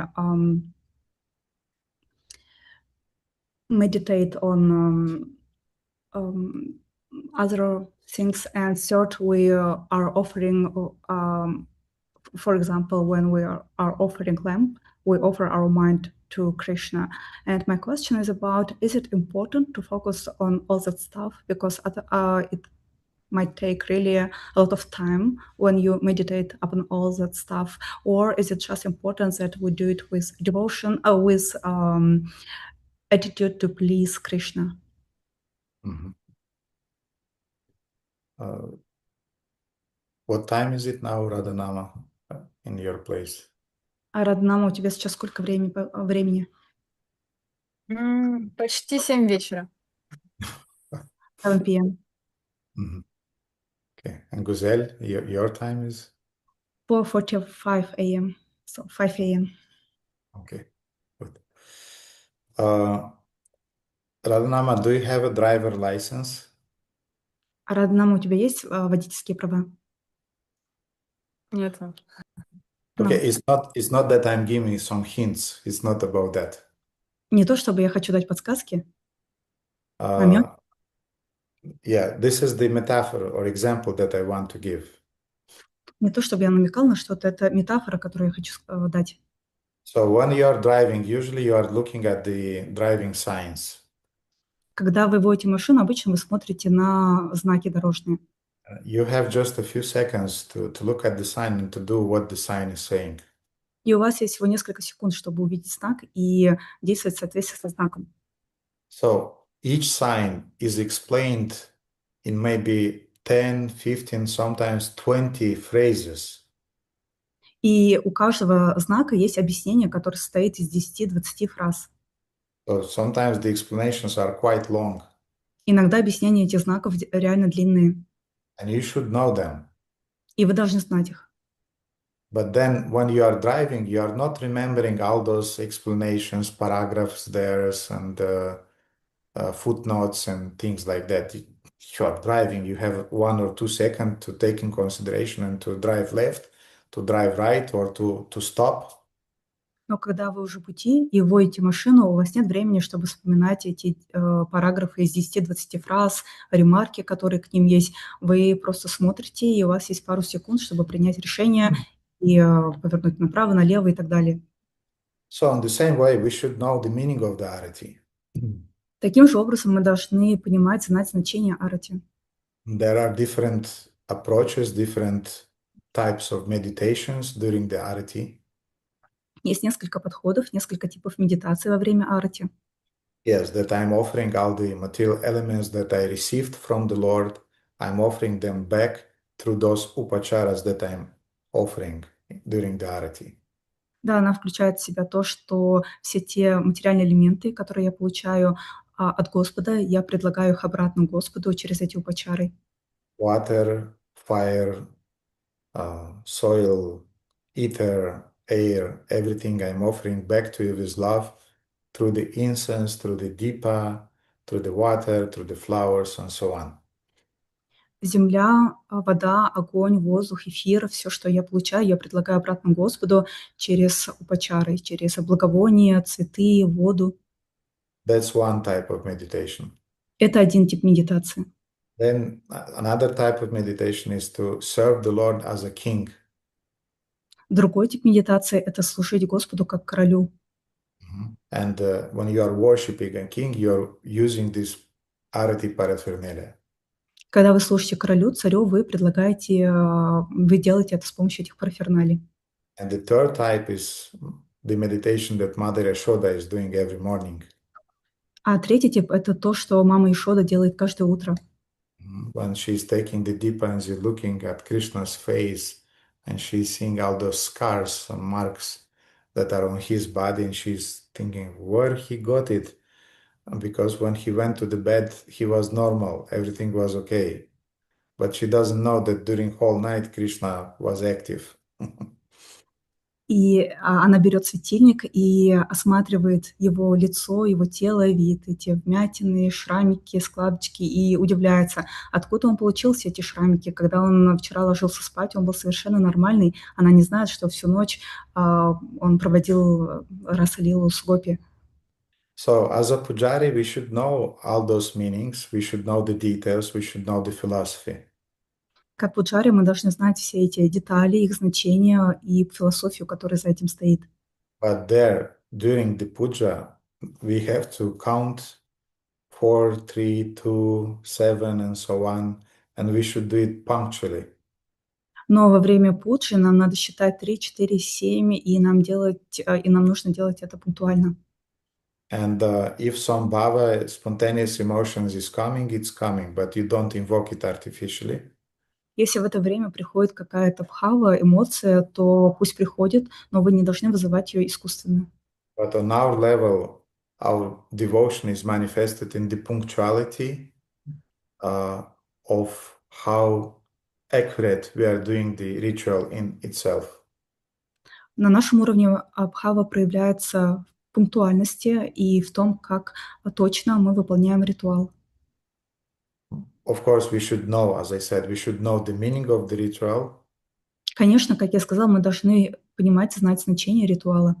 And our mentality should be that Krishna, I'm offering this arati to you with love. И наша ментальность должна быть такой, умонастроение должно быть таким, что Кришна, я предлагаю тебе это арати с любовью.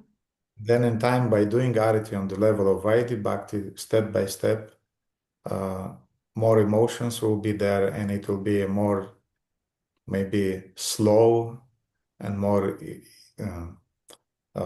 emotional during the arati, but it will be already another thing. И затем, по мере того, как вы будете выполнять раз за разом это арати, у вас будут возникать какие-то эмоции, какая-то бхава проявляться, возможно, вы станете более медленным, более эмоциональным во время выполнения арати, но это будет проявляться постепенно по мере выполнения этого на уровне вади-бхакти. Prabhupada had a disciple by the name Balabhadra Prabhu. У Прабхупады был ученик по имени Балабхадра Прабhu From Scotland. из Шотландии. One time he was doing arati for the deities. Однажды он делал арати для божеств. And he had a heart attack right during the arati. И прямо во время арати у него случился сердечный приступ. Any other human being would just fall on the floor. Любой другой человек просто упал бы на пол при этом. Balabhadra Prabhu finished the arati. А Балабхадра Прабху завершил арати. And then he fell on the floor. Он уже упал.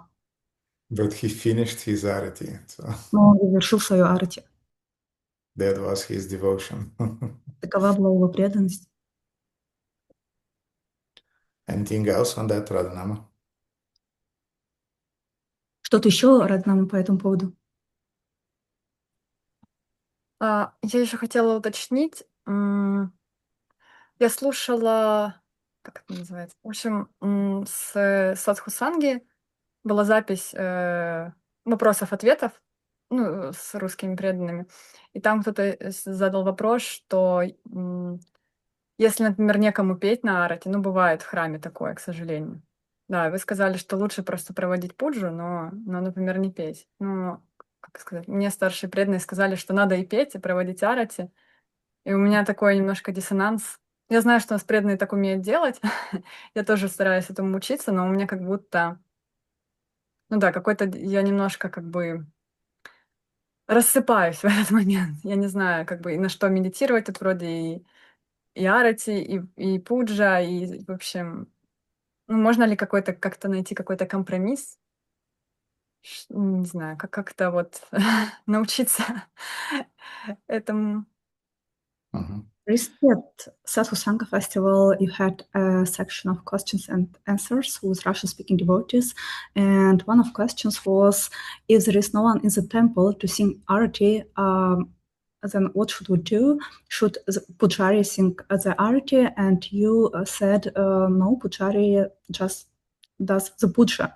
But my senior devotees, local, they say if there is no one, then Pujari should do the puja and also sing simultaneously.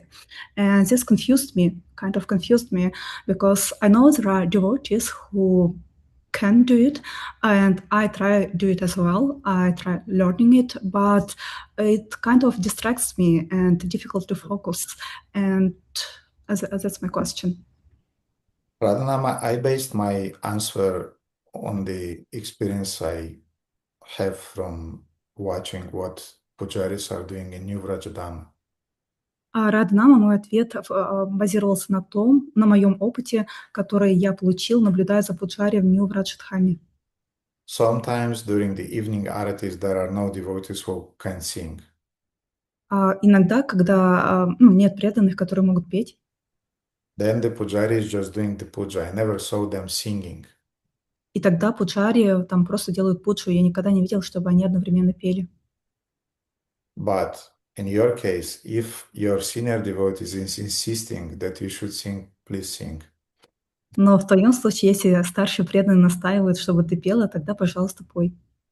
And I mean, nothing wrong in that. Я имею в виду, в этом нет ничего неправильного. Nothing wrong in just doing the arati and not sing, but nothing wrong in doing the arati and singing. Нет ничего неправильного в том, чтобы просто делать пуджу и при этом не петь, но также нет и ошибки в том, если ты будешь петь и делать пуджу. Ideally, it's just for pujari to arrange that in the temple will be somebody who will sing the kirtan. В идеальном случае для пуджари лучше организовать, чтобы в храме был кто-то, кто сможет петь киртан. Just drag Vijay Nrsimha with you. You do the arati, let him sing. Просто молись Виджай Нрсимхе, чтобы, пожалуйста, пой, а я буду делать пуджу, арати. Тащи Виджай Нрсимха с собой на арати просто. Ты делай арати, он пусть поет. I'm joking now, but the best is that we have arati and we have kirtan. This is the best. Я шучу, конечно, но самое лучшее, чтобы был человек, который делает арати, и был человек, который поет.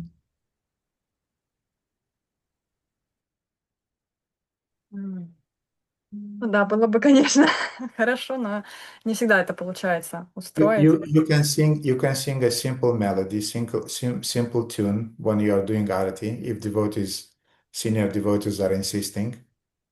Если старший настаивает, ты можешь петь самую простую мелодию. No necessity to do it with really loud voice. Нет необходимости петь очень громко. You can do it for yourself, I mean, and to find the balance between following all the things that you should offer in the timings and the numbers, and at the same time to sing. It's a skill to learn. You learn to drive the bicycle, and I'm sure you learn to do the arati and to sing simultaneously. Ты можешь тихонько петь просто для себя, и это целое искусство, чтобы держать в уме подсчет во время арати и также при этом петь еще. Но ты научилась ездить на велосипеде, так что я уверена, что это ты тоже осилишь. Спасибо, Гурудев. Да, это самое сложное петь. Еще же надо же предлагать. Ну, то есть там же еще же надо произносить то, что когда ты предлагаешь. Да, и я часто сбиваюсь, и потом, ну, как бы у меня есть какое-то чувство такое неудовлетворения, что ли, что я где-то сбилась, что-то там, может быть, больше раз прокрутила, но бывает. То Я есть так понимаю, что ты говоришь мула-мантру, ты ее говоришь, потом ты предлагаешь арати, и потом ты поешь в этот промежуток, пока идут круги, ты поешь. Потом опять нужно произносить мула-мантру, ты ее произносишь, и потом поешь. То есть технически это можно сделать. Этот киртан будет с каким-то перерывом, но возможно его все-таки петь. Это не будет такой киртан, который пел бы обычный преданный, но это возможно. Я просто к тому, что если старшие преданные видят так, пожалуйста, будь слугой своих старших вайшнавов.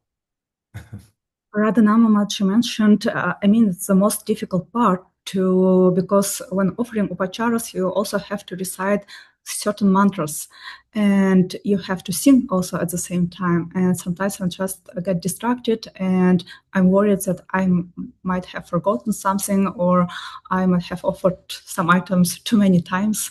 And Gurudev's answer was that you can first recite your Mula mantra, then you can offer upacharas, and then you can sing kirtan. It's one way of doing it.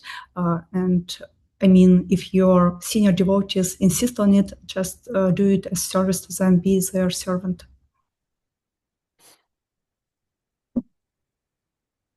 Гурудев, у меня еще есть вопрос тоже на эту же тему.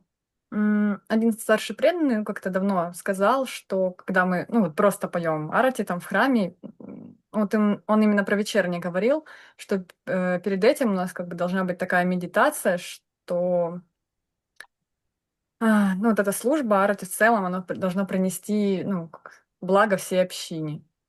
Я просто все время про это думаю, у меня не было возможности уточнить вообще в целом, как это, что это. Вот, может быть, вы можете раскрыть больше.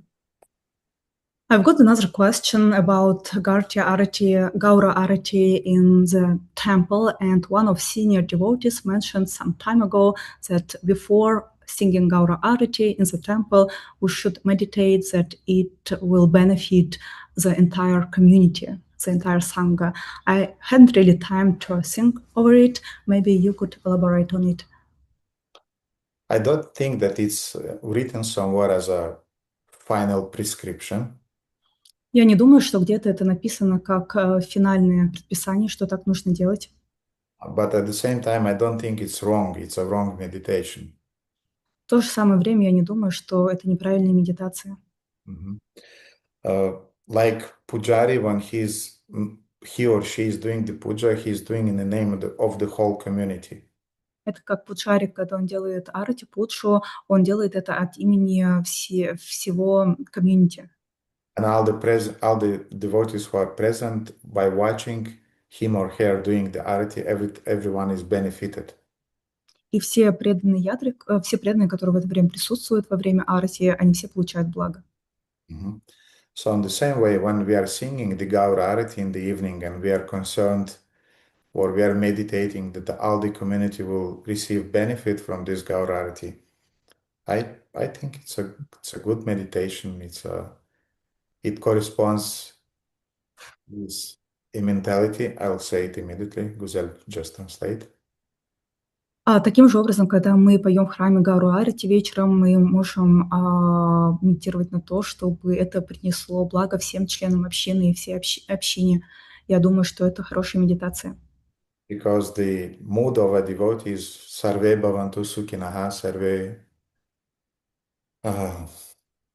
Om sarve bhavatu sukhinaha, sarve shantu niranayaha, sarve bhadrani pashyantu makascha durbhaga bhavet. Swasti astu vishvasya kala prasidatam, dayantu bhutani shivam mitodiya, manascha bhadram bhajatam atokije, aveshatam matira haituki. So this is quite fitting in the mentality of devotees that may all the living entities benefit, may everybody be happy, may everybody overcome their obstacles. Это хорошая медитация в том смысле, что это соответствует настроению Вайшнава. Его настроение Вайшнава — это чтобы все живые существа получали благо и преодолевали препятствия, которые у них есть.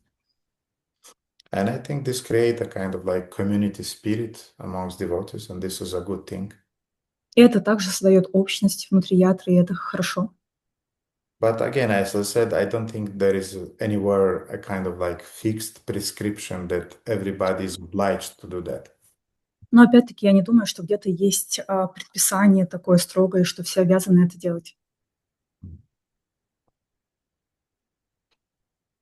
Спасибо, Гурудев. А есть ли какое-то предписание, что все обязаны делать? То есть вы сказали, что этого нет. Может быть, есть что-то другое. Thank you, Gurudev. You mentioned this is not a strict prescription, but are there any strict prescriptions we should follow regarding this? There is a prescription that devotees are ignoring, unfortunately. Да, есть такое предписание, которое преданные, к сожалению, игнорируют. Even 20 years back, we were speaking always about the Prabhupada's sandwich. Сэндвич? Sandwich, yes, it's bread. Даже назад мы говорили о сэндвиче, обсуждали сэндвич Шрилы Прабхупады. Now this sandwich has only the top part, but doesn't have the bottom part. Теперь от этого сэндвича осталась только верхушка, а нижней части не осталось. So sandwich means a piece of bread, then you have cheese, you have butter, you have anything you want to put there, some salads, anything. And then you put again a piece of bread. Сэндвич означает, у вас есть кусок хлеба, затем у вас идет сыр, масло, салат, все что угодно, и затем снова кусок хлеба. So we have morning program, we have evening program. То есть у нас есть утренняя программа, и сверху есть вечерняя программа снизу. We have Mangalarati and we have Gaurarati. У нас есть Мангаларати, есть Гаурарати. Between Mangalarati and Gaurarati, we have a full day of Seva. А между Мангалой и Гаурарати у нас целый день наполненный служением. Nowadays, unfortunately, 99% of the temples in ISKCON, according to what I heard from different leaders, yes, we have Mangalarati, we have Guru Pujas, but we don't have any more Gauraratis, and we don't have Bhagavad Gita evening classes. К сожалению, в наше время, по крайней мере, 99% преданных, то, что я слышала, да, у нас есть утренняя программа, но у нас нет вечерней программы, и у нас нет Бхагавад-гиты по вечерам, чтения Бхагавад-гиты вечером. And I think this is conditioned by the way that ISKCON changed from brahmachari-oriented organization to householder-oriented organization. Я предполагаю, что это изменение вызвано тем, что ИСККОН изменился с общества брамачари на общество грехастх. Because grihastas cannot be in the evening in the temple. Потому что грехастхи не могут вечером находиться в храме. Brahmacharis can. Брамачари могут. But brahmachari, as we know, nowadays, they're in the... Они записаны в красной книге. Гузель, как это перевести? But nowadays, as you know, brahmacharis are recorded in red book. Yes, it's a disappearing species. Disappearing species. Disappearing species. Это как? Брамачари записаны, да, в исчезающий вид. Да.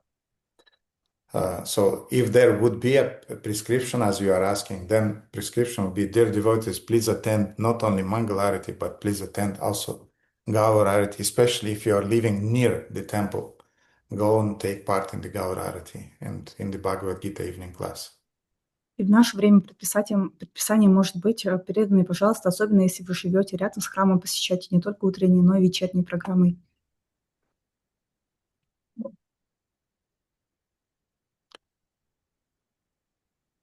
Что-то еще, Радана? Ну, это я просто хотела уточнить по поводу... То есть дома мы тоже, по идее, должны какую-то вечернюю программу проводить. Потому что наша вечерняя программа — это уже просто Господа спать, в общем, положить, там все убрать у него. По факту она выпадает. Обычно мы где-то на других каких-то программах либо чем-то заняты, так что да. То есть можешь какой-то минимум... Да, да. Идеально, если вечером мы проводим арати тоже для божеств. Ideally, if in the evening we also have a little arati for the deities before putting them to sleep. But again, Radhanama, I mean, it's not easy often for grihastas, therefore, at least they should have the morning program. Но опять-таки Раднама для грехаса это не всегда просто, поэтому, по крайней мере, как минимум, у них должна быть утренняя программа. Okay, Shamananda, the last question because it's already 12. Харе Кришна, дорогой Гурудев, дорогие преданные, спасибо вам огромное за встречу. Я хотел спросить, вот вы упоминали, что кто-то брал лекцию, пересказывал ее, ну и как бы полностью пересказывал. И вот я хотел технически понять, вы сказали, что нужно взять благословение у тех, кого материалы вы применяете, да? То есть это можно через своего гуру просто попросить благословения у всех, кого я буду брать, например, лекции, использовать в своей лекции на воскресной программе, например. Или мне нужно к каждому обратиться, и, ну, может быть, кто-то уже оставил тело, например, да, то есть мы не можем технически даже обратиться. И как лучше все-таки применять полностью все, что-то я услышал от гуру, или что-то добавлять свое еще? ну, как бы в лекциях. Просто у Шрила Прабхупады он, ну, как бы в контексте упоминает иногда, что я услышал это у гуру, и лучшая проповедь – это то, что ты услышал, и передать. Ничего не добавлять как бы от себя. Вот хотя вот эти вот технические моменты. Я сейчас не спрашиваю по поводу вас, можно ли мне давать на воскресных лекции при программах, это, наверное, лучше в личном письме делать. А может быть и нет, подскажите, пожалуйста, потому что меня уже просят об этом. Харе Кришна. You mentioned that sometimes devotees base their classes on classes of other devotees, and you mentioned that in this case we should. You mentioned that we should ask for blessings before doing classes. And my question is: Should I ask for blessings through my guru, just through my guru, or should I just ask for blessings from other devotees who is presented during the class? I'm not asking my question because I want to give Sunday classes, and this was another part of my question because devotees in my yatra already asked me to give Sunday classes. Should I do it or should I not? So, first of all, dear Shamananda, please, you should give Sunday lectures, Sunday classes. Please do it. Во-первых, дорогой Шимананда, да, ты должен давать воскресные лекции, пожалуйста, делай это. If devotees are asking you, you have their blessings, you have their support. Please go on doing this wonderful service for the community. It will bring benefit to you, and it will benefit the whole community. Если преданные тебя просят, дают тебе на это свои благословения, поддержку, то, пожалуйста, делай это. Это принесет благо как тебе, так и всей ятре. Don't give those classes in the mood of an expert. Give those classes in the mood of a disciple who is sharing the inspiration that he received from his spiritual master, knowledge that he received from spiritual master, and you present them in a way that you understood and you were inspired. Не делай это в настроении эксперта, а делай это в настроении ученика, который получил вдохновение, знания от духовного учителя и делит это с другими. Now, regarding the other things about which you were asking. Касательно другого аспекта вопроса, который ты спрашивал. Of course, there are devotees whose seminars or lectures or materials we are using in our own classes or presentations. Конечно, в своих лекциях, презентациях мы опираемся на семинары других преданных. If you are just taking the whole seminar and then you are just representing it, that's one thing. Если вы просто берете семинар другого преданного и просто его пересказываете, это одно. Then it will be a sincere thing to tell devotees that, dear devotees, my seminar is based on the seminar of this such and such senior devotee. Тогда будет правильным, искренним сказать, что, дорогие преданные, мой семинар основан на семинаре такого-то и такого-то преданного. If you have the possibility to receive the blessings of that devotee, do it. If you don't have this possibility because he is far away geographically, it's not possible, then at least in the beginning of your presentation, mention this, that my seminar is based on the seminar of this and this senior devotee. Если у тебя есть возможность получить благословение этого преданного, тогда сделай это. Но если такой возможности нет, например, он географически далеко расположен, по другим причинам, тогда просто упомяни в начале семинара своего, что, дорогие преданные, мой семинар основан на семинаре вот такого-то преданного. And we should not be just like parrots who are copy-pasting information. И мы не должны быть подобны попугаям, которые просто копипастят, копируют и вставляют информацию других. There is a purport by Prabhupada to the first canto of Srimad Bhagavatam somewhere. Есть комментарии Шрилы Прабхупады в первой песне Шримад Бхагаватам. I have it in my notes somewhere, but I will not search for it now. У меня он есть в заметках, я не буду сейчас его искать. Prabhupada is saying that when we are giving a class, definitely we should base our presentation on the previous acharyas' commentaries and presentations. И Прабхупада говорит в своем комментарии, что когда мы даем лекцию, мы, конечно, должны основывать ее на комментариях предыдущих ачарьев. But Prabhupada is saying at the same time we should share our own realizations based on those presentations by previous acharyas. Но в то же самое время Шрила Прабхупада говорит, что в то же самое время вы должны добавлять, делиться собственными реализациями, которые основаны на комментариях предыдущих ачарьев. So we should elaborate on what previous acharyas spoke by also sharing our own understanding and realizations. То есть мы должны дополнять понимание, уточнять комментарии предыдущих ачарьев посредством своих собственных реализаций. And then the classes is relevant and interesting and it's alive. И тогда лекция получается живой и интересной, и актуальной. Otherwise, if you are just repeating like a parrot what you read or what you heard without any your personal flavor, personal explanation, personal understanding, then it's quite dry.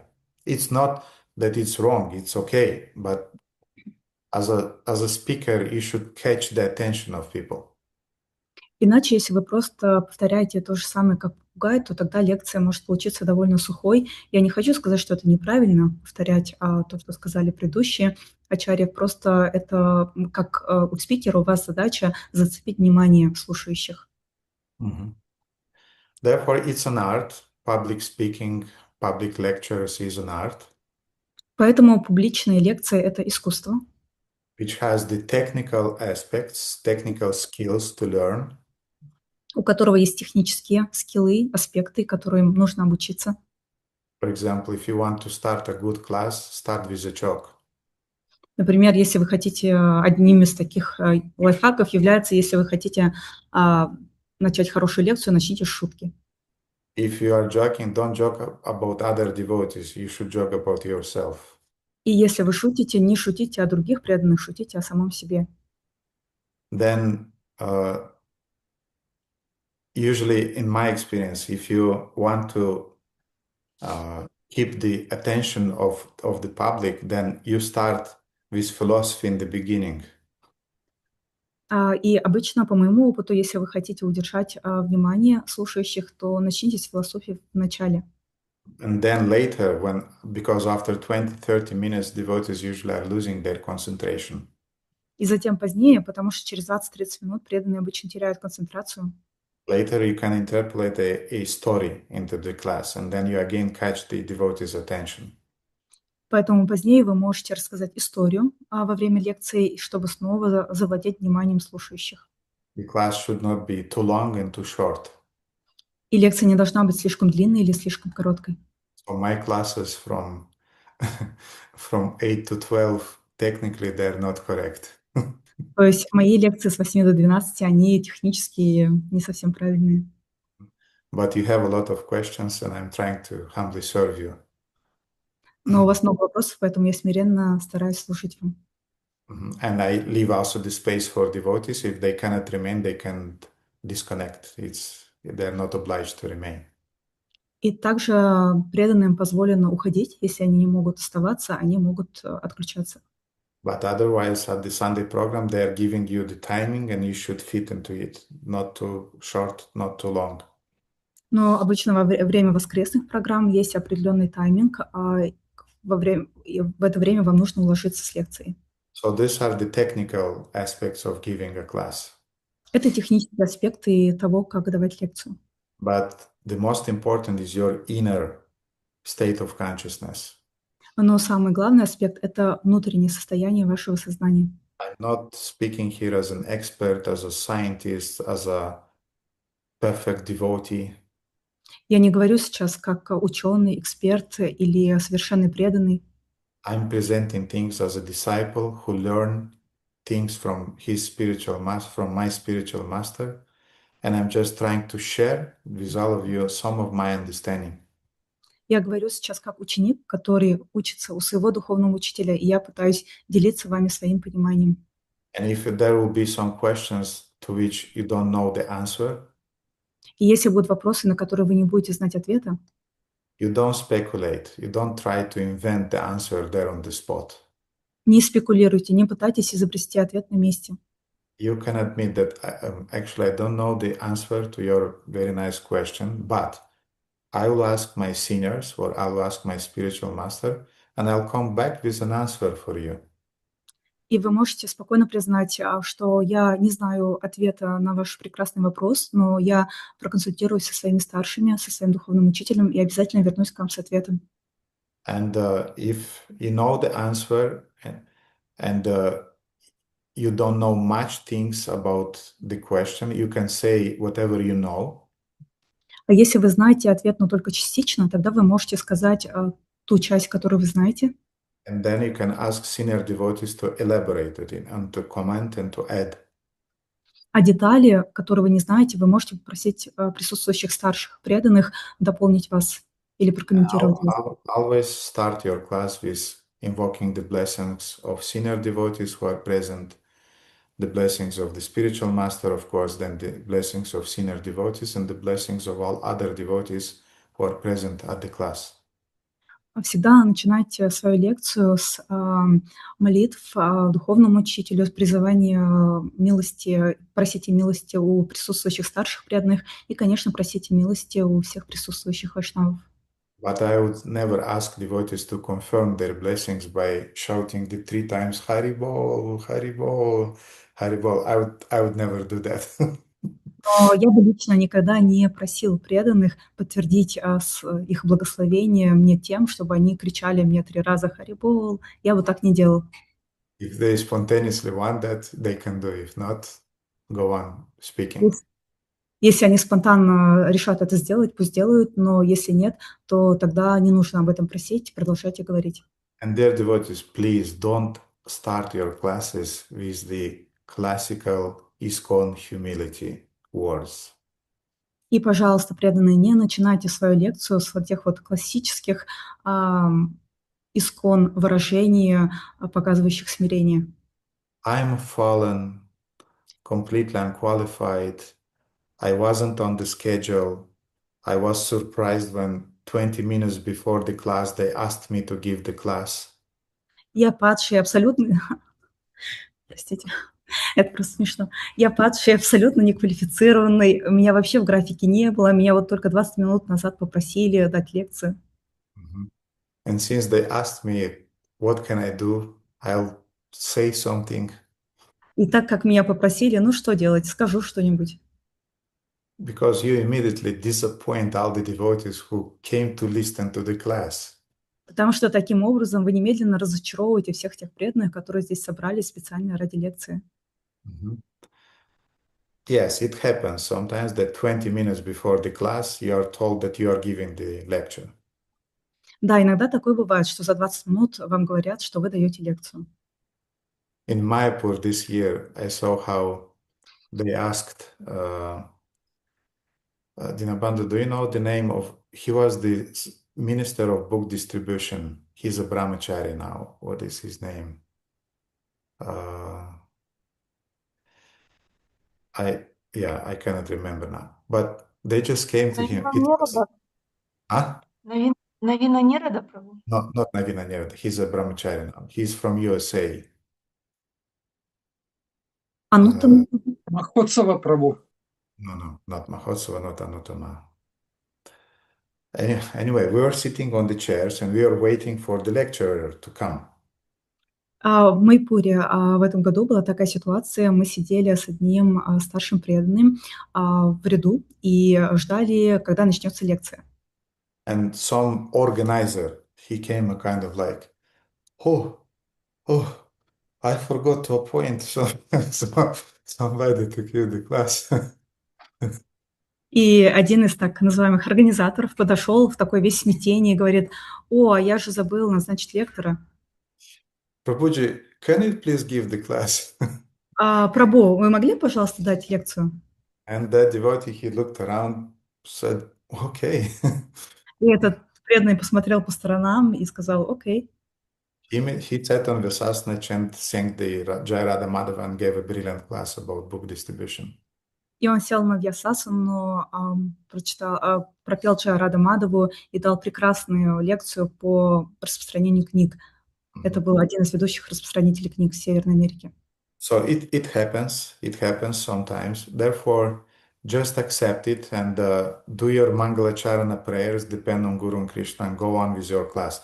But don't fall into that I'm lower than a worm in the stool and all these graphic examples. Don't do that. И поэтому, да, иногда такое случается, поэтому в таком случае просто предложите мангала-чарана молитвы своему гуру, преданным, и продолжайте, дайте лекцию, но не нужно вот произносить все эти гротескные фразы, что я ниже червя в испражнениях, кто я такой и так далее. And ideally, you should prepare for the class, you should make notes. В идеале ты должен подготовиться к лекции, ты должен сделать себе заметки, So that you'll have a logical structure and you'll be prepared. This is your seva to the audience, to the public, to the devotees. чтобы у тебя была логическая структура. Это твое служение для слушающих. A good cook, he can cook from nothing. I mean, he will cook with the things that he'll find in the fridge, in the kitchen, and in the shelves. Хороший повар может приготовить из ничего. Он может приготовить из того, что ему удастся найти в холодильнике, на полках, на кухне. But a good, intelligent cook, he'll bring the boga with him. He'll be proactive and he'll buy everything from time. He'll bring everything, all the spices, everything, and he'll cook a wonderful feast. Но хороший и при этом умный повар, он принесет бхогу с собой, специи с собой принесет, чтобы приготовить, чтобы все спланировать и приготовить потрясающий пир. So, Shamananda, I'm sure you learn and other devotees learn. Vrajrani, I know that she also was requested to give classes. And go on, Vrajrani, don't be shy. Any one of you, you should not be shy. You should go on preaching. Поэтому, Шимананда, не скромничай, давай лекцию, когда тебя просят. Я знаю также, что в Раджаране просили давать лекцию. В Раджаране тоже давай лекцию, не скромничай. И все из вас, вы должны это делать. Это проповедь. Идите проповедуйте.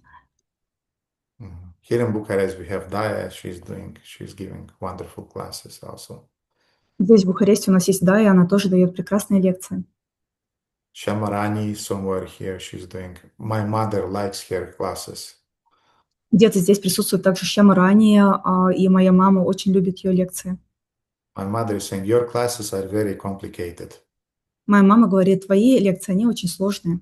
But that blonde girl and that big, beautiful boy with wonderful, beautiful eyes, they're the best. They're giving better classes than you. Но та светловолосая девушка и вот этот высокий крупный юноша, они дают лекции лучше тебя. She's thinking about Baladev usually. Она имеет в виду Баладева. And I'm happy, yes, they're better than me. И я счастлив, да, они лучше меня. Just listen to them. Послушай их, пожалуйста. So it's our family business, as Vaisheshika Prabhu is saying, to preach, to distribute books, and all of us, we should know how to do this service. Как Вашишика Прабhu говорит, проповедь – это наш семейный бизнес, и каждый должен знать, как проповедовать, как распространять книги.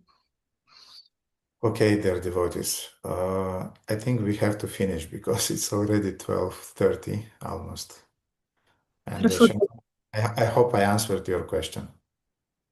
Хорошо, дорогие преданные, я думаю, нам уже пора заканчивать, потому что время уже 12:30, и Шимананда, я надеюсь, ответила на твой вопрос. Я единственный маленький момент хотел уточнить, если можно.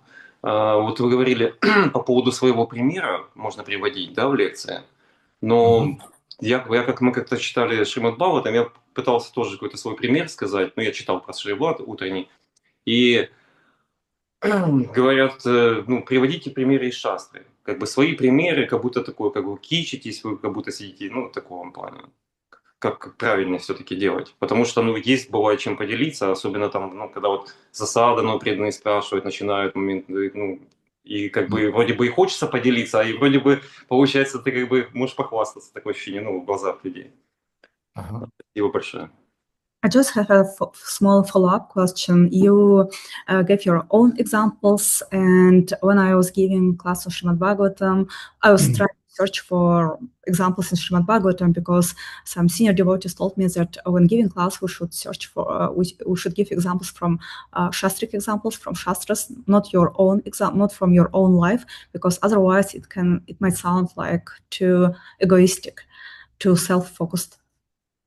Shamananda, for the first first year of your classes, don't give personal examples. Шримананда, в первый год, как будешь давать лекции, не давай примеров из своей личной жизни, собственной Because жизни. devotees will be very strict and they'll ask Shamananda, Guru, Sadhu, Shastras. Nothing personal. Потому что преданные в этот период будут очень строгими и будут говорить: Шримананда, давай гуру, садху, шастры, ничего личного. Then after 1 year, they'll get used to you and they'll start trusting you as a speaker. Через год они к тебе привыкнут и начнут доверять тебе как спикеру. And then you can give examples from the Shastras and you can share a little of your own experience here and there. И тогда, помимо примеров из шастр, ты можешь иногда давать какие-то небольшие примеры из своей личной жизни. And also, depending on the audience, sometimes there is a public that I don't want to share anything personal. Это также зависит от аудитории. Иногда такая аудитория, с которой не хочется делиться ничем личным. And there are public or audience or a confidential cycle of friends that they expect exactly that from you, that you would share only some personal things. И есть также аудитория или круг более близких друзей, которые ожидают именно таких личных примеров от тебя. Therefore, as a speaker, as a preacher, in time, you'll see the difference between the different types of publics, different expectations, and you'll know when and what to speak or to share or not to share. Поэтому как спикер, как проповедник, со временем ты научишься различать разные типы аудитории и будешь понимать, чем можно делиться с кем, а с чем нет. So it's a skill, as I said, you'll learn it. Как я сказала, это навык, которому нужно научиться. And don't put under your skin remarks like that Shamananda too much personal examples or not much reference to Guru Sadhu Shastra. Don't take seriously those remarks. Go on preaching. И не принимай близко к сердцу вот эти вот замечания, которые говорят: Шримананда, слишком много было личных примеров, как-то недостаточно у тебя гуру, садху и шастр. Не принимай это близко к сердцу, продолжай проповедовать. You correct yourself, no problem, but these remarks always will be there and they should not disappoint you. Исправляй свои ошибки, это не проблема, но я хочу сказать, что всегда какие-то замечания будут, и чтобы они тебя не разочаровывали. Too much philosophy, devotees will say, too much jnana. Слишком философские, если лекции, преданные обязательно скажут: слишком много гьяны. If you'll tell them some stories, they'll say, just Krishna Lila, we need philosophy. Если ты будешь просто им истории рассказывать, они скажут: одна Кришна Лила, нам нужна философия. If you are quoting shlokas, they will say, too much shlokas quoted. Если ты цитируешь шлоки, они скажут: слишком много шлок процитировано было. Not quoting shlokas, they will say, where are the shlokas? Если не цитируешь шлоки, они скажут: а где шлоки? So you got the point. Go on, do your own thing, preach. And yes, remarks will be there, but they should not disappoint you. The stones they'll throw on you, you should build a castle from it. Я думаю, ты понял суть. Продолжай проповедовать. В любом случае будут какие-то замечания, не позволяй им разочаровывать себя. И из камней, которые в тебя кидают, строй защитную стену, дворец. Спасибо большое. Харе Кришна. Дайнанда Харе Кришна. Okay, I'll show you the details there, devotees. Govindam Hari Purusham Govindam Govindam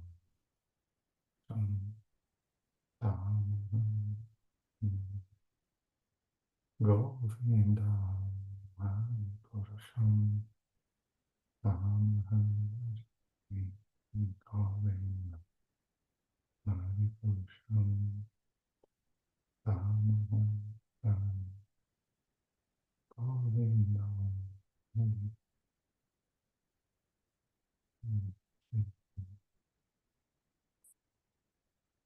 Okay, dear devotees, a small announcement. Небольшое объявление, дорогие преданные. I'll take a break for maybe 2 or maybe even 3 weeks. Я возьму перерыв 2 или, возможно, даже 3 недели.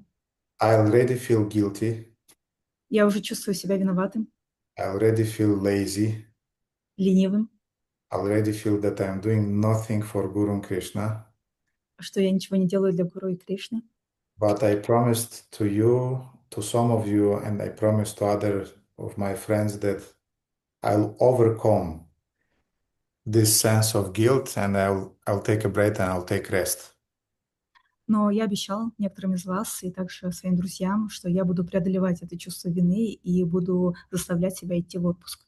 And I'll try to learn to do nothing. This is not easy, really. Я буду стараться учиться ничего не делать, и это действительно сложно. But I'll need to do that in order to just to recharge. Но мне нужно это для того, чтобы подзарядиться. Therefore, for 2 or 3 weeks, we will not have morning programs. Поэтому 2-3 недели у нас не будет утренних программ. And maybe I'll not reply to the reports also. I'll see. И, возможно, я также не буду отвечать на отчеты. Посмотрим. Or if I'll reply, I'll just put a heart there, but I'll not reply by voice message or by written message. Или я буду отвечать эмодиком сердечко, но я не буду отправлять голосовые сообщения. And meanwhile, please be good boys and good girls. Тем временем, пожалуйста, будьте хорошими мальчиками и девочками. And take care of your health, take care of your sadhana, and take care of your devotional service and responsibilities that you have in Prabhupada's movement. И заботьтесь о своем здоровье, о своей садхане и о тех обязанностях преданного служения, которые у вас есть в движении Шрилы Прабхупады. And those of you who will have a break during this summer also don't feel any guilt, just go on, do it. И те из вас, у кого будет отпуск этим летом, тоже, пожалуйста, не чувствуйте вину и позвольте себе отпуск. Okay, thank you very much. Гузель, спасибо большое за перевод. Спасибо большое, Гурудев, за прекрасный класс. Извините, я не хочу задерживать, просто хотела сказать. Помните, вы говорили историю, когда вы в подготовке к семинару читали Бхактисиддханту Сарасвати, и через 2 недели, когда вы открыли книгу Шрилы Прабхупады, у вас было ощущение, что вот вы exhausted через 2 недели без книг Шрилы Прабхупады. И вот у нас эти 2 недели тоже по вам очень скучали, и у нас было очень насыщенное это время фестивалями, но вот тоже сегодня, вчера у меня вот это было ощущение, что я, несмотря на общение со старшими преданными, с учениками Прабхупады, без вас оно было как вот это чувство, что exhausted, не хватает питания. Я видел, у вас Ратха-ятра была, да? Да. Была Ратха-ятра. Бхактимар Махарадж был у вас, по-моему, Да, да? Бхактимарга Махарадж, Малти Давидаси, Чандрамала Свами Махарадж, Сундар Читани Махарадж. Здорово, здорово. Я видел, где-то у меня появлялось в ленте. Я был очень рад за вас. Спасибо. Хорошо, дорогие преданные. Okay, dear devotees, then Shri Radha Madan Mohan ki jai, Gopaltapani jai, Srila Prabhupada ki jai, Jai Gaur Premanande. Ри-о. Шрила Гурудева ки чай. Эй, Туласи, Хари Кришна. Где она исчезла? Вот, все, вижу. Как дела, Туласи? Хорошо? Микрофон отключен, Наталья. Хорошо, да? Окей. Ладно. Хари Кришна.